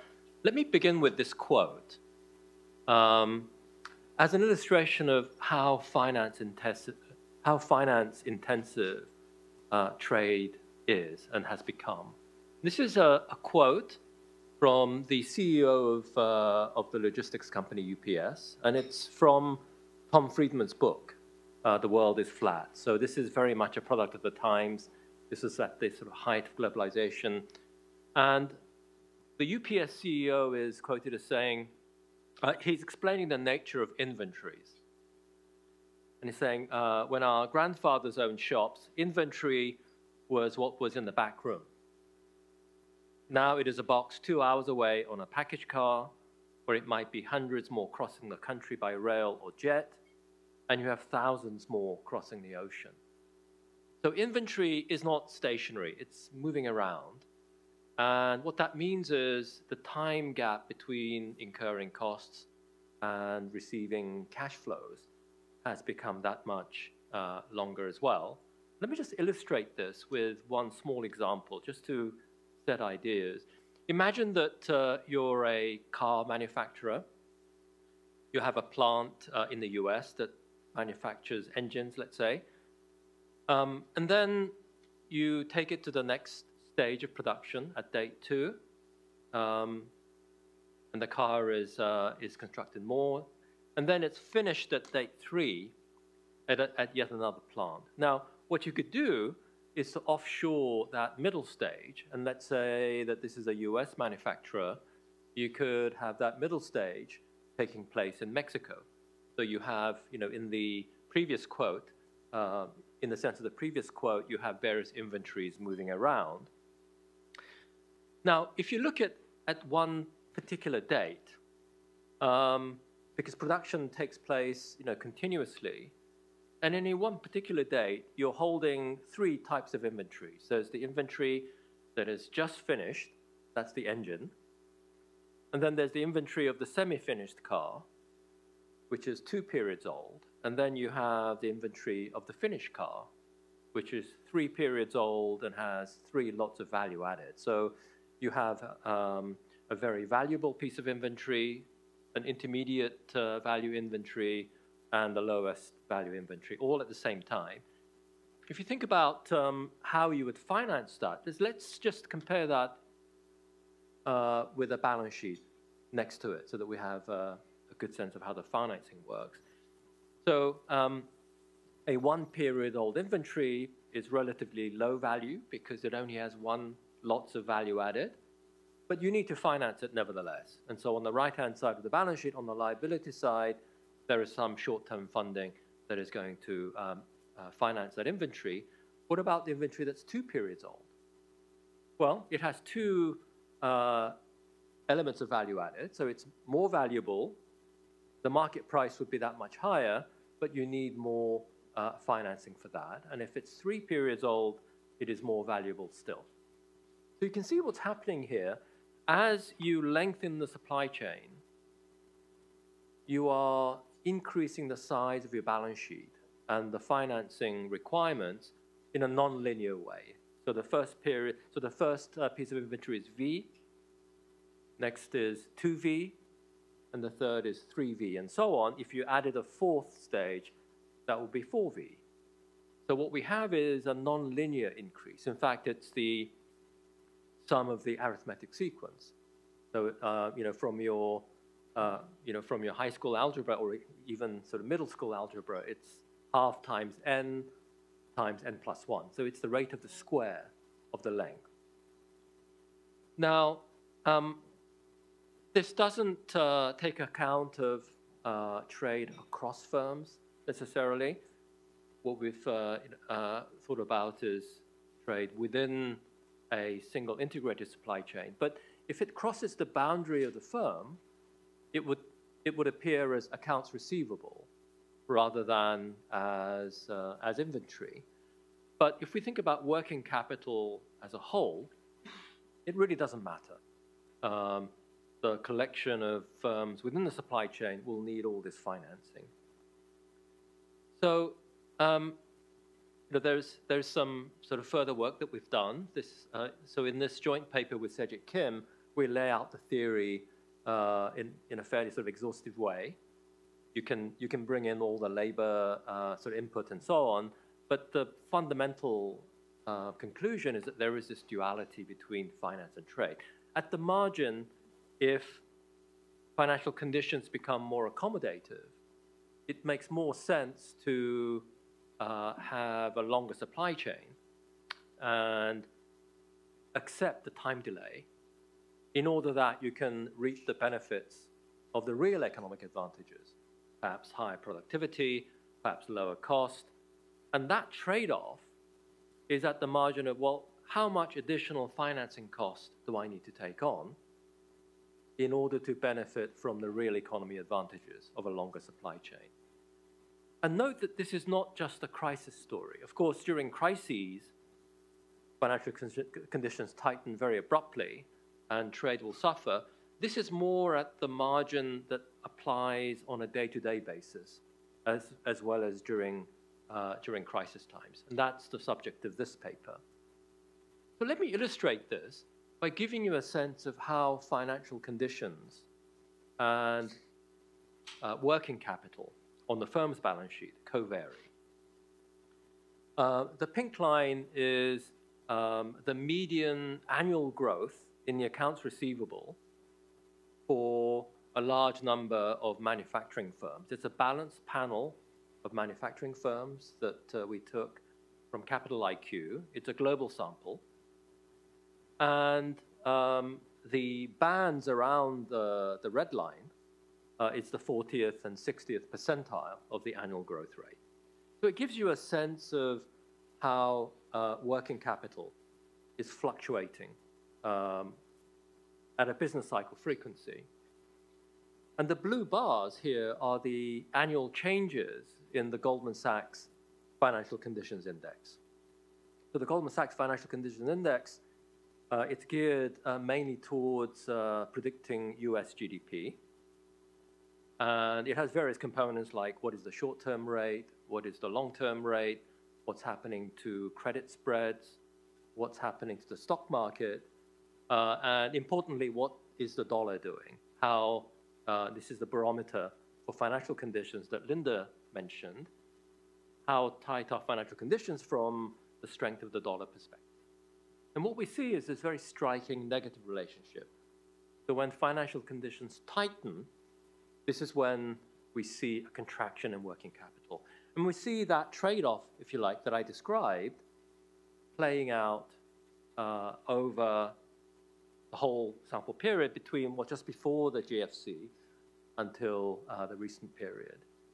So this is not simply just a crisis story, as in OA, but it happens during normal times as well. I'll just mention this one observation for 2021. This was the period of COVID. We thought, this was a period of supply chain snarl-ups. But paradoxically, that's the time when trade was actually booming. And you see that because that was when when financial conditions were actually very accommodative. And you see, in fact, this negative relationships holding very much in the most recent period as well. If we look at the scatter chart, it looks like this. So tighter financial conditions are associated with slower growth of accounts receivable. Let me give you another instance of this. This is another measure of financial conditions. It's the annual growth of dollar-denominated credit to non-banks outside the United States. So this is taken from the BIS global liquidity indicators. And again, you see this pattern, but here they go in the same direction. So more rapid credit growth is associated with more accommodative financial conditions. Again, if you look at the scatter chart, it's a very clear relationship. Let me give you one more. And this is the annual growth of the FX swaps from the BIS over-the-counter derivatives statistics. This is a these are semi-annual data, so the bars are a little bit thicker. But again, we see this positive correlation between dollar credit conditions and working capital. This is, in fact, the strongest of all. And swaps are a very, very important indicator because it gives a sense of the degree to which there is a flow to dollar-denominated assets. There's a huge demand from non-US institutions who want to hold a globally diversified portfolio.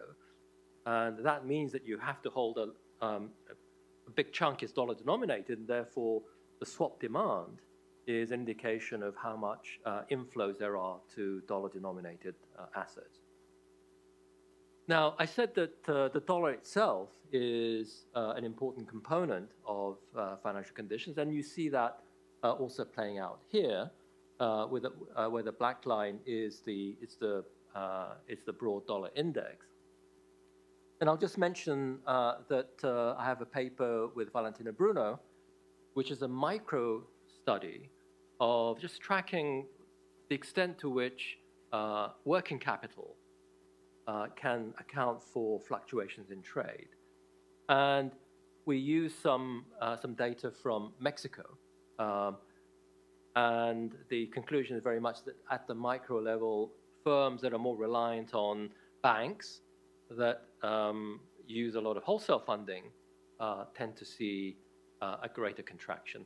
And this is also an interesting way of distinguishing what we do from the dollar invoicing channel, because we also find this. In fact, most of the exports from Mexico, as Anna reminded us this morning, go to the US. So let me just leave you with this chart, and it, I think, ties nicely with what Arvind was saying earlier. If we look at the ratio of trade to GDP, and here it's the real to real, because the trade deflator is different from the GDP deflator. If we look at the real to real, there is this very characteristic pattern with financial conditions. So let me stop there, Adam, and then I'll hand over to Mark or Susan.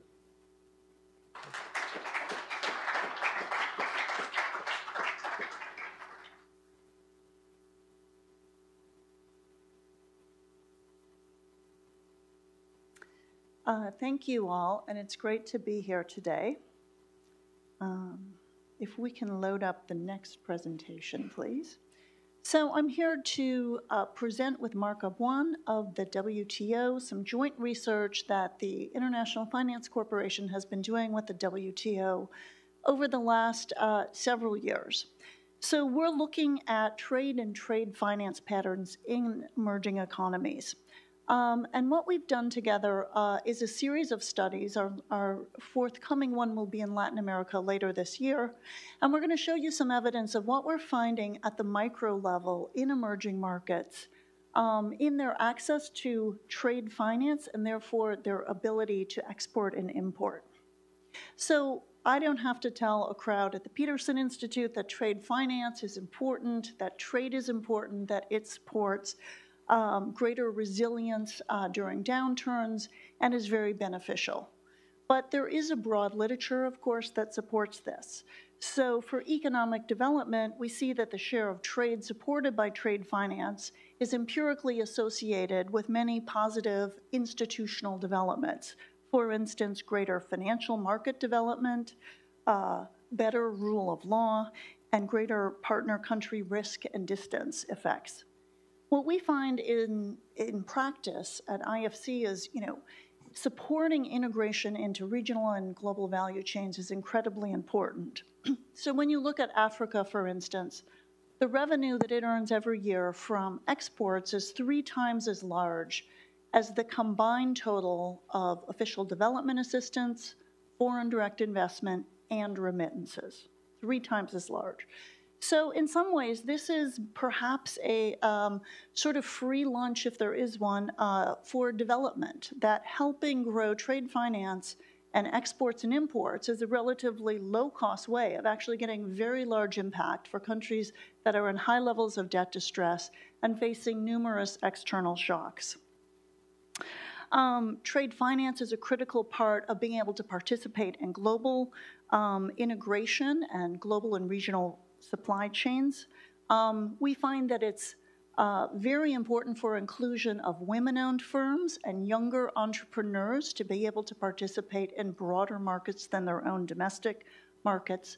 But as many of you know, good global data on trade finance is actually in very short supply. There are not consistent, widely available metrics to look at this. So this is where IFC and WTO teamed up 3 years ago to work on a series of reports. So what we do in our work is actually conduct surveys of domestic banks in different countries as well as firms. So we find out from the banks to what extent, what portion of their assets are going towards trade finance, what is their rejection rate of applications, what sorts of trade finance instruments do they offer, and then from firms, their perception of their ability to access trade finance.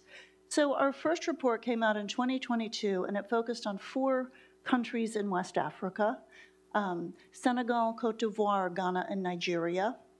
Last year, we studied the Mekong region, which is Vietnam, Cambodia, and Laos. And our forthcoming report is going to focus on Latin America with Mexico, Guatemala, and Honduras. So we're looking at very micro data from local financial institutions. And we asked them not only about the obvious letters of credit, but about payment guarantees, advance payments, factoring and reverse factoring, their level of digitization, and a whole array of questions about the trade finance ecosystem. So in a nutshell, what do we find? I'm going to give you a broad overview, and then Marc Baldwin, my fabulous collaborator on this, is going to go through more of the details. So first, we find that a surprisingly small share of goods trade is actually covered by trade finance in these countries. So in West Africa, it averages 25% across those 4 countries. In Vietnam, which you think of as an export powerhouse, it's only 21%, and it's less than 3% in Cambodia and Laos. This is surprising. To put this in comparison, if you look at South Africa, about 40% of goods trade is covered by trade finance of some force, so of some type, intermediated by banks. And in advanced economies, it's more like 60 to 80%. In addition, we find, not surprisingly, that the trade finance that exists is expensive. So the average letter of credit costs between 2 and 4% of the value of the transaction in West Africa and just over 3% in Cambodia and Vietnam. Again, to put it in perspective with advanced economies, firms can access a letter of credit for 25 or 50 basis points.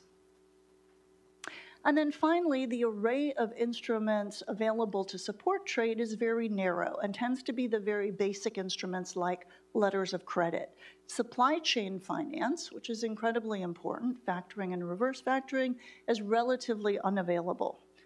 So we put all of this together to look at what would happen if we were able to expand bank offering of supply chain and trade finance instruments and reduce the cost to global averages. And what we find, maybe not surprisingly, is that you could get a big boost in trade overall. About 8% in the 4 West African countries, 5 to 9% in the Mekong region, and this translates into billions of dollars of additional export revenue annually. So now to go through more of the details, I want to invite up my colleague Mark. Thank you, Susan. This is really a team's work in progress at the present moment, the two organizations working together. So what I'm going to show in the next few slides, it's when available trade finance is scarce, but relative to what in emerging markets. When available, it is expensive. If you had more, you could have more trade in those countries, right? And in a bit more traders as well. What is the policy action that is taken as a result of these studies? Because it's also a supply chain. We're doing the research to go into policy action as the multilateral development banks are supporting the buildup of markets locally. So locally available trade finance can be scarce. Relative to what first? Relative to, there's a big statistical gap in trade finance. And the last estimate globally was done by the Bank of International Settlement in 2014, where it calculated by variation of stocks that trade finance was about $6.5 to $8 trillion against $16 trillion of that year in trade, so that a coverage of 50%. And if you added to that bank intermediated trade finance export credit guarantees, that can be some double counting, but let's say that you can have another $2 trillion that would lead to a minimum of coverage rate at the global level of 60%, so 10 trillion out of 16. Today, merchandise trade is 23 trillion, and you would have a market somewhere around 12 trillion or so. So the African Development Bank has also done a survey over 2,000 banks and comes to the conclusion, principally because of the existence of South Africa, Morocco, and Egypt, more developed countries, that as Susan was saying, the average continental rate of trade finance to trade is 40%, so 60-40. Here we are getting down to averages of about 20% for the countries that were surveyed. In Western Africa, 143 banks have been surveyed. In the Mekong region, 90 banks. And right now, we're using a critical mass approach in Mexico and Honduras and Guatemala. We are surveying about 45 banks. But if you're taking the two largest economy in the panel here, you have Senegal, Cambodia, Nigeria, Ghana, Cote d'Ivoire, and Guatemala and Vietnam. So if you're taking the two largest, which are Nigeria in Africa and Vietnam, what you're seeing is a coverage rate of trade of about 20%.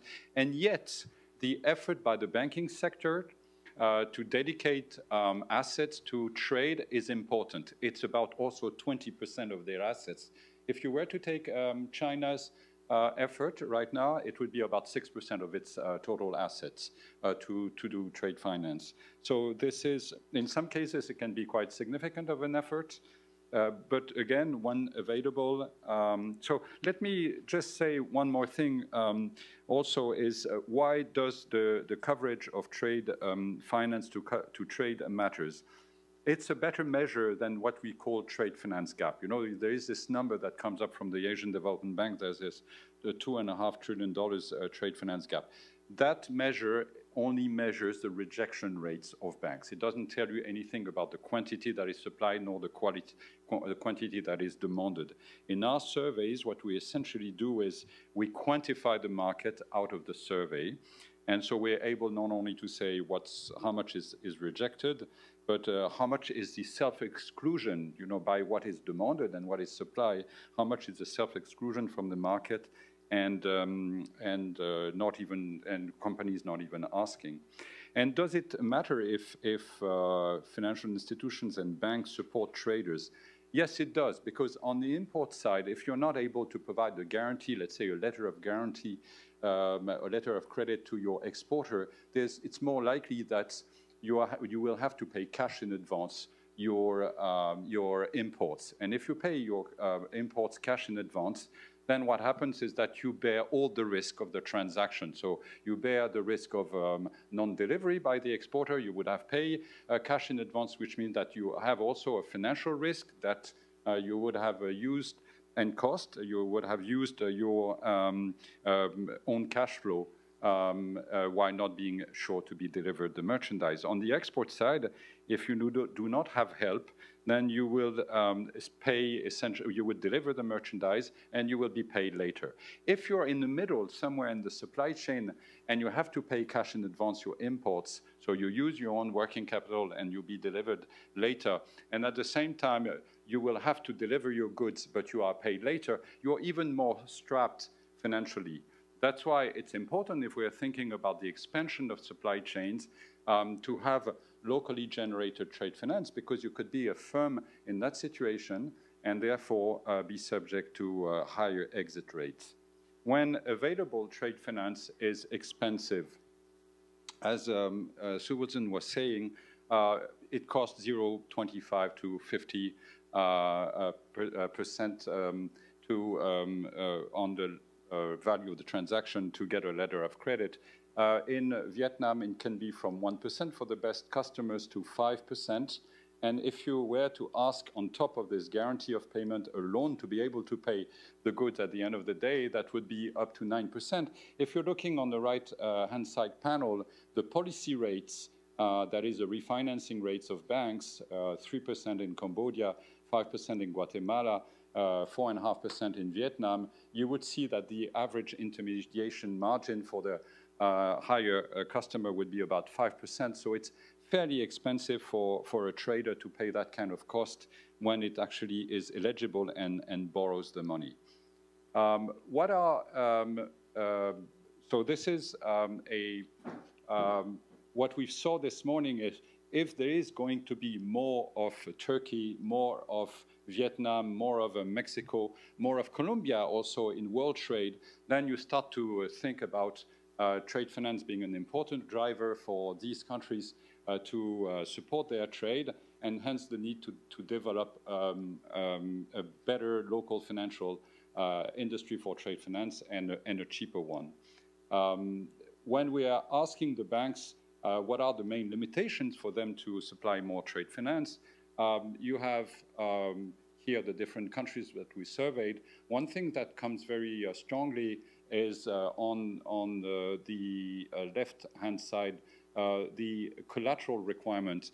What happens is normally in international trade, and in particularly in international trade finance, the normal collateral is the merchandise.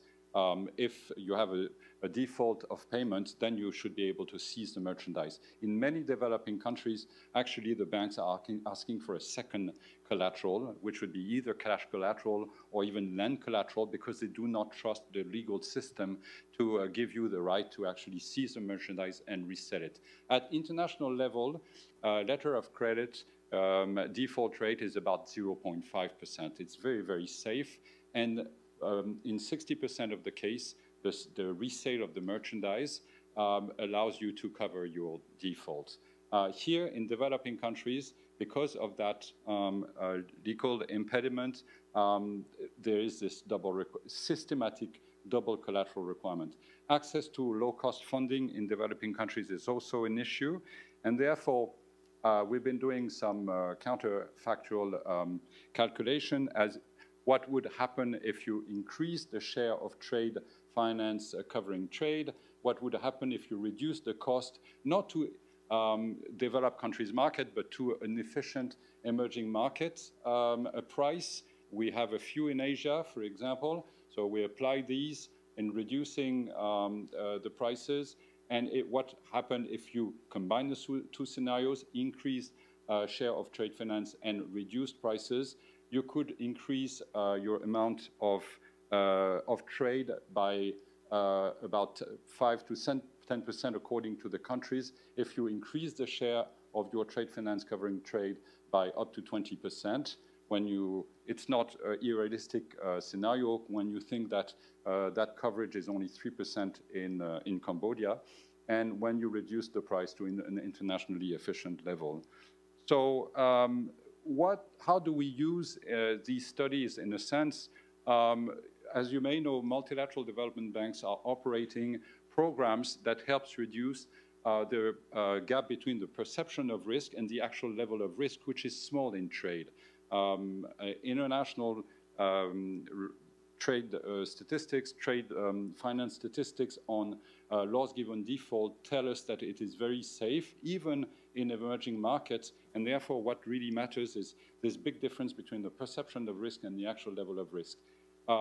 MDBs are operating programs where they link the issuing banks and the emerging and the confirming banks internationally, and they make sure that the two do operations together, and the MDB would take on the final payment risk, but it never have actually a loss. Out of more than 100,000 trade transactions, the IFC has never incurred any loss in doing these kind of guarantees. And so basically, with these studies, we're able to make the case for MDBs to do more in emerging markets. After the financial crisis, they were doing about $10 billion in support to markets in emerging markets, and it's about 50 billion. There's going to be a meeting at the end of the week with the head of MDBs, along with the head of the WTO and the head of the IFC, and trying to support the development of supply chain finance markets in emerging markets, particularly those which are seeing the development of the supply chain finance market.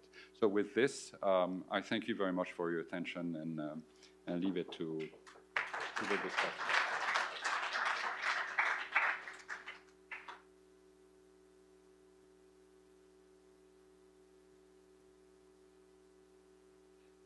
All right. Well, first of all, thanks a lot to the organizers for including me.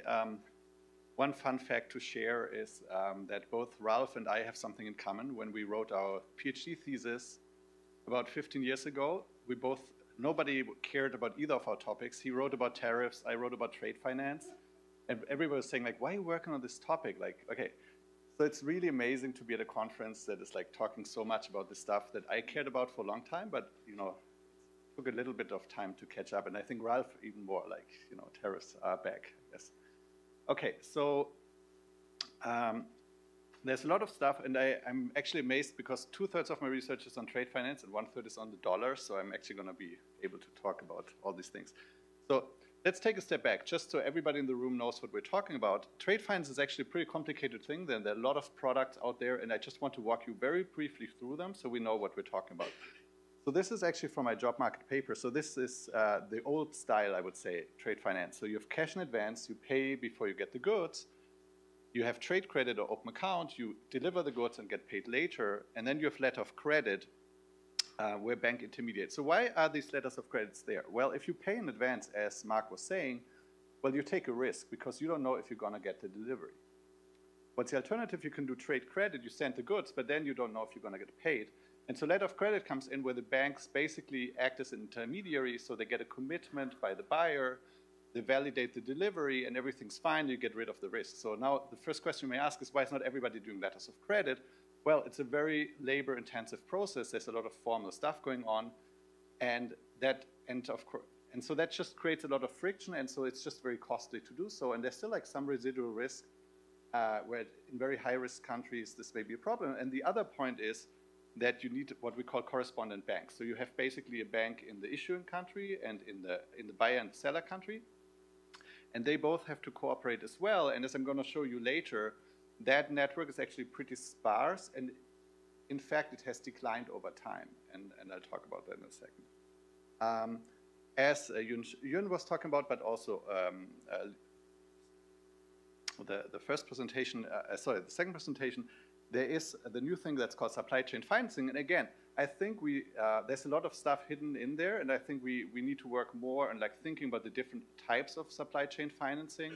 And I learned actually a lot from talking to Mark last week about that. So I think the big picture I would think about is you're part of a supply chain, and that gives you an advantage over other firms that are not part of the supply chain in ways you could access the funding markets. And that could be through directly being owned by your upstream firm, but it could also be by your buyer working as a guarantor for you. So I think these are things that we haven't really studied much, but I think it's really interesting to learn more about. Now, these are the payment terms, but these are not necessarily the financial products we see in the data. So for example, working capital loans are necessary both for trade credit and cash in advance. And I think it's really great that you try to collect that information as well. Trade credit insurance is something that's really understudied, and there's like the public part that I think more of you are familiar with, which would be the American, for the Export-Import Bank and like other banks in other countries, which guarantee certain things. But then there's also a pretty big private market, and there's an interesting division between those two markets where the public market typically covers things that are above 2 years, and countries that have very big political risk, where the private market can't do the insurance. And there's actually some OECD rules about that, so it's not totally arbitrary, that splitting. Trade credit can be used to refinance, so there's a factoring, so you can basically sell your claims on your buyer onto a factorer or a bank, and that way you get money again, and then finally there are letters of credit. And I think we really need to look at all these different components and understand it. And something I keep pushing the survey people is to really measure as good as possible the different things, because they matter a lot. And if we want to test theories, we want to measure them separately, and additionally separately by imports and exports, which I have to talk more about with you. Okay, so the data is growing but still limited. So I think one interesting set of data that I've worked with is this customs data. So some emerging economies that care about the balance of payments have collected payment terms at the transaction level, and that's mostly because they cared about capital controls. The good thing is we know a lot about those countries. The bad thing is it's like a certain type of country. It's like emerging countries, and so we want to learn more about the other countries. The SWIFT data, I've also worked with those. Those are these bilateral flow data, and they're amazing because they basically, for most of history, they cover like everything that's going on because SWIFT is such a dominant player. The disadvantage is that it has become extremely hard to get our hands on this data. We used to be able to just apply and they sent you the data, and now you can't really write research papers. It's kind of hard, and that's something that maybe all we can push together to get the data again. And then I think one really important development is like people like the WTO and IFC collecting this survey data to fill these gaps. And in particular, to collect really more detailed information about the costs, which we almost know nothing about, like the letter of credit costs, for example. And also things like the rejection rates, which are super interesting if you think about the economics, as I'll discuss in a moment. There's some other data sources I won't have time to get into, but they're basically about guarantees and something we used in the US in another paper. So let me talk a little bit about the different presentations. So I've found Yun's work really fascinating. Supply chain finance is something we've not thought enough about, and so I think anything, especially on the theory side in that direction, is really helpful. And so why do we care? Well, supply chains are a very, very large part of international trade, and a large part of recent globalization and productivity gains are associated with these global supply chains. So if you think about fragmentation and a reduction of supply chains, we have to worry about losing that productivity again and losing those gains from trade. So Yun's main point is that not only is financing cost increasing in the length of the supply chain, but this could be even non-linear, because for every step, the intermediate input that you're moving forward becomes more and more valuable. And so that's a really interesting insight. And coming from that is that we know that financial conditions change over time because of monetary policy, because of other factors. And so to the extent that financial conditions change over time, we want to understand how supply chains may vary over time. And as Yun was pointing out, the dollar is like an important factor in the supply chains. So I'm not going to talk too much about this because it's also like a side note for you, but I think it's a really interesting thing that you're showing, and I just want to walk the audience through those two channels. So there's the dominant currency paradigm channel by Gopinath et al., which I think a lot of you have seen, and then there's the financial channel, which Valentina and Yun have presented. And so the basic idea is the following. If you're in the dominant currency world, prices are sticky in dollars, you're an importing country, and when the dollar appreciates, your imports now become more expensive, which means your prices in local currency go up and your imports go down. In contrast, and so let me just say here, if you're the US as an importer, and that was like Yun's point of their paper, that channel should be dead because you are importing in dollars, but your local price is also the dollar, so the dollar exchange rate doesn't do anything. So the invoicing channel by construction is not operative for US imports. And that's kind of the really interesting point that he makes, that he can actually disentangle them. The financing channel is a little different. So here we think about trade finance. So there's a bank or some other lender giving money to the exporter, because that's what most trade finance is. It's the exporter providing trade credit. And so when the dollar appreciates, these lenders have face tighter balance sheets, the trade finance cost goes up, the export price goes up, and quantities go down. So if you look at it from the data perspective, in both cases, prices go up and quantities go down, but for very, very different reasons. And so that's why it's important to tell those two channels apart.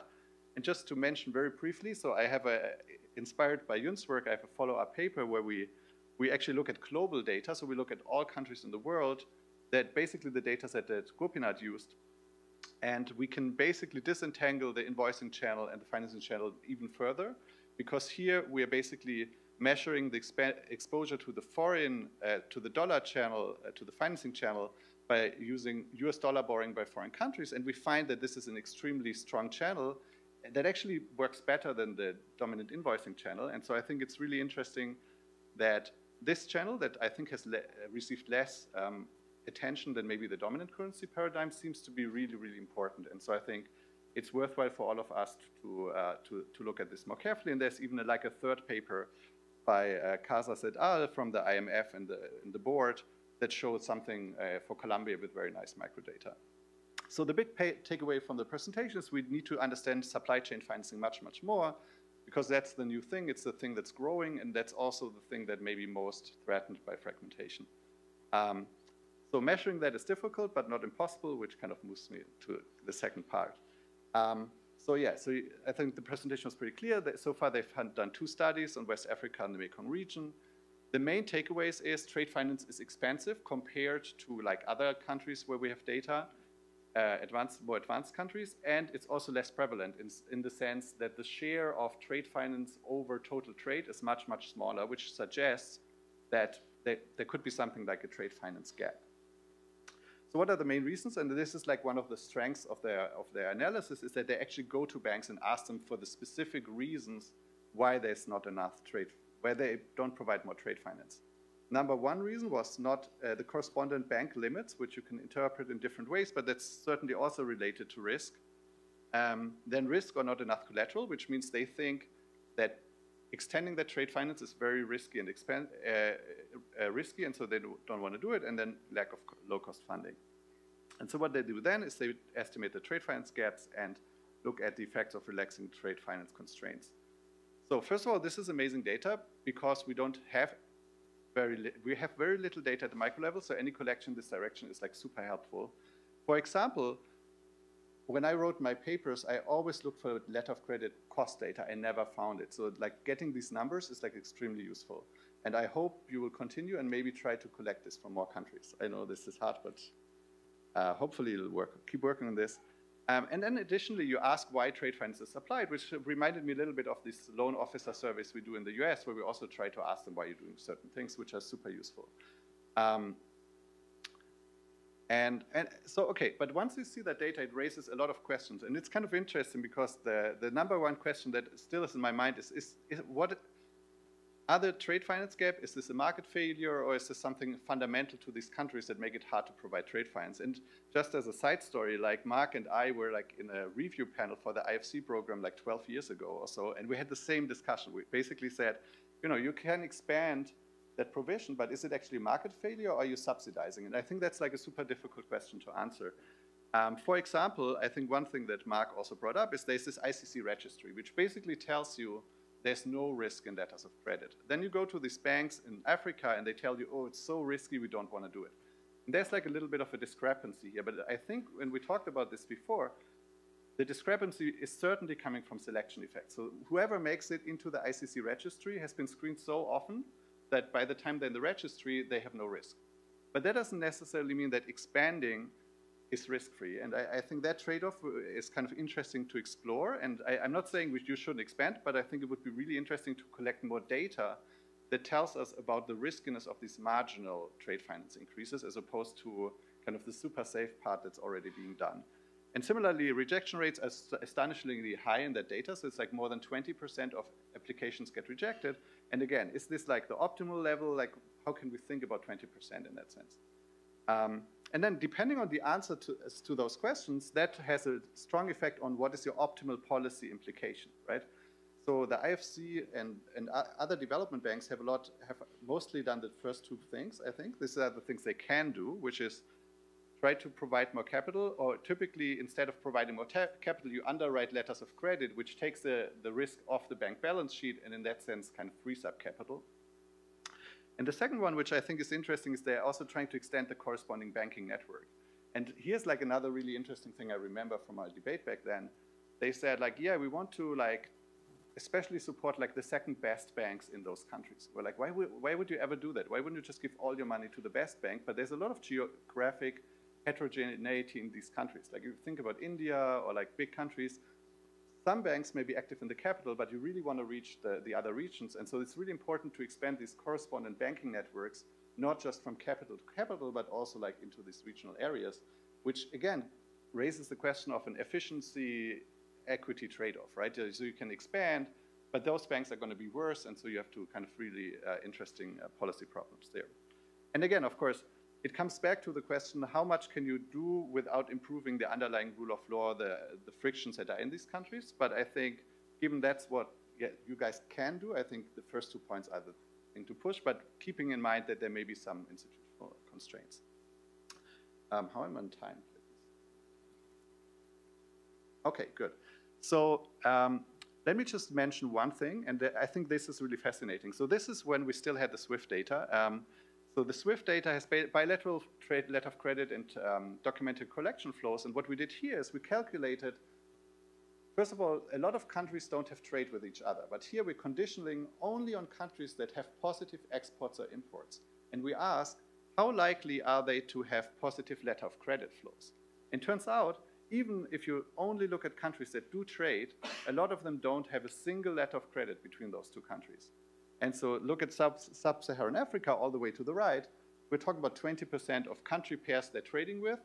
They're able to send a letter of credit. So that means there's a huge gap. Interestingly, even South Asia on the left, it's like 50%, right? So that means half of the trade relationships that South Asia has don't have an ability to do letters of credit because there are no corresponding banks.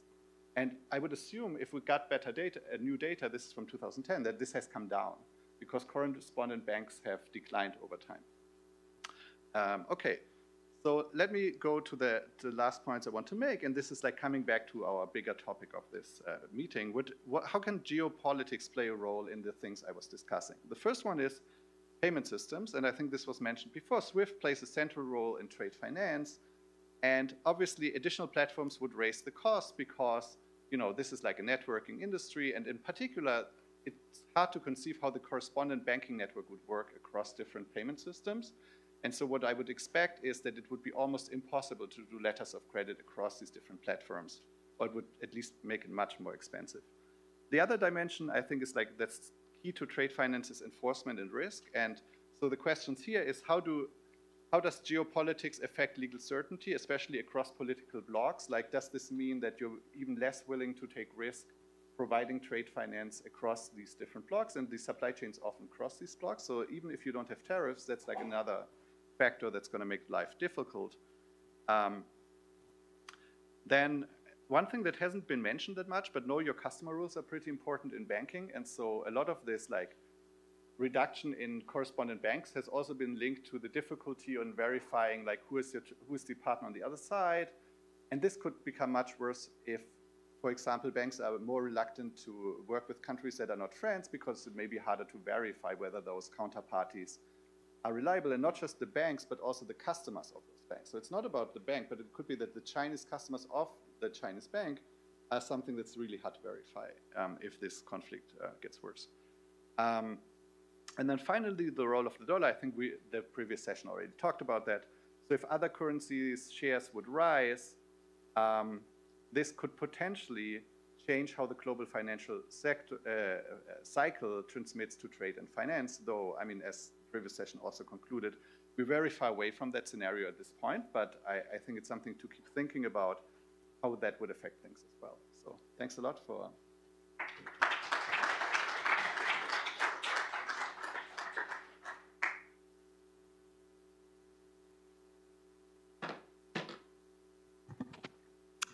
Thank you. It's a great honor for me to be part of this conference, and especially to come after these very great papers and presentations. I will talk about, in a way, I will pick up on one of Tim's last point, which was the point about payment systems. And I will argue that global financial infrastructures, I take the plural, are hard to build, but actually very resilient against geopolitical risk. So, indeed, I'm focusing on plumbing and specifically on payments plumbing, not going too much into other pieces of plumbing like, securities-related things. It's very, as many of you know, it's very hard to get the plumbing, to get it right when you try to understand the plumbing. And of course, the BIS is in a privileged position because it's kind of the hub of all plumbing thinking in the world when it comes to finance.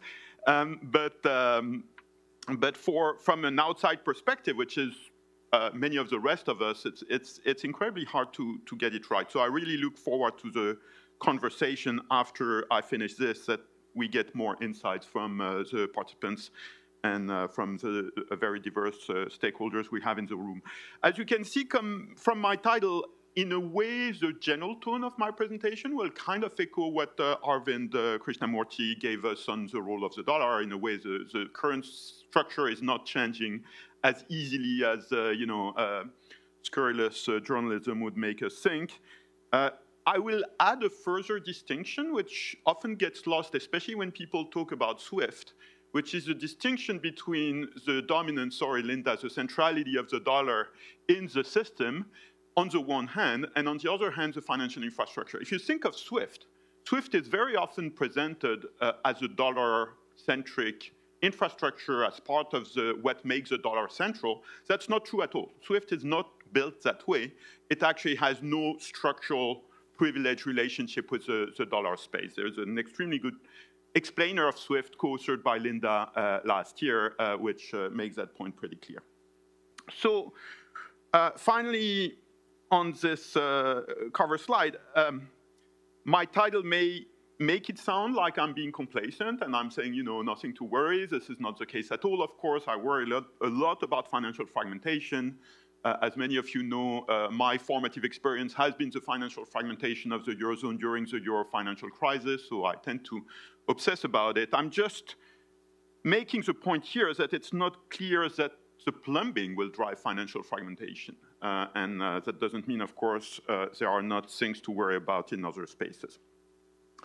So even so I'm not working in a particularly official institution, Adam, I have to make a due disclosure, which is that I have a duty in one of the financial infrastructures, which is the Global Trade Repository arm of DTCC. And the reason I'm making the disclosure is not just because it's appropriate, and clearly I'm not speaking in that capacity today, but actually that story of trade reporting illustrates one of the points I want to make, which is that global financial infrastructures are really difficult to build. I should mention that I was driven into this board by the late Alberto Giovannini, who was a true mensch of financial plumbing.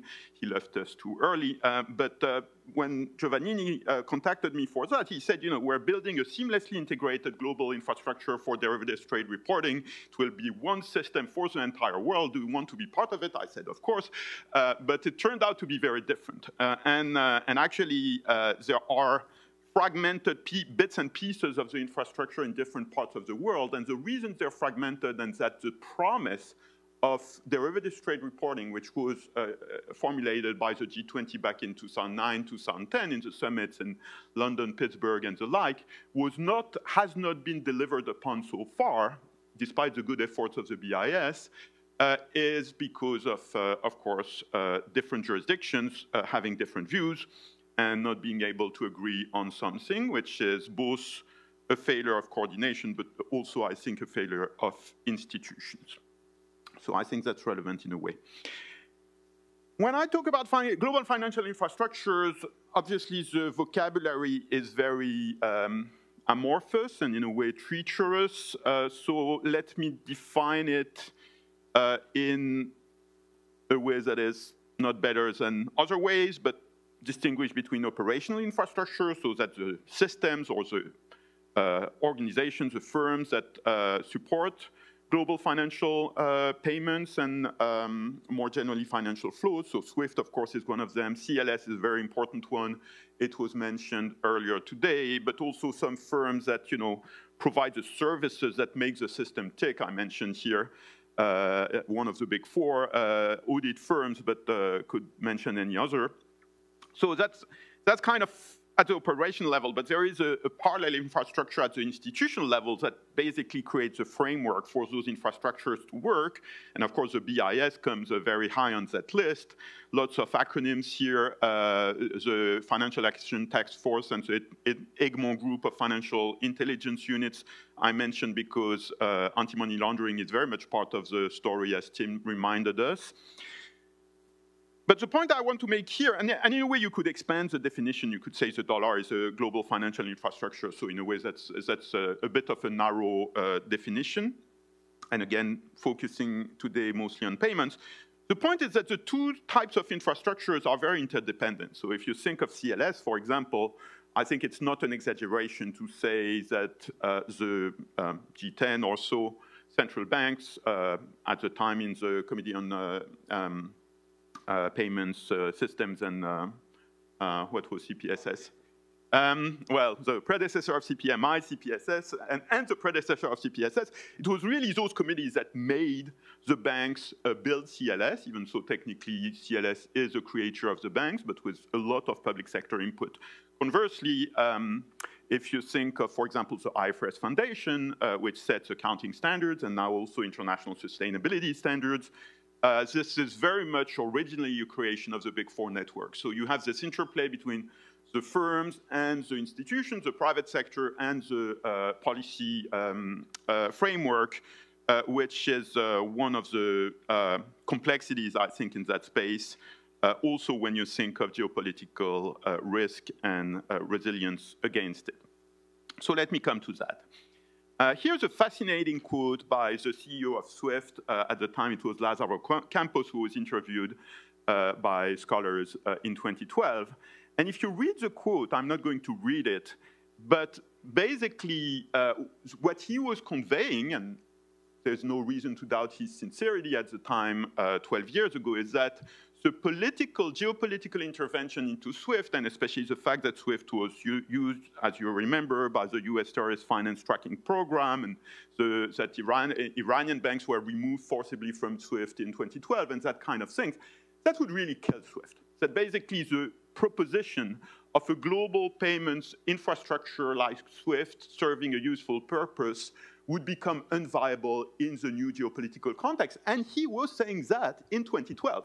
Which we look back at now as a kind of halcyon days of when geopolitical risk basically was absent from the radar compared to where we are now.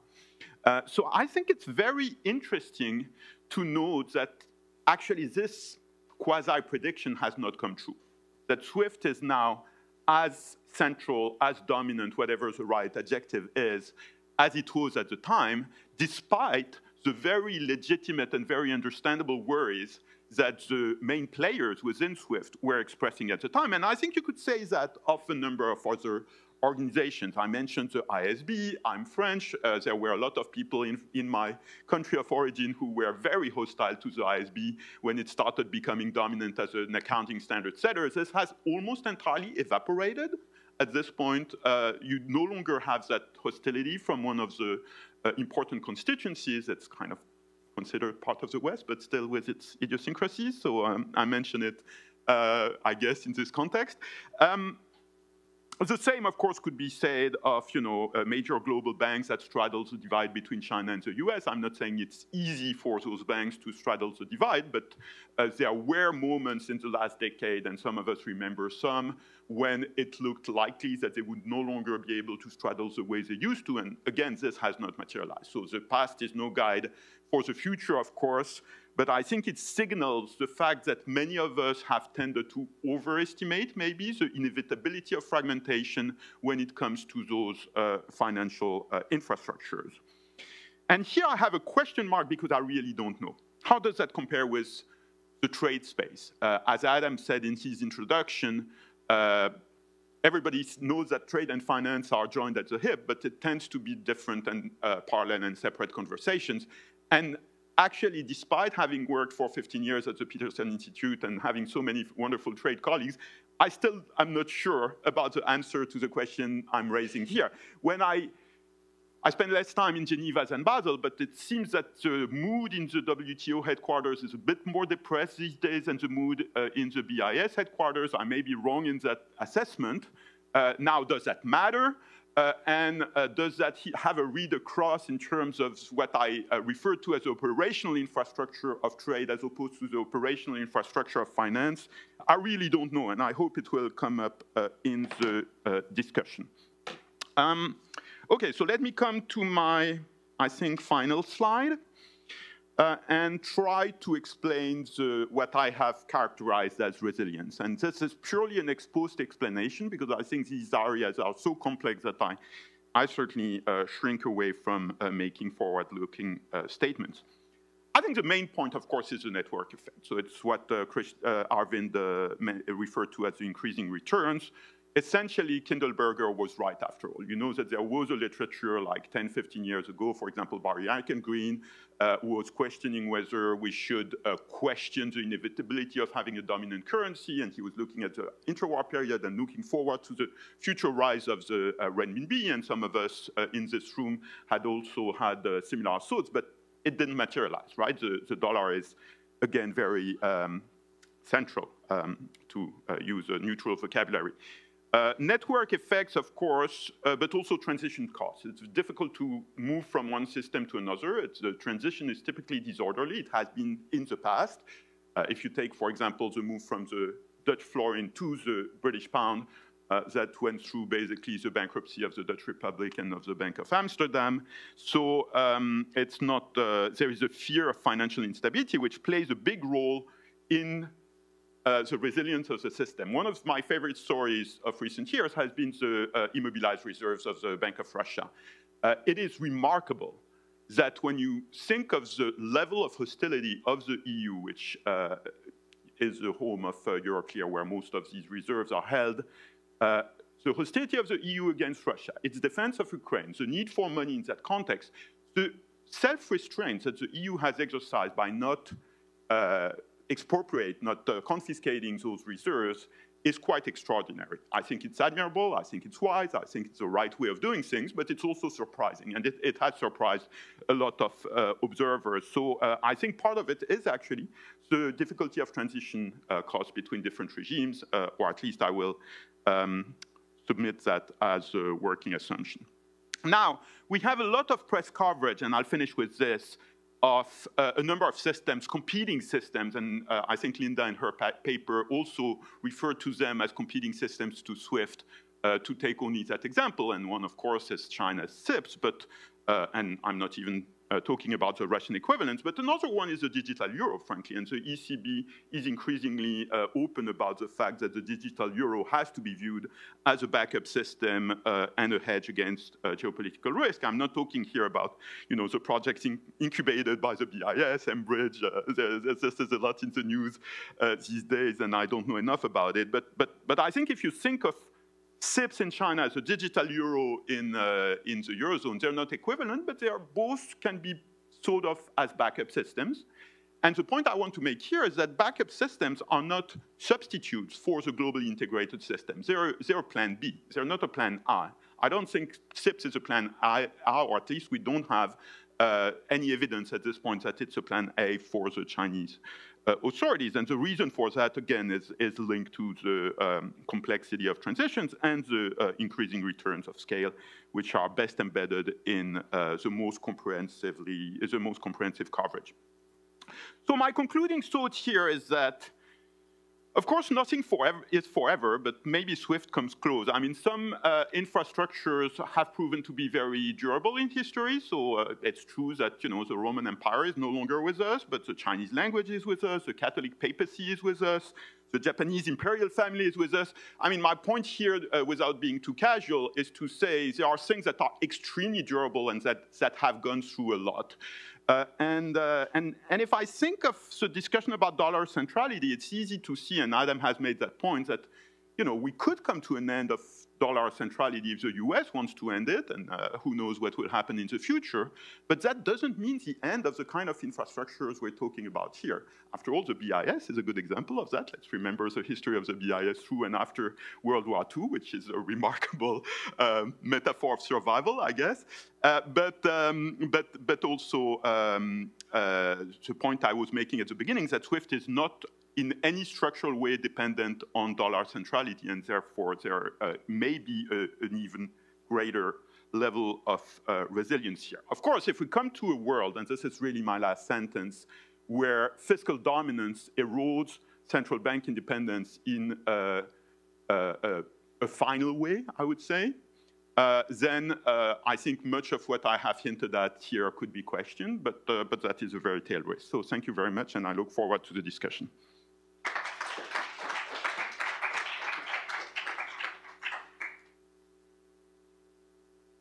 Thank you very much. If I could ask our four speakers, well, there's 5 speakers, but so 5 speakers to come up to the table. Thank you. As I guess is traditional, I should ask the paper givers to speak if they have any response to the discussants, although the discussants, in a sense, gave independent presentations, so maybe not. But Hyun, first to you.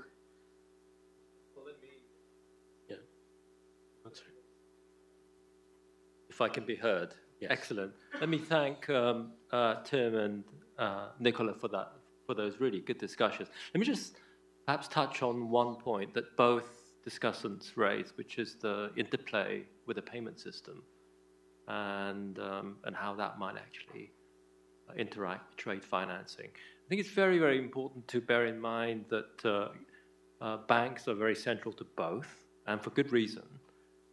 In that payments through the correspondent banking network happen through a series of updating of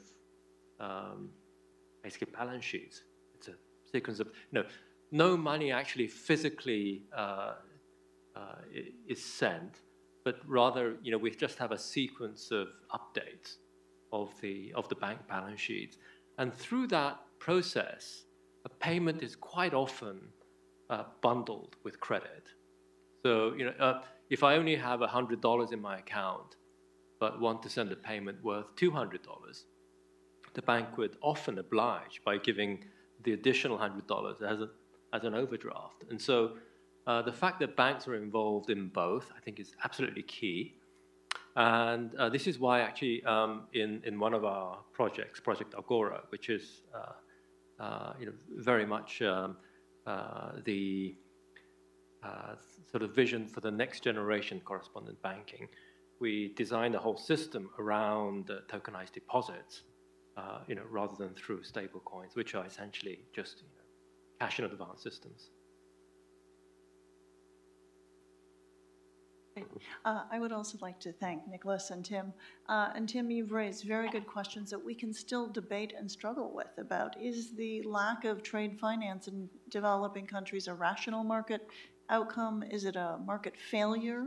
And what can we do about it, if so? Mark?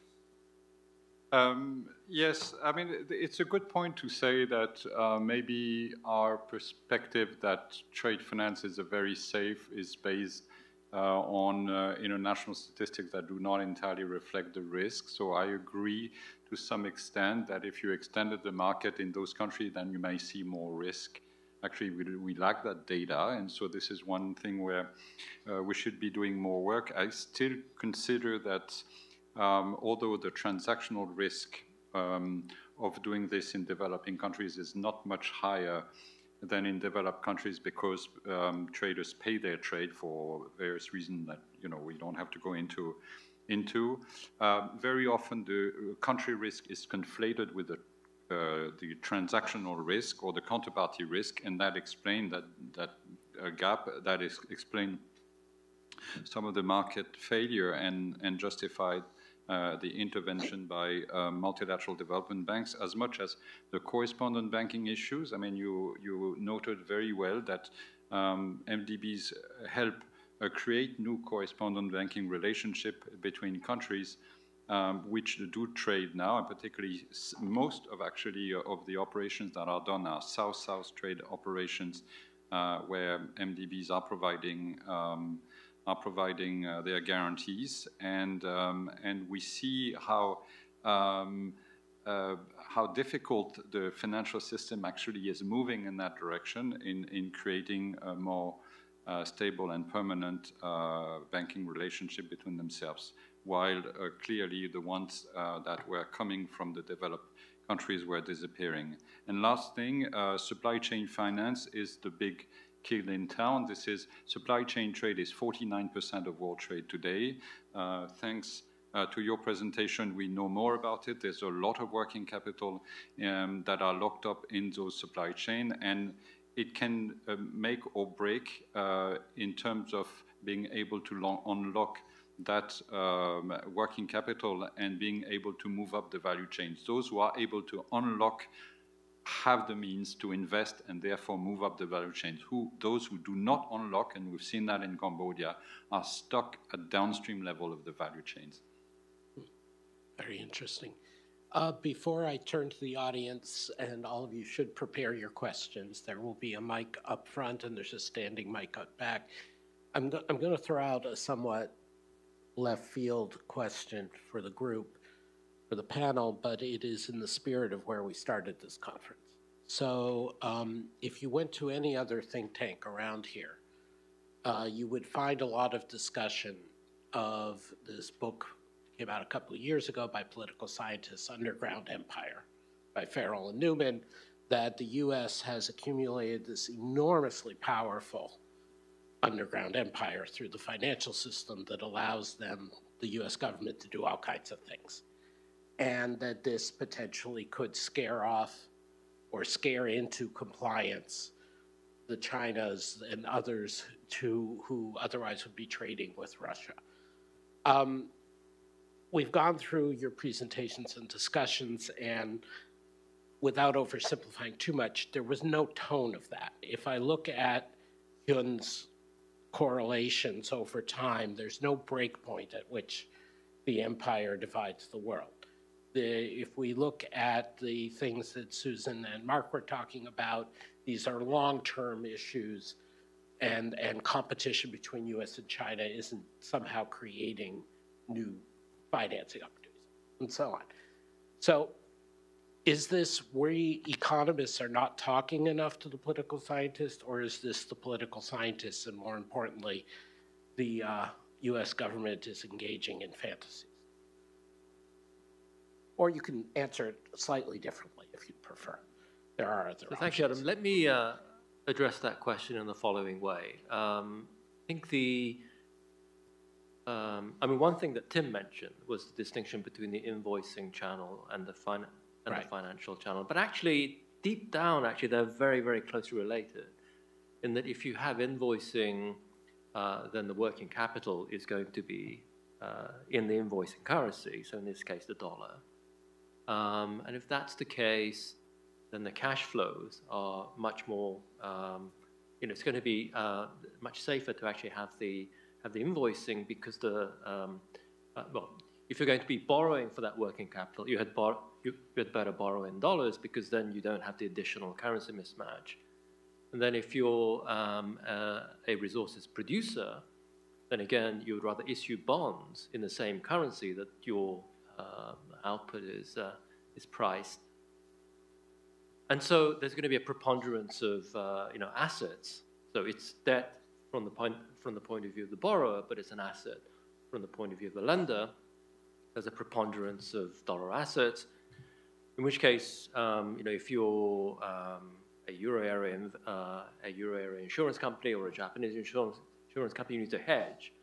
So you need a dollar-based global banking system to provide you that hedging. So every piece is fitting in this way with other pieces, and so there's a mutual, if you like, reinforcement, and that I think is much more than the nature of the prevalence of the dollar, rather than any kind of political sort of imposition. It's there by choice, rather than by imposition.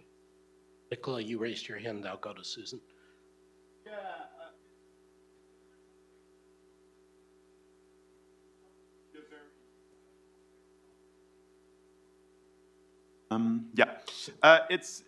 It has many dimensions, and part of me believes that maybe Farrell and Newman in their book tried to compress it a bit too much, and especially in their approach to SWIFT, because I think, even so I don't remember that they say it explicitly, but they imply a connection between SWIFT and the dollars, which, as I argued, is not really there. Now, what their story demonstrates, and what we know from the terrorist finance tracking program, is that the US government had leverage over SWIFT, and that had something to do with the importance of the US system in global finance, but also the importance of the dollar in global finance. But in a way, any major jurisdiction would have had that kind of leverage in a similar way. So it's difficult to disentangle how these underground imperial features interact together. But certainly the story is a little bit more nuanced and less simple than sometimes it has been described to be. Thank you. Susan? Well, let me say, not as a representative of a multilateral institution. Clearly, this underground empire didn't work very well. If we look at what's happened with Russian trade, it appears that there's much more of it than the West or the US would prefer to have. And so whatever system is there appears to be shockingly ineffective. I think as economists, we would have thought that the Russian economy would have been in much worse shape much sooner. And let me say that I also think that network effects really come into play. And to the extent, that the US was a first mover in setting up SWIFT post-war because it had the largest economy and in the best shape and was trying to revitalize the global economy, that then gets locked in. And we can see it today with all the technology companies, right, with network effects. So it could be a pure first mover effect that builds a dominant position, and then for all the reasons that have been discussed, gets locked in. Great. Jim. Yeah, first of all, I forgot to read my disclaimer, so these are my own views and not of the Federal Reserve. So I think one thing that Arvind said was really interesting, that I mean, if the dominance is really coming from the financial markets, and this is like all private actors, it's like, even if the central government, like if the US was misusing certain things, like these private maximizing agents don't really care. Like that's not their objective. Like even if they all dislike the US, they would still do the optimal trades because it's an externality. And so I think like there's this really interesting split between what governments are doing currently and what private firms are doing. And I think that's an important thing to keep in mind, because most private firms, they may have views on these topics, but that's not what's going to make them do trade or finance one way or the other. And then if you have this strong network effect and the dollar is just so dominant, no political consideration will make that firm finance in another currency just to express their political views. I don't think that's going to happen. I guess, thank you all very much. I guess the question I want to set, maybe for Peterson people, maybe for people at this conference, is you're very persuasive in the causality direction, that this emerges and self-reinforces and is somewhat organic. And I really like Tim's pointing out that it's an externality. So as long as it's good for my company, I'll keep using it. This is all great. The question is the other way around. If we go talk to the foreign policy types in Washington, can they operationalize, weaponize, utilize this versus not? We could leave it for further research, Nicola, but if you've already solved it, please. No, I think the one story that we all have in mind and that probably played a role in having this conference in the first place is Russia invading Ukraine, being taken out largely of the global financial system, or at least of many formal mechanisms of it. It no longer attends BIS meetings, so enough said. But the point is that this cutting away from the system was very partial. Many people refer to Russian banks as having been de-SWIFted generally. That's not true. And actually, we saw in one of the presentations today how in ruble terms, the exposure of US banks and also of some other banks is increasing, not decreasing in Russia. And that's because, of course, Russian entities of groups like Raiffeisen, UniCredit, Citi, or you name your favorite, are not de-SWIFted, and nor are a number of medium-sized and smaller Russian banks. So I think all that has to be kept in proportion with the fact that in this particular case, I'm not talking about other situations here, but in this particular case of Russia, the severing of the financial relationship has been very partial, and that was a decision of the countries that support Ukraine, not of Russia. Thank you for that. So let me open it up, please. Please identify yourself and ask a question, not make a speech.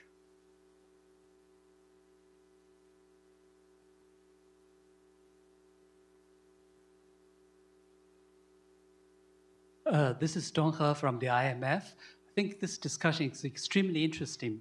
So when we think about the impact of geopolitics on trade versus finance, I guess it's how the shock would change the network map of trade and finance. Now, what Hugh and I guess also Nikolai point out that it's probably the bilateral economic relationships that would matter quite a lot. So, Hugh, you mentioned that actually the bilateral economic relationships between creditors and debtors in trade finance would matter. But that got me into thinking that, you know, if we think about the social networks, social media networks, we tend to think that the network effects may not be as strong as we thought, because, you know, kids, they switch to different platforms quite easily. You know, sometimes it's Facebook, sometimes it's Instagram. So it's quite easy. But in this case, so I'm just wondering whether it has something to do with the type of goods or services and we're talking about. So for more standardized products, like oil, like commodities, here, you know, they can be used as collaterals for credit. It may not be the individual creditworthiness of the producers and all that matters much in credit relationships. So in that sense, can we say that the network effect, regardless of whether it's trade or it's a trade of goods or finance, it has a lot more to do with the nature of the products. And so from that perspective... Stop. Since we're getting close to time, anybody want to respond? Linda, you want to respond to this? you'll be next. Yeah, sure. So I think, Dong, your question is raising, I think, the very natural question, are there tipping points where the coordination mechanism could flip from one set of arrangements to some other? I think it's, so the difference with social media is that we have a pretty good sense of who the interested parties are, and the network effects are pretty well understood. In the case of trade and finance, it's much more complicated than simply a small group of individual participants. And that, as I tried to describe, it's not simply the payment side and the real economy side. It's also the financial system, which is also integral to that to that ecosystem. And so, in that case, I think we have to think about a tipping point, which is very, very far away, much further away than perhaps a social media network might be. Thank you. Anyone want to add anything? Yes, Susan. Yeah, I would also say a trade is an intensely physical process. Trade in goods is what our research focuses on, right? And there is movement of large quantities of material from point A to point B, and it goes through multiple transit points. And I think it's a point that Mark made, is that trade finance isn't just purely the finance, it's actually the bank takes on the counterparty risk and tracks the movement of physical goods through the system. So changing platforms is much more difficult. But I think you've sparked an idea in my mind about using the data we have to see the availability of trade finance for goods, for instance, like commodities like oil or gas that would have more of a clear market value, and banks being willing to fund that instead of asking for collateral, which was one of the puzzles out of our survey. Why are you asking for collateral for a 3-month loan, right? It's kind of crazy, but that's a nice avenue for further research. Thank you. So, Linda. Yeah, so I have a question that ties right into that discussion of risks and also the kind of comments about financial sanction coverage of banks. And it has to do with another form of financial sanctions, which was that some of the shipping activity was being made more costly by sanctioning insurance provision on shipping. So just wondering if any of your work has covered the issue of that type of financing and what its consequences were. Thank you. This will be the last question. Anybody? I guess people have not covered that in their work. One more thing. That's important. Well, thank you all very much for another outstanding session. We have one last coffee break, which starts now and ends at 3 o'clock with the closing panel. Thank you very much.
Can you make, there you go. So I'm going to call everybody who's still here in the last, but hopefully not least, panel that we have, because I can assure you we have a very distinguished group of people here sitting on the panel.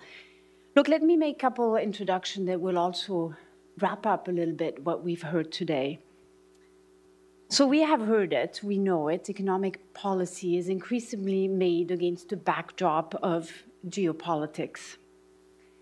This is actually a striking shift from the situation of the last few decades. But what is interesting is if we do take a longer view, it is perhaps less of an anomaly, which is also interesting to always keep in mind.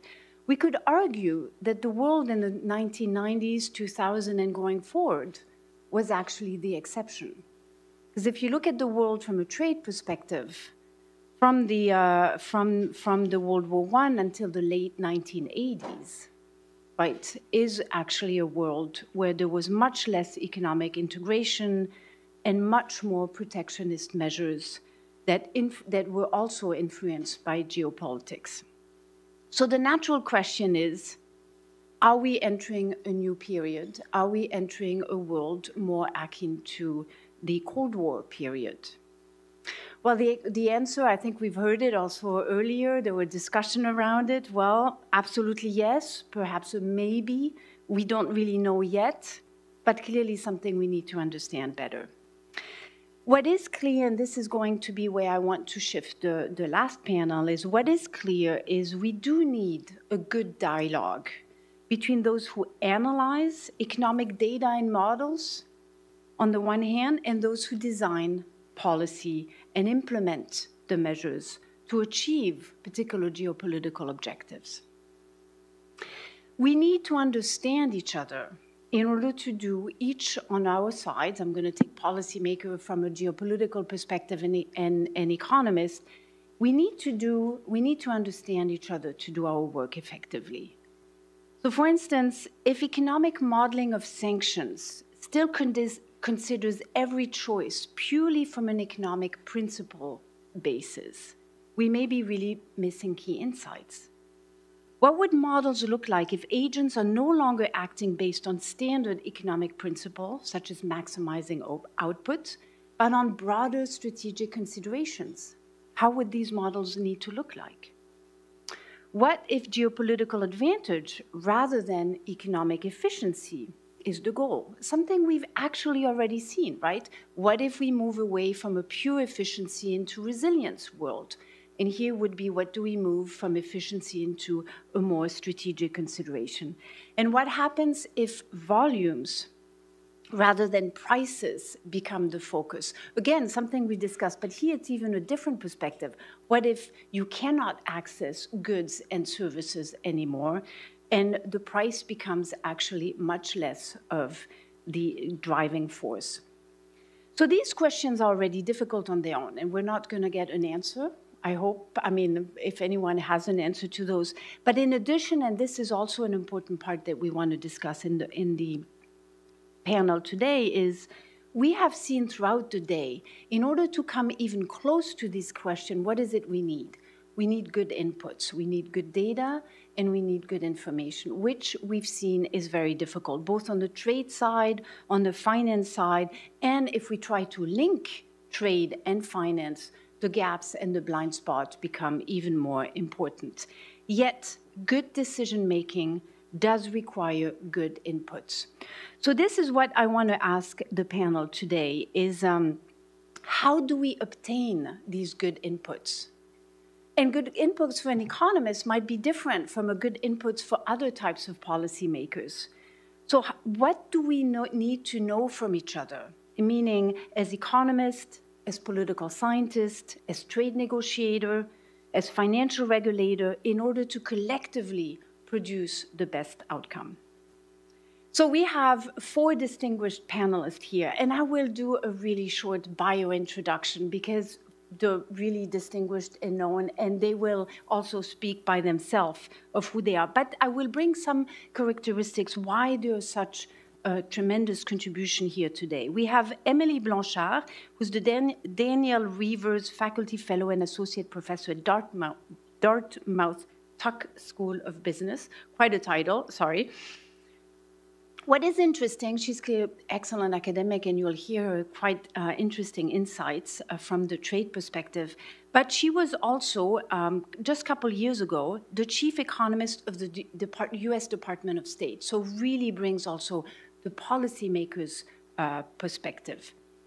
We then have Mary. Mary Lovely is the Anthony Solomon Senior Fellow at the Peterson Institute and Professor Emeritus at Syracuse. And she also very interesting because she's also the most recent Carnegie Chair on US-China relations. So clearly bringing a very important perspective here. Then we have Takatoshi Ito, professor at the Columbia University. Many of us, many of you have read his books, have read much of what he has written. He is also very interesting. He brings also the Japanese perspective. As you know, he is the director at the Center on Japanese Economy and Business. And last but not least, we have Yeo Han Koo, who is a senior fellow at Peterson Institute. Now, Han Koo is very interesting. He's really our, I hope I can call you like this, our practitioner, more of a practitioner here. And he has also been former trade minister at the Republic of Korea. So clearly we have a well-rounded view that to represent the very difficult questions that we are trying to address, or at least pick here today. So each panelist will have a 7-8 minute presentation, some with slides, many without slides, because it is more about understanding how they think about the issues. And then we'll have a couple questions in between before going to the next presentation. We will have 15 minutes of Q&A at the end. So Emily, I will come up, but let me just ask you the first question. So what from your perspective, what are the gaps, right, that economists should really try to fill and to answer in order to help inform policymakers better? Thank you.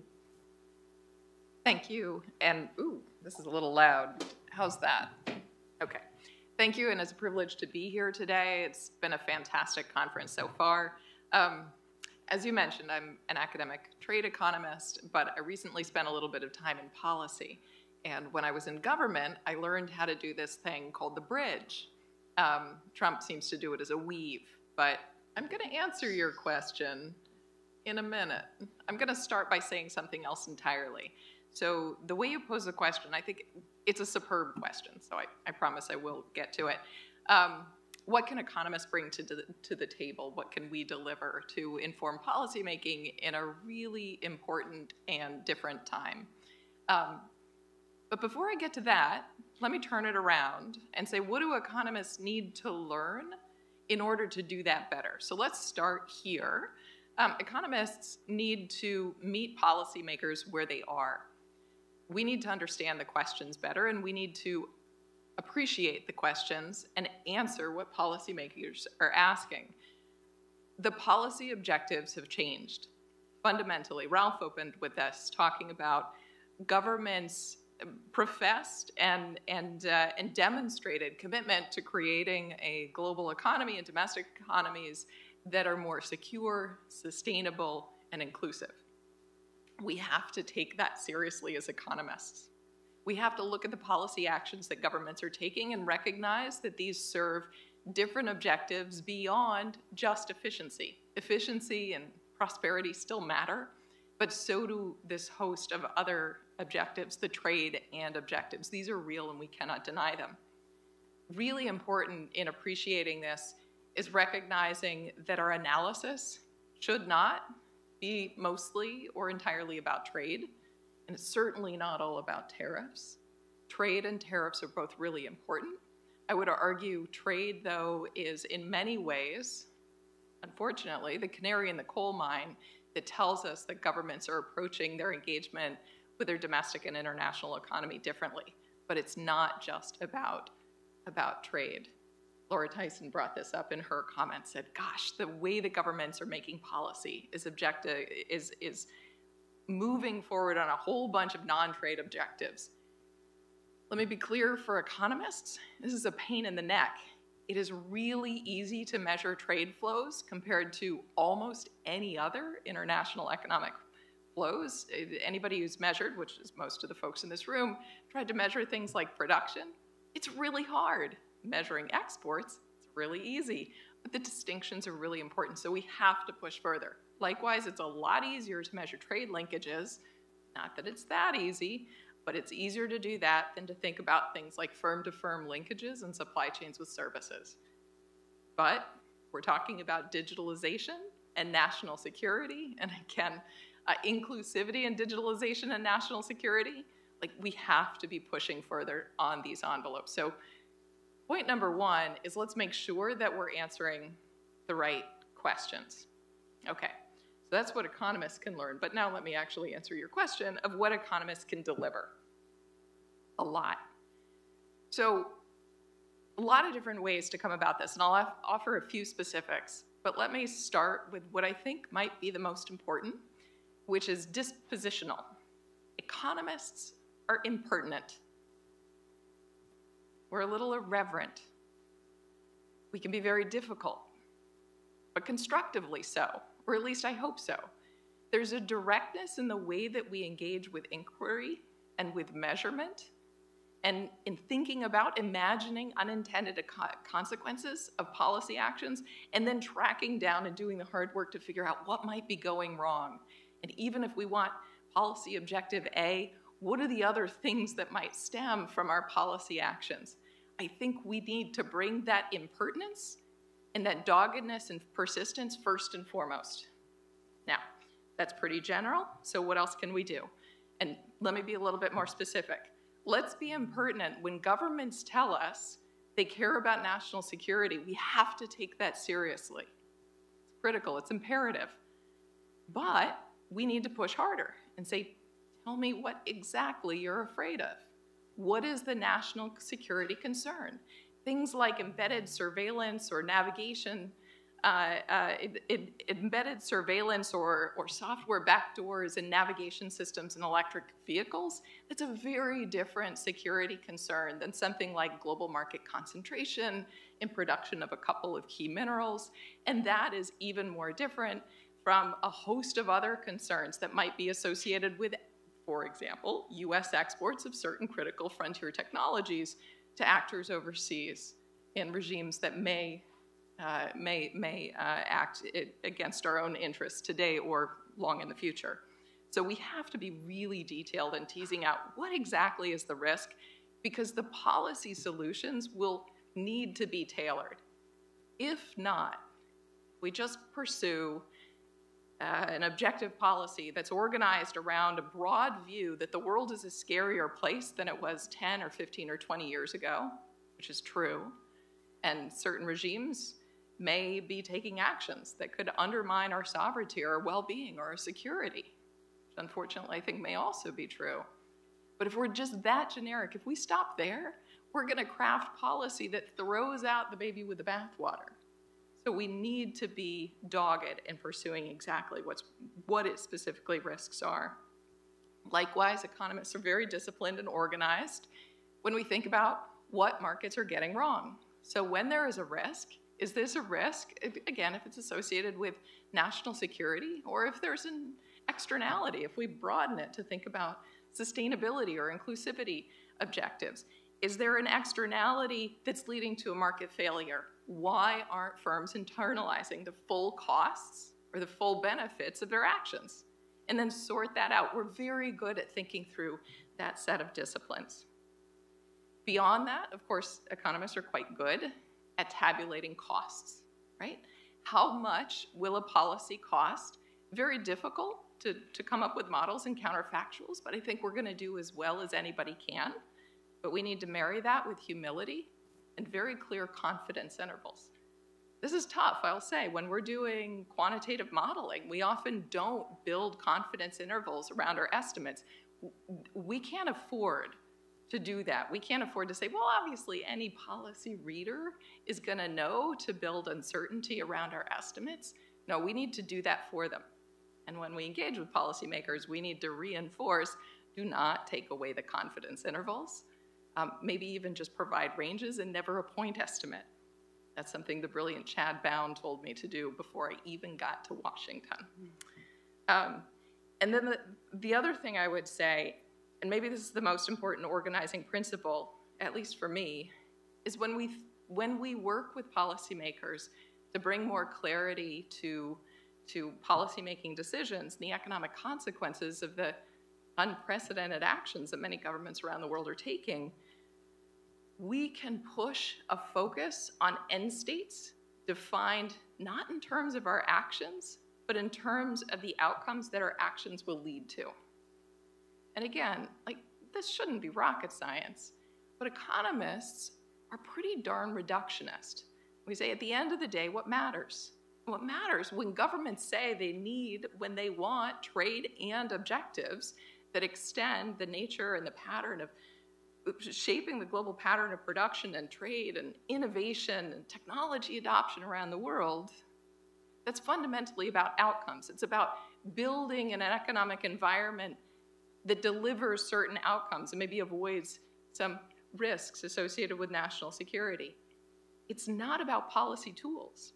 But one thing I learned is that policymakers often think in terms of the tools themselves instead of the outcomes. And so it's very easy to slide into just a little bit of a mental slip where you start to focus on the tool as being the policy objective and not the outcome itself. And here's where I'll just come right back to the beginning. If we meet policymakers where they are, and again, and thank goodness, we live in democracies, and the policy objectives that governments put forward are, at least to a large degree, a reflection of what our fellow citizens want. So let's take those seriously. But look at those objectives. I think they're really important.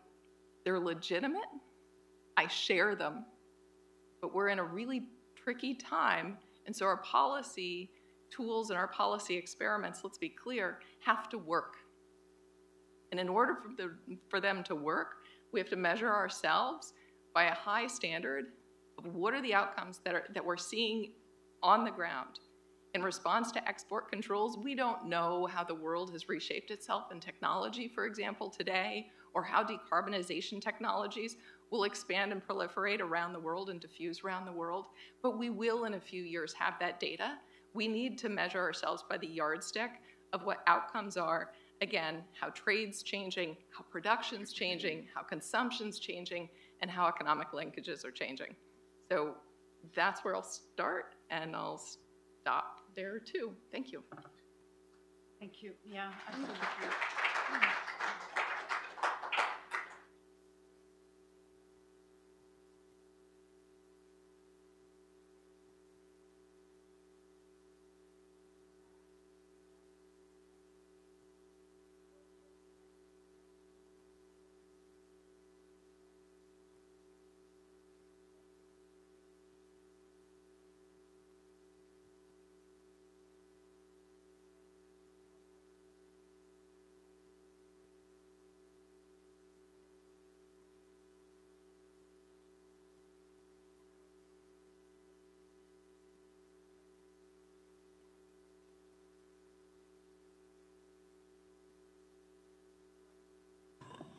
Oh, I have to press. Sorry, guys. So the question is, the policy solution need to be tailored. They need. So we're going to assume an economist understands the need to look at the broader linkages. How do they communicate what they find and the recommendation, the policy, the cost, but the trade-offs across measures with policymakers? Yeah, great question. And I wish I had easy solutions on all of this. I mean, first I'll say, before we get to communicating what we find, we have to find the results first. And so I want to say a couple of things about maybe what we need to do better. And here I will borrow the words of, I think Arvind said this morning, The analytics of the past, I wrote it down because it was so good. The analytics of the past might not be the best match for the challenges of the future, and I think that's absolutely true.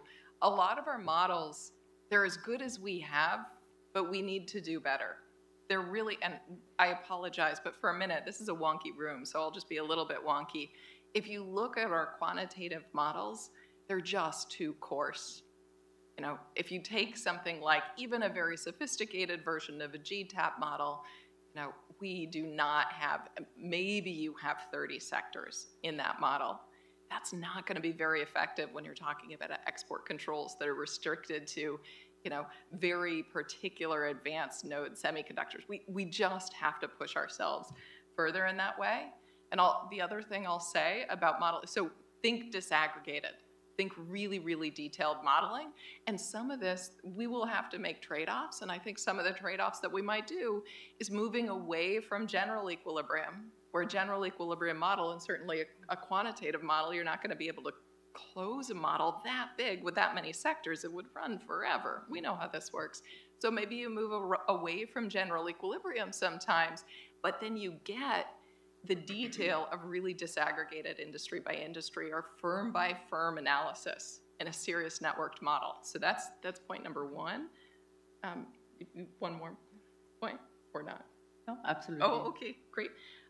The other thing I would say is just we know what matters in so many of these questions is elasticities, right? Elasticities. It's about to what extent can industries pivot, how and where they make things in the world, to what extent can firms rematch with other buyers and sellers. When we think about production concentration, we're asking questions like, what are the other potential suppliers that are not in the world today but could be in the world? And so we need to understand big changes and elasticities to big changes, not to marginal changes. This is also going to mean that we have to do our econometric approaches differently. Once we do that, well, then we just need to be clear with policymakers, and you said it the best. I think we need to articulate trade-offs. So, Emily, thank you so much, Emily. Let me turn to Mary. We've heard from you, Emily, how can economists help better policymakers, decision-making, understanding the trade-offs? So, Mary, let me ask you the flip side of that question. What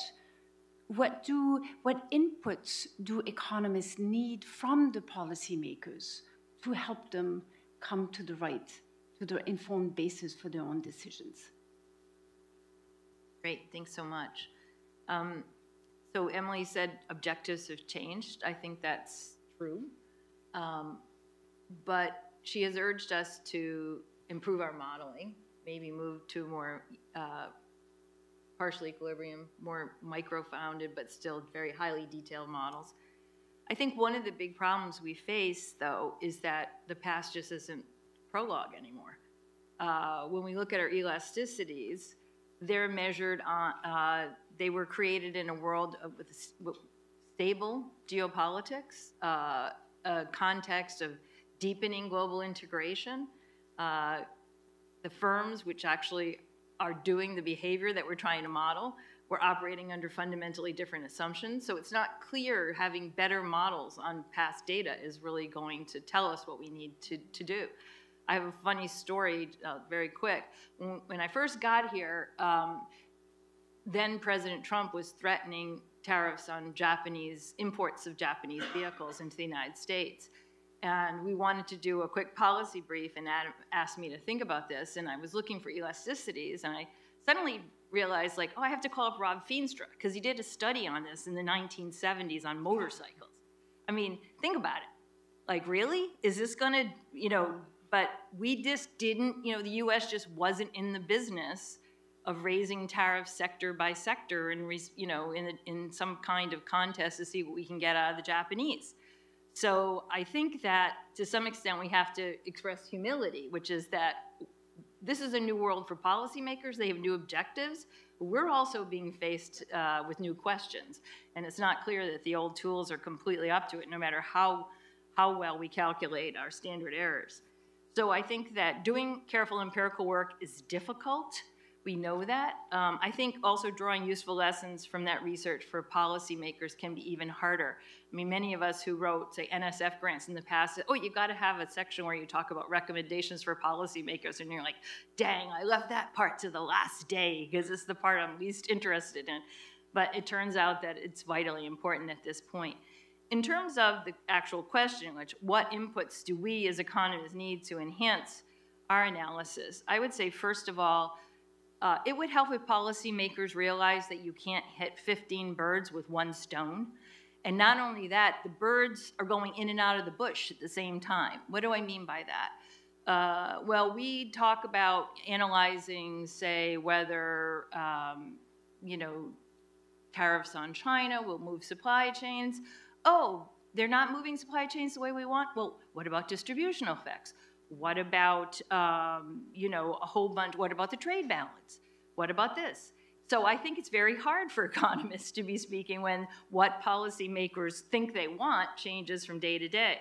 So I think it's very hard to do the things that Emily is talking about. Secondly, I think a willingness by policymakers to consider trade-offs seriously would help us. And some idea of how they might weigh these various consequences. You know, much of what we as economists do is consider whether a given policy achieves its objective.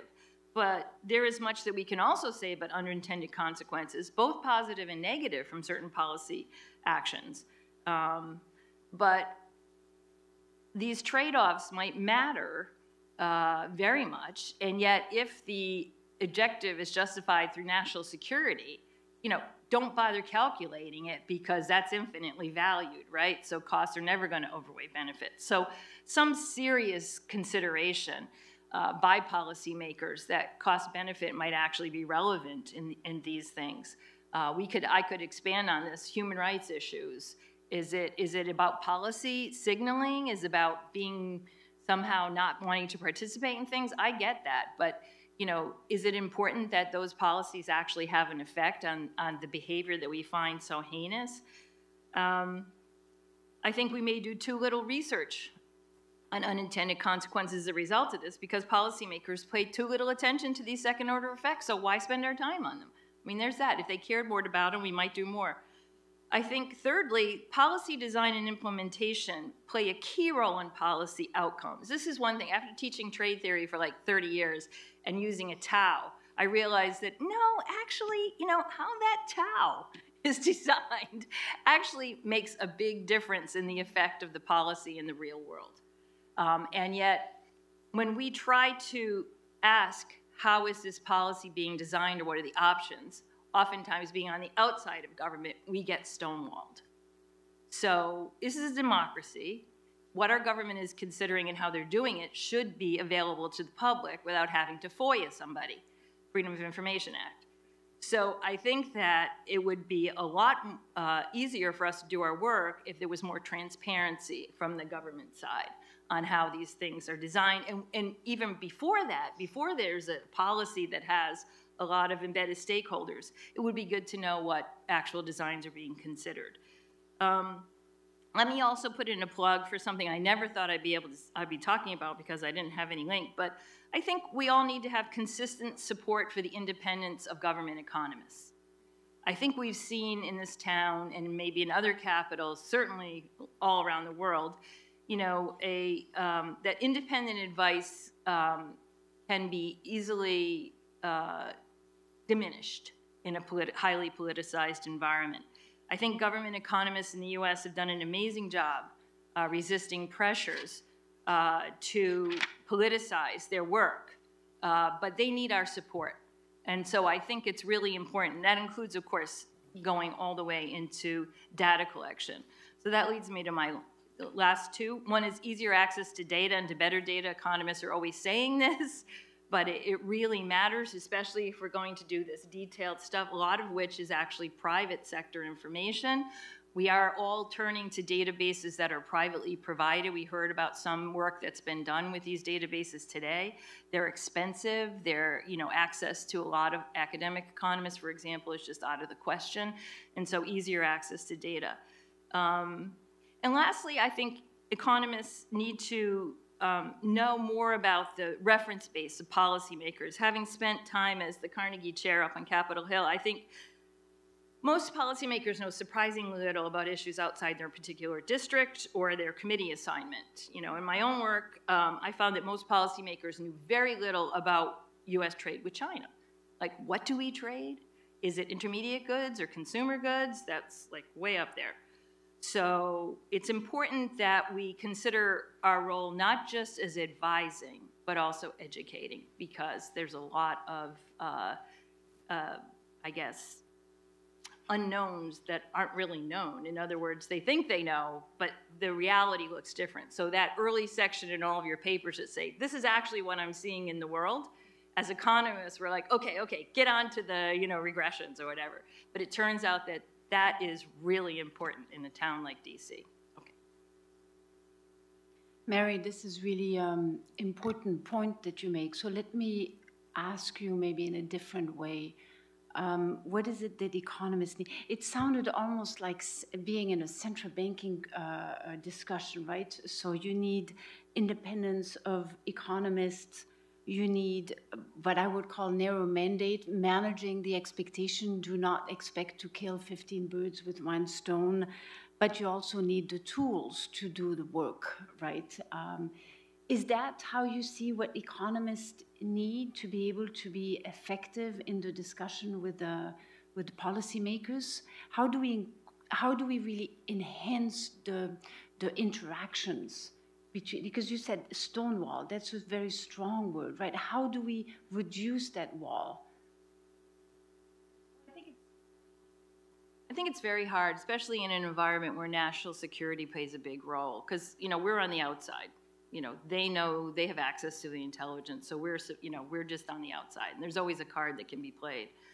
So I think we're just in a very difficult time for economists on the outside to play this role. But I would say that when we look at the academic research, and I spent most of my career in academics and what goes on in policymaking, there is in the United States, and that's why we have visitors from all over the world come here and ask, there are intermediaries in the US, important think tanks. You're sitting in one of them, which, you know, since I've been here, I'm just really surprised at the role that places like the Peterson Institute play. The media plays an enormous role. You know, we have been writing about the cost of tariffs all year, warning about the cost of tariffs, the distributional impact of tariffs, for example, in my own work with Kim Klossing and others. That gets amplified by the media, and it gets picked up. When Kim and I first did our report and the Trump campaign put out a thing saying, we don't need any so-called experts, I'm going to put that on my business card now, to tell us who pays tariffs. Boy, that got a lot of attention, right? So that makes other policymakers, you know, then all of a sudden the Harris campaign and Biden campaign started to pay attention to it too. And we were writing for policymakers in general, not just for Republicans or Democrats, right? Because we see some, you know, these issues on both sides. So I think that this intermediary role is really important. And to that extent, I would say to my fellow academic economists, it would help a lot if you didn't write for the 15 economists that go to your conferences. I don't mean this to be harsh, but maybe I do. Because it's, I mean, ask yourself, when is the last time you really felt capable, those of you who are PhD economists, of reading more than maybe 3, and I'm being generous here, articles in the AER? Even after you've read their abstracts, how much do you really understand? And we understand why. Communication is difficult. And if you share a bunch of specialized knowledge and tacit knowledge with someone, your communication is so efficient. But it doesn't help us on this side to try to take your work and translate it for policymakers. Maybe, you know, if the Canadian Journal of Economics has the abstract in English and the abstract in French, maybe we in America need the abstract in economies or whatever, and then one in plain English, because it's just really hard to translate. So there's that, communication. And also the choice of study. It's hard. Academics and people in MDBs, they have their own incentive structures. But there's a lot of policy relevant work that doesn't get done probably because it's not as journal ready as your incentives might require. So I think that's a secondary thing, but that's important to remember as well. Thank you, Mary. So clearly, to reduce that wall, we as economists, including PhD economists, have more work to do. So thank you for this quite important message. So let me turn to Han-Ku, because I'd like to hear from you, from a practitioner perspective. How can policymakers balance better this difference between the traditional economic rationale and the new geopolitical realities in their everyday policymaking? Thank you very much for a very relevant question. And also, I think this the insight from this seasoned, very well experienced economist is really helpful. I think the world has changed. I left government about 2 years ago, but the policy environment has become incredibly more complicated than several years ago. So I'm glad that I'm not in the government anymore right now. But I think we also have to acknowledge that the world has changed. And I mean, previously, policymakers, especially in this economic policymaking or trade, used to only deal with this efficiency or this rational kind of decision making. But now I think it's a reality that the geopolitics and also all these economic security issue really came at the forefront of all these policy making, whether the trade or investment, etc. So I think what is important here is, and we witness more and more that the policy making, for example, U.S. government, more and more these policy, national security-driven policies really dominate all the other kind of economic rationale. So I find that it is extremely important to find the balance between national security and this economic rationale. I think there's a legitimate concern related to this national security concern, but I think we don't want to overshoot, or we don't want to go far beyond to the detriment of industrial competitiveness or economic rationale. And also, I find that while engaging in this policymaking process, what I realized that is basically this policymaking is a political process. Of course, you get all the input and this outcome of modeling, quantitative analysis, but in the process of engaging with stakeholders and your constituencies, etc., it's easily you are likely to be swung by these kind of political factors. So I think that's the reason why this objective analysis from economists play a very important sort of anchoring role for these policymakers not to distracted by too much of course they need to reflect these political factors, but not to be too much distracted or deviate from this core important decision making. Thank you so much. This is a really complementary insight. And let me go one step further and then ask you a question and directly be quite mean. And Takatoshi, I want to put you on the no, hold on. What I want to know is, Han-Ku, how much, in your view, should do policymakers in that world of geopolitics take into account the interest of others, the interest of allies? And then I would like to hear your perspective, and then go to Takatoshi and ask him, are there ways that we economists can help account for the interest of others when making decisions? So why don't you start? I think that's a very good point. More and more we witness that, especially in the US and many other countries, this very important, this economic international economic policy, which has a lot of this cascade effect along the, this value chain, would be driven by only this domestic, the factors. I think the IRA is a very good example. IRA or the CHIPS Act, this industrial policy, is a very good example.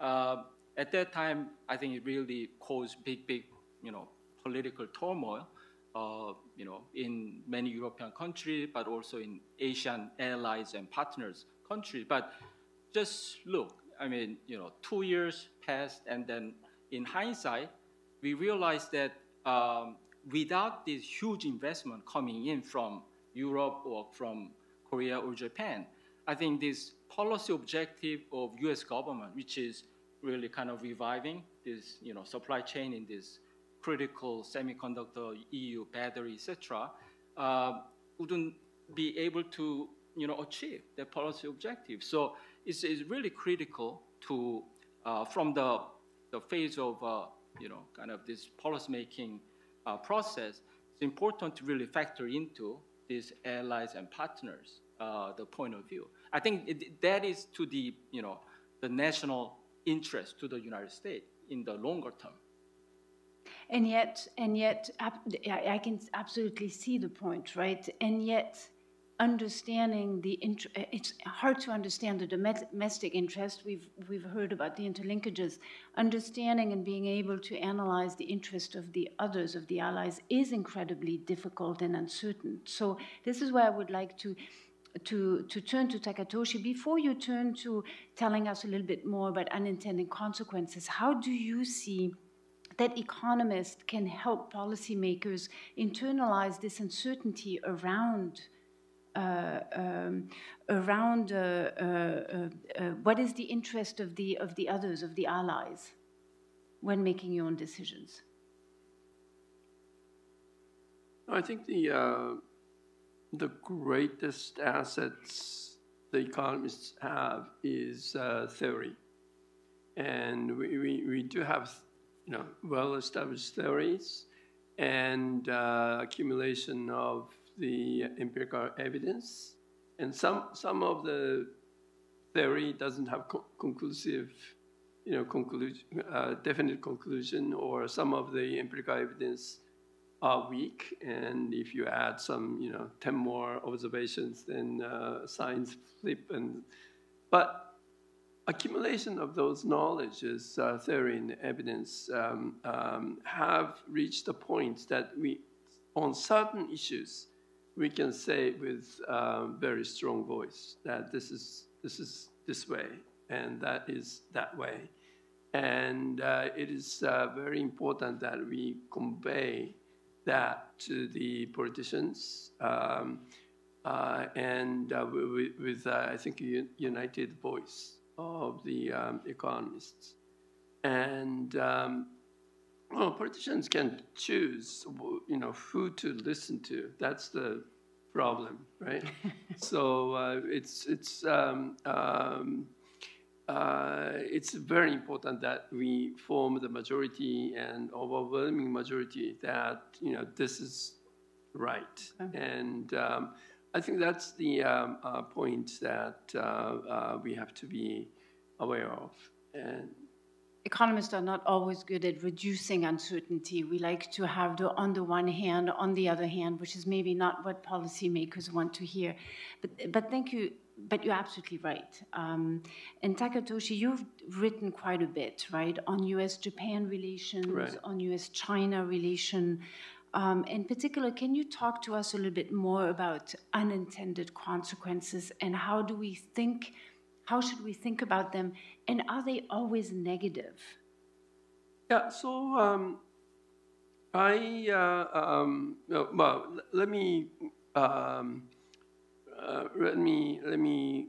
go from the Ukraine example. So Russian invaded Ukraine, and the West very quickly built the sanctions against Russia.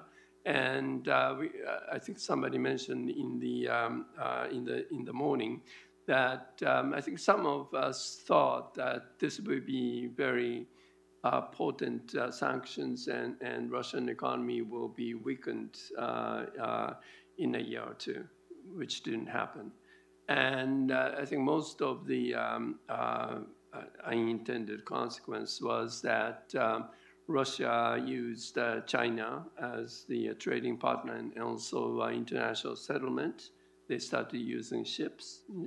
And renminbi, the role of renminbi has increased, although in the morning that we saw the renminbi status still very small, but in Asia, it started to be used as cross-border invoicing and settlement. So one of the unintended consequences is that the role of renminbi was raised because of sanctions on Russia. Well, is that good or bad? That's another question. Another unintended consequence was that the role of the so-called the global South has increased. This point didn't come out very much in the morning, except one or two mentioning. But India has benefited tremendously from this, what I wrote in my essay, the sitting on the fence, and trading with Russia and getting imports of cheap gas and oil, and still exporting a lot to the U.S. and the West. So Russia belongs to both, the Shanghai organization military exercises, and also the U.S., Japan, Australia, India framework. So the fact that the global South can be the connector, which if I use the name from the morning, obviously the sanctions on Russia is not as powerful as which we imagined in the beginning. So, if you go back 2 years and design the sanctions, maybe you want to think about how this will play out and try to get at least the global South to our side. And so that kind of forward thinking of the spillovers and unintended consequences are very important. Now, look, going forward, we mentioned a lot about economic security, and this is still in the making.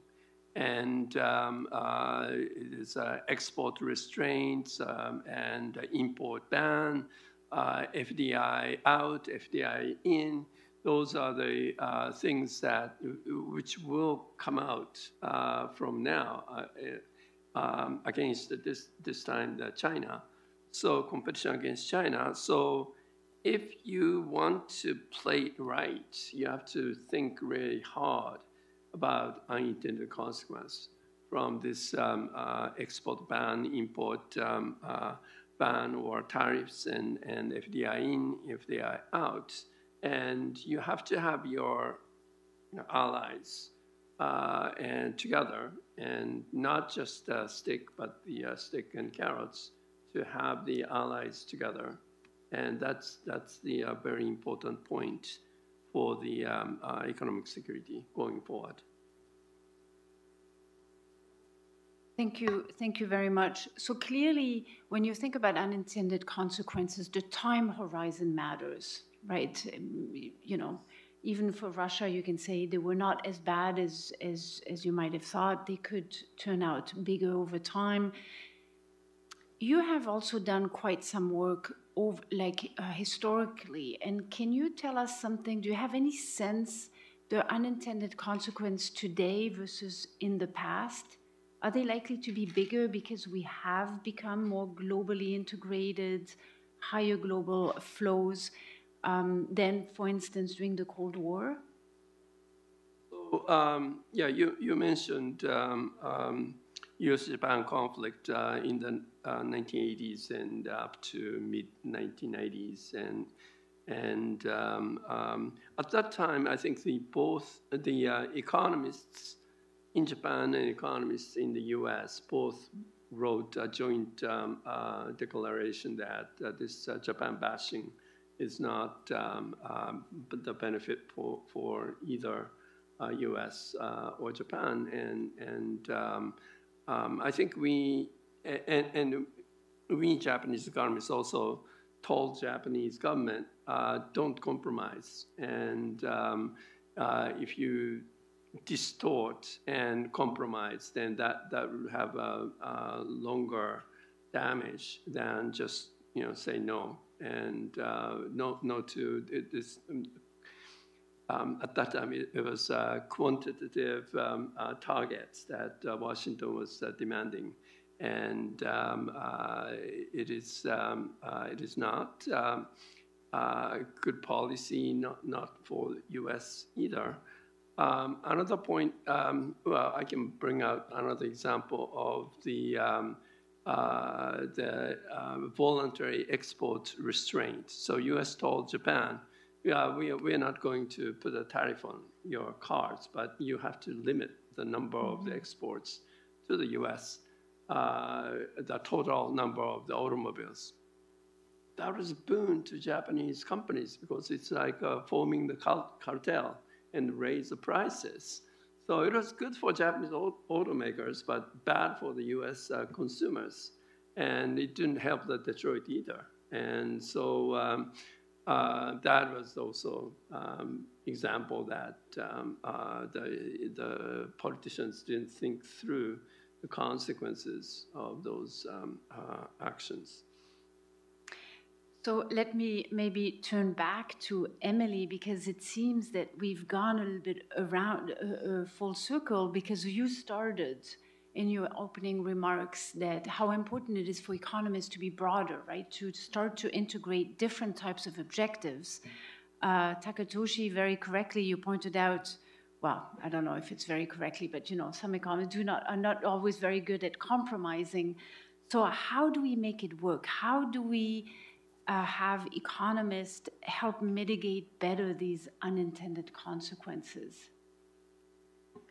Well, first the $1,000,000 question we'll ask you. The $1,000,000 question, and revealed success or not, I didn't always convince all of the Biden-Harris administration to go my way on certain things. And actually, I'll talk about an example here, which is trade. So the answer to your question of maybe how we can do better, I think it comes down to speaking the language of the policymaker. When they say our objective is X, our analysis needs to bring it back to X. When we talk about unintended consequences, often, and here in the context of spillovers for other countries or the implications for partners and allies, maybe we need to be really careful with the policymaker. We as economists can be stubborn. In fact, I think that's one of our greatest strengths and character value, right, is our stubbornness. But we can be too stubborn in saying, well, here are the implications of the policy you've suggested, but here are a bunch of unintended consequences for the rest of the world, so you shouldn't do it. Well, if the policymaker you're talking to at a particular moment doesn't care about those spillovers, if their objective function in the moment is only, say, national security, or building more resilient local supply chains, or having sufficient domestic production capacity in certain kinds of goods, then telling them that there are all of these ancillary effects that are really outside their main focus is not going to be very compelling. And so I think, to the extent that it is true, but it's often true, we can bring those spillovers back to the objective articulated by the policymaker. So let me give you an example.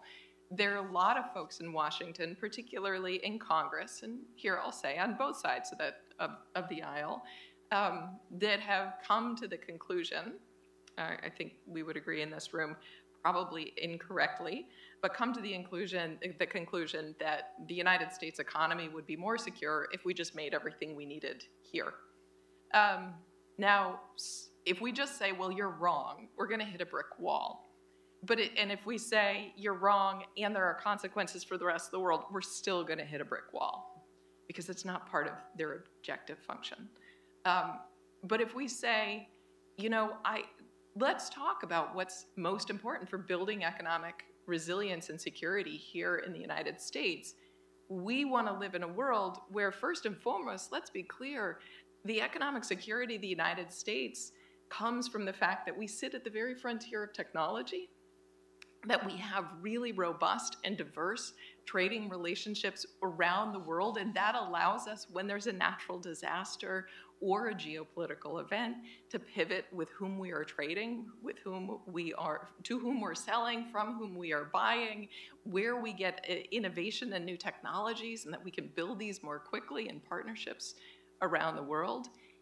Dear policymaker, if all you care about is US economic security, that means maintaining open markets.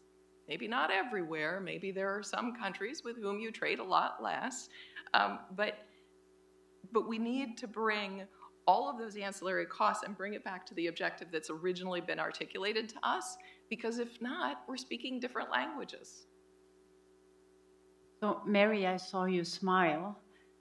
Is there anything, before because I will open soon the question to the floor, but before we do that, do you see any other gaps or ways the economists can help fill that gap between policymakers and economic thinking? Question. You know, a lot of it I've tried to say is really on both sides, but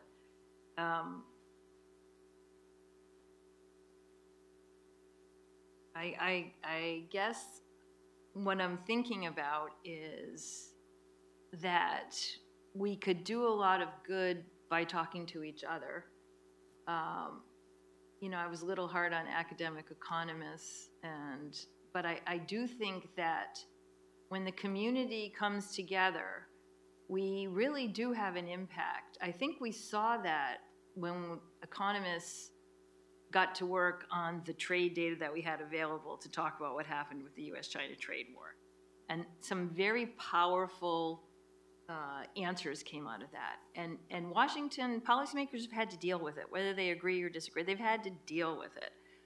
So I find this conference actually much more interesting than I thought it was going to be 2 weeks ago, I have to be honest, because I've learned some really interesting things that will help me in my own work. I mean, ultimately, we all want to take it back to our desk and say, was that a good use of my time?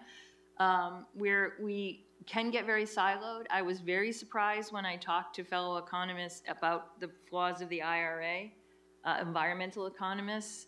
And I have to say, I really think most of them understand very little about trade and about, you know, just basic things that trade economists kind of take for granted, that they thought, oh, everybody's going to love this because the U.S. is finally making investments, right? Or, yeah, we're going to have these domestic content rules, but they don't really matter. I mean, the most important thing is sustainability, right? And then, as Hanku said, we realized, no, actually, we're going to need help with battery technology. And so and critical minerals and other things. And so, you know, if we had been working together more closely on things like that, I think that we would have had more of an impact. So I guess I think that this is really valuable. Today, we talked a lot about the intersection of trade and finance. I see uncertainty, policy-induced uncertainty as one of the key issues that's destabilizing the global economy. And we saw that those channels work from finance to trade, trade to finance, and that they get amplified one by the other. And that's a very important lesson. And if policymakers hear it from people at the BIS, from WTO, and at Peterson, then I think it begins to sink in. Thank you very much. I'm looking at my, so I'll just turn the, I'll open the floor for questions. Please, why don't you come up to the mic? I don't know if we have a roaming mic, but otherwise just line up. But we'll take a couple questions, and then we can do several rounds, or a couple of rounds. Does it work? Okay, I have a green light. Yes, it works. Perfect. Thank you all very much. This was great. It was a great discussion. My name is Brooke. I am one of the armies of U.S. trade economists in the government.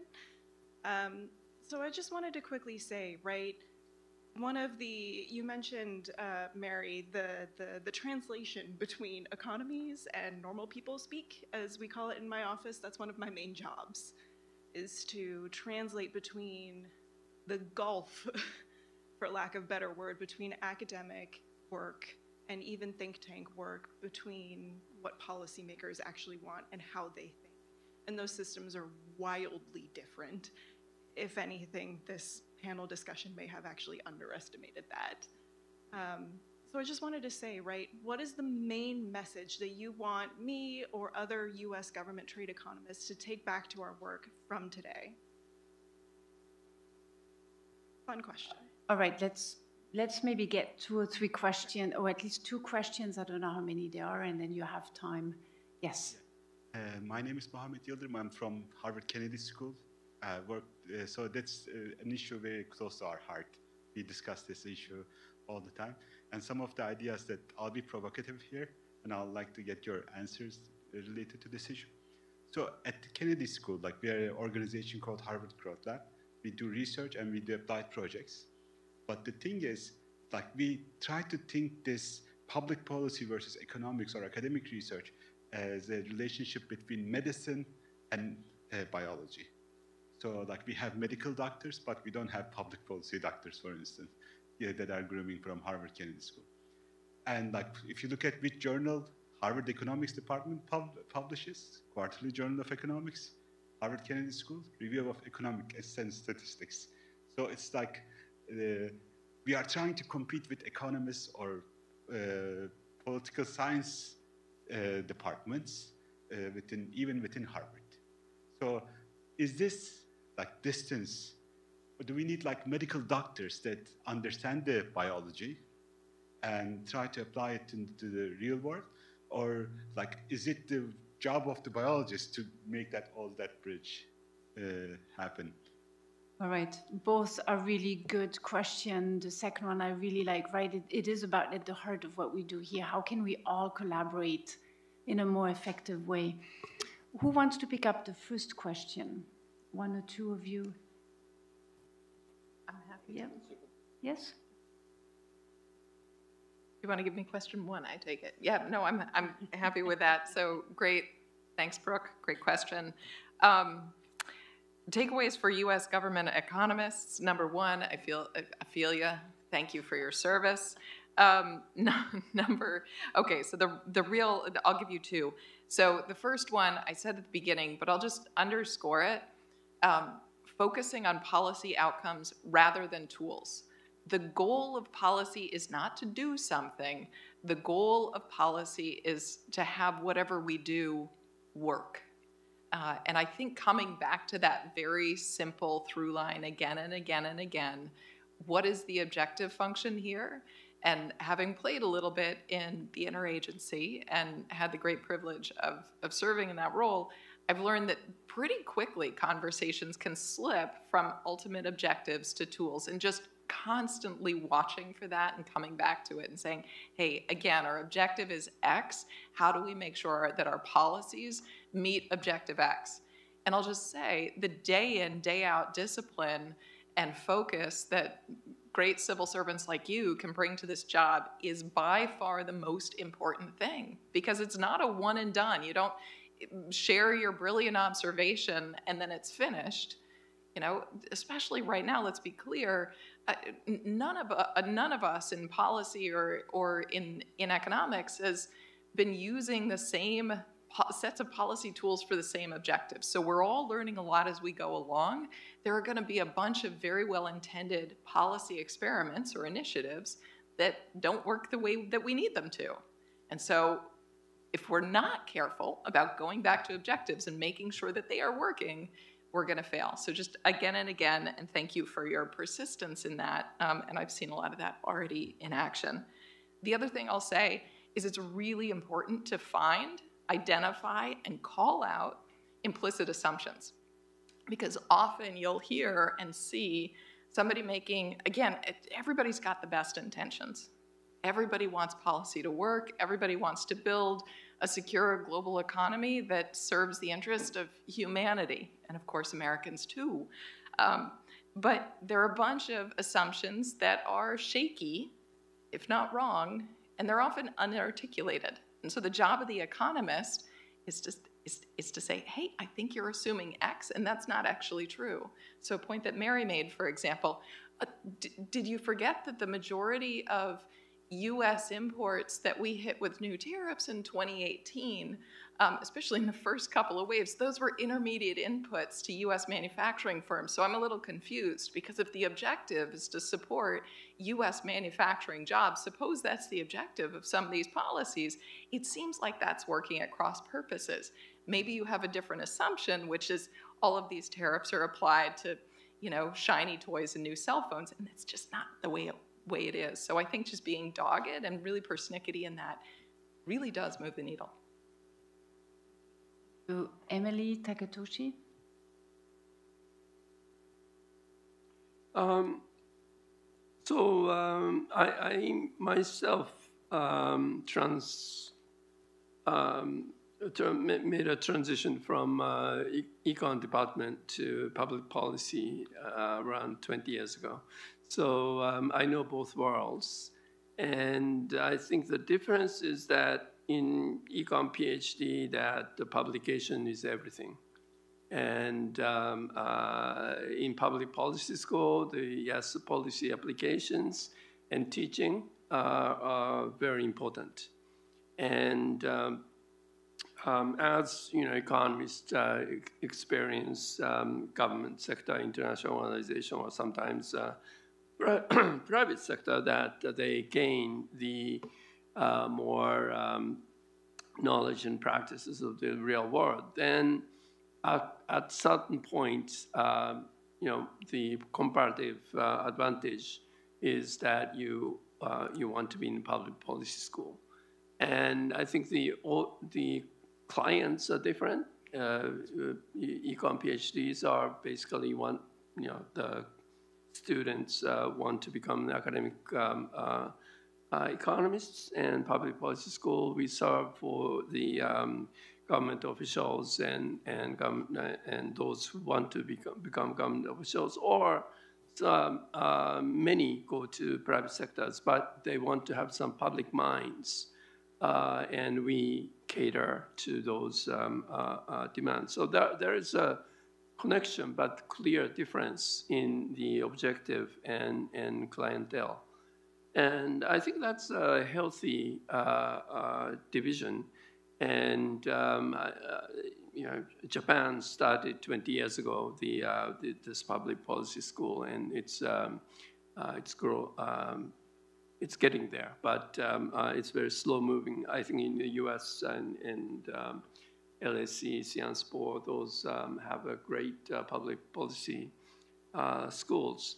Now, so in public policy school, if I can elaborate a little bit, you have to think, process, have to think how the correct policies or semi-correct policies can be implemented. And so, PhD econ, you just you present plan A, the best policy. But public policy school professors may have to think about plan B or second best with constraints of the politicians. So if the politicians want to get re-elected or keep the ruling party going, then they have some constraints, and they don't listen to economists if they just give the pure advice. But the economists still can present that even if that goal that a ruling party wants to achieve, there are several ways to get there. One is a very efficient way. Another is not so efficient way. So, but efficient way, as we know from the welfare economics, that the equity, the income distribution part, there is no good theory. So you can make efficient solution with the income distribution part taking the politicians' need. For example, my example from my days as a policy advisor is that whether Japan should open up, should try to get the FTAs going. And Japan was very late in the game in the FTA, and opposition was that that will destroy the Japanese agriculture, rice farmers. Well, that's not true if you negotiate correctly, but to negotiate correctly, that it's much better to have the tariff rather than quota. It's much better to have lower tariff with income transfer to the farmers rather than distorting the prices. That we have those standard solutions for those income distribution part, and don't distort prices, market mechanism. Go for the efficiency. And we can find the Pareto improving solution with the taxes and subsidies. We know that. And so that's I think the role of the public policy professors when you're giving advice. You want? People that we educate in this public policy. I understand the role of the public policy professor, but like we have, like whenever in the HKS PhD programs, when we groom them, they are either economics PhD students, so-called, and they compete with the econ department, and so forth. So I was thinking, like, do we need to prepare like more MD, like instead of having a generalist, more specialist MDs that can go into the world and get the rigorous parts of the biology or economics, like I'm doing the analogy between biology and medicine, and also know about all these intricacies that are in the real world. Yeah, well, at Columbia, we do not have PhD program except the sustainable development. So that's a very focused program on PhD. I think both the economics and also more empirical and case studies are involved. And so, yeah, public policy schools can have PhD program, but that is more particular area and not general economic theory PhDs. And cool, yep. We talk a lot about this gap between policymakers and economists, but I think there's a really important and meaningful role that economists can play in terms of kind of developing sort of a new framework for analysis that policymakers can kind of utilize. For example, I think some of you in the trade finance field may know this, but there is an OECD arrangement on officially supported export credit. You know, it was developed in 1978, recently revised, but this is sort of all these kind of Exim banks or, you know, this insurance, kind of national insurance agency, they look to when they plan some sort of kind of preferential, you know, kind of, you know, the financing to their companies. Yeah, I mean, this is gentleman's agreement. This is not, you know, WTO kind of legally binding agreement. But this is like 140-page, incredibly complicated, you know, technical this document. But you know, surprisingly, to many of these OECD country, this export credit agency, they try to abide by the voluntary rule. So I think this is a good example of how economists can play a role to be applied exactly in the policy. Real industrial policy or, you know, this the kind of government financing that area. So I think we talk a lot about this national security and economic security. We don't really have systematic framework to analyze this.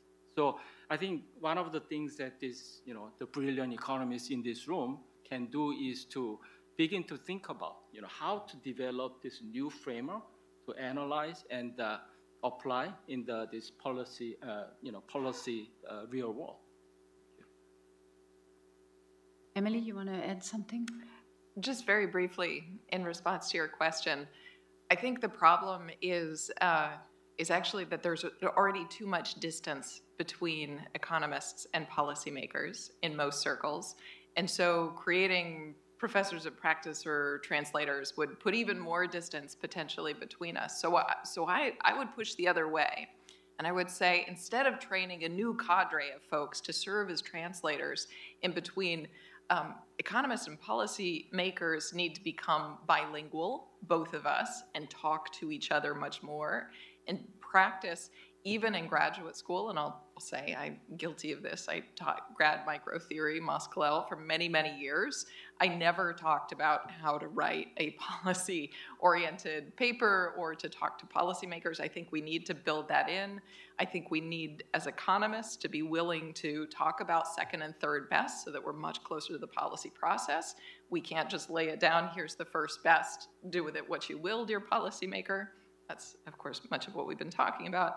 I think economists should also push ourselves to talk about and write, and if we're senior and editors at journals and shaping the careers, especially of younger people, papers and economic research about the theory of the case. What are we trying to do? How do we think about things like economic security?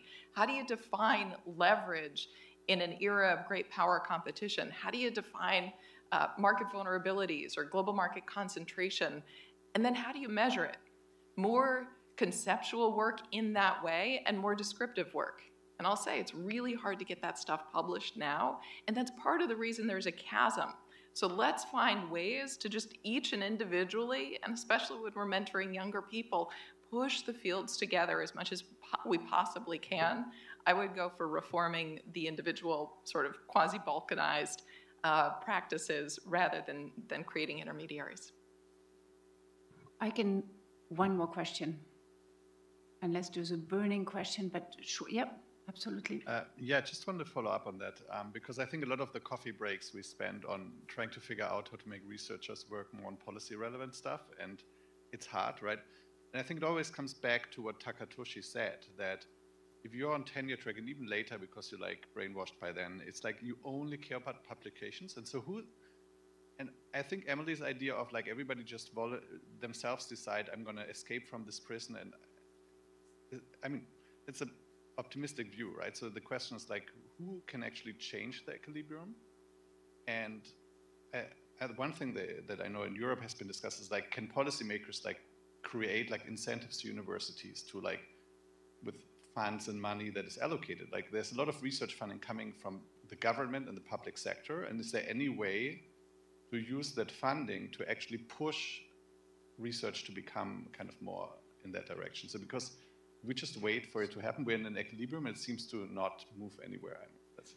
So we're over time, but I think it is worth an answer. Very difficult question as well. One more that we've asked today. Do you want to answer? So very quickly, yes. So Mary and then Emily. Is that good?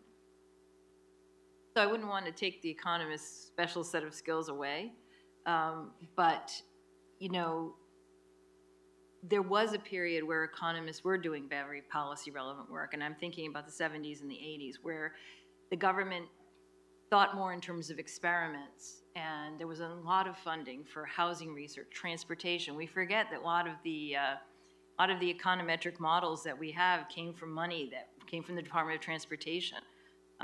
You know, that's funded Jerry Hausman, Frank Fisher, and others, and created this incredible set of tools. So I was going to put more money, but I put more data, and I think we're always saying more data, more money.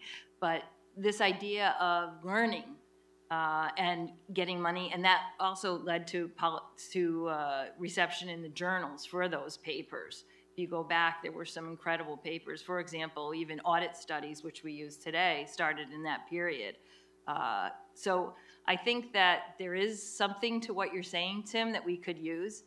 ultimately, though, incentives matter for people's careers, and it would be nice that if we think about those incentives. I am a little bit heartened. Maybe it's the success of the China shock paper or other things, but I know a lot of sort of mid-career economists who are thinking more about, you know, this is a really important time for our country. Economic policy is going in a different direction. I have something to say. How do I say it? And I urge people to reach out and try to intersect with people in our world as well, because ultimately we absolutely depend on the work of, you know, more academically oriented economists inside and outside of academia. We need them. Just one word about this. Of course, I agree. And for a tenure track assistant professor, it's really hard. And I would know because I was one for a very, very, very long time. If you look at my CV, I did it the hard way. Because in part, I was super stubborn and I refused to work on some of the things that I thought would be easily published. And instead, I pig-headedly worked on the things that I thought were really darn important, like this whole global supply chain thing. Turns out it's real. But I think more than anything else, let's just give each other permission as academics to be scholars, because the world right now is fascinating. There's so much to write about and think about, and if all you're thinking about is the next 2 or 3 lines on your CV, what's the point? Why not go work in the private sector and make a ton of money?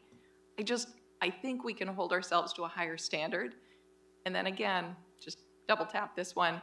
If you're an editor, open the aperture of what's an important, relevant, and rigorous piece of research. We don't have to be so darn narrow, especially in trade. Right. Wow, thank you very much. This was a quite encompassing panel. So if I paraphrase, and please apologies for paraphrasing in a really very simple way. What have we heard? We have heard from Emily, focus on the outcome, not on the tools. From Takatoshi, still, we're economists, go for efficiency. But what we have heard here clearly is, you know, efficiency does mean opening it up to different perspective and trade-offs, and you may need to go to plan B. What I really like from Hanku is efficiency also does mean thinking of the interest of your trading partners of the other, right? Because ultimately you need to integrate it. And Mary, you resonated much of what we said, and maybe I'm going to paraphrase in a different way. What I've heard today, what do we need from economists? Impertinence, humility, I think it's fair to say, better communication. But it's also unfair to just pick on the economists. So what do we need from policymakers or the other side, right? Let's not put them in the dark corner, but from the other side. Clarity, transparency, and respect for independence. So this is what my key takeaways. I thank you. And you don't need to applaud now, because I want to give the word directly, because I know we're over time, so I don't want you to leave. I want to give directly the word to Denise Egan, who's going to do a more difficult job than me, because she's going to do a few takeaways for the entire day. But you can applause for the panel right now. But we'll stay. All right. Can you hear me? Mic Yes. on? Okay, great. So I'll be very quick. We agreed to finish this at 4:30, and I'm just checking my time. I have 4 minutes, and I will hopefully just use... Thank you, Adam. So I will do a very quick summary. As some of the speakers mentioned, the way we thought about this was knowns, unknowns, and what do we learn from each other, what do we need from each other. And I think we get a quite good answer, many answers on the first part. What do we know? And I'll just paraphrase it as saying geopolitics is having an impact on our international system, on trade, on finance, on the interactions, but those are very complex relationships. As you know, we like to say, one size doesn't fit all, and we need to continue to work on these, but we do have some of those knowns. And I will keep it short also because the slides that you have seen today, and maybe you didn't get a chance to absorb all the information that's there, they're going to be posted at the Peterson Institute website, so please follow up on that. What do we need to find out next? Where are the unknowns? I put down some notes, but let me just quickly focus on 3. we discussed the definitions, starting with the very definition of what are geopolitical distances, tensions, whatever you want to call them. How do we measure them? How do we define them? I think there are some great ideas that also came from the audience, also on the sidelines, and I look forward to seeing some of those being applied. The second thing that we heard was the focus on non-aligned countries, connector countries, third countries, whatever you want to call them again. We can agree on some terminology, but moving away from the US versus China, US versus Japan, but understanding what exactly the bystanders are experiencing. And the last point I took down on is more data, and not only on quantities, but prices, on the costs. And as economists, that doesn't surprise us, but I think it's also going to help with our interpretation of what's going on and communication of what's going on. Now, it is a long order how we're going to do that, but I think we have a great crowd for it, and this is just the start. Let's put it that way. But how do we integrate all we learned, those key points, into our existing models, or maybe build new models that will answer the questions, the right questions that we're able to post down there. On the big picture, I just want to say that the odds are, since you're in this room or listening to us online, the odds are you do believe in some form, or at least the principles of the post-World War II rules-based international system. As I said, and you also, I assume that you would like to make the implementation of these principles better together. And this is the way we see it, where many of us are from international organizations here, work across borders. And this is the call I would like to finish with. Let's continue to collaborate, exchange ideas, share data and analysis, and let's learn to be humble, but hear each other as we go. And I'll just finish with thanks to all our speakers, all our audience members. It wouldn't be possible without you.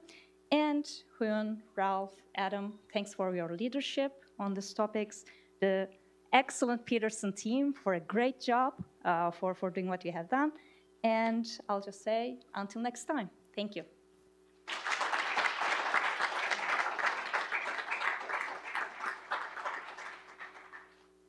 Denise gets the last substantive word. It's merely to say, thank you, Denise, for your leadership.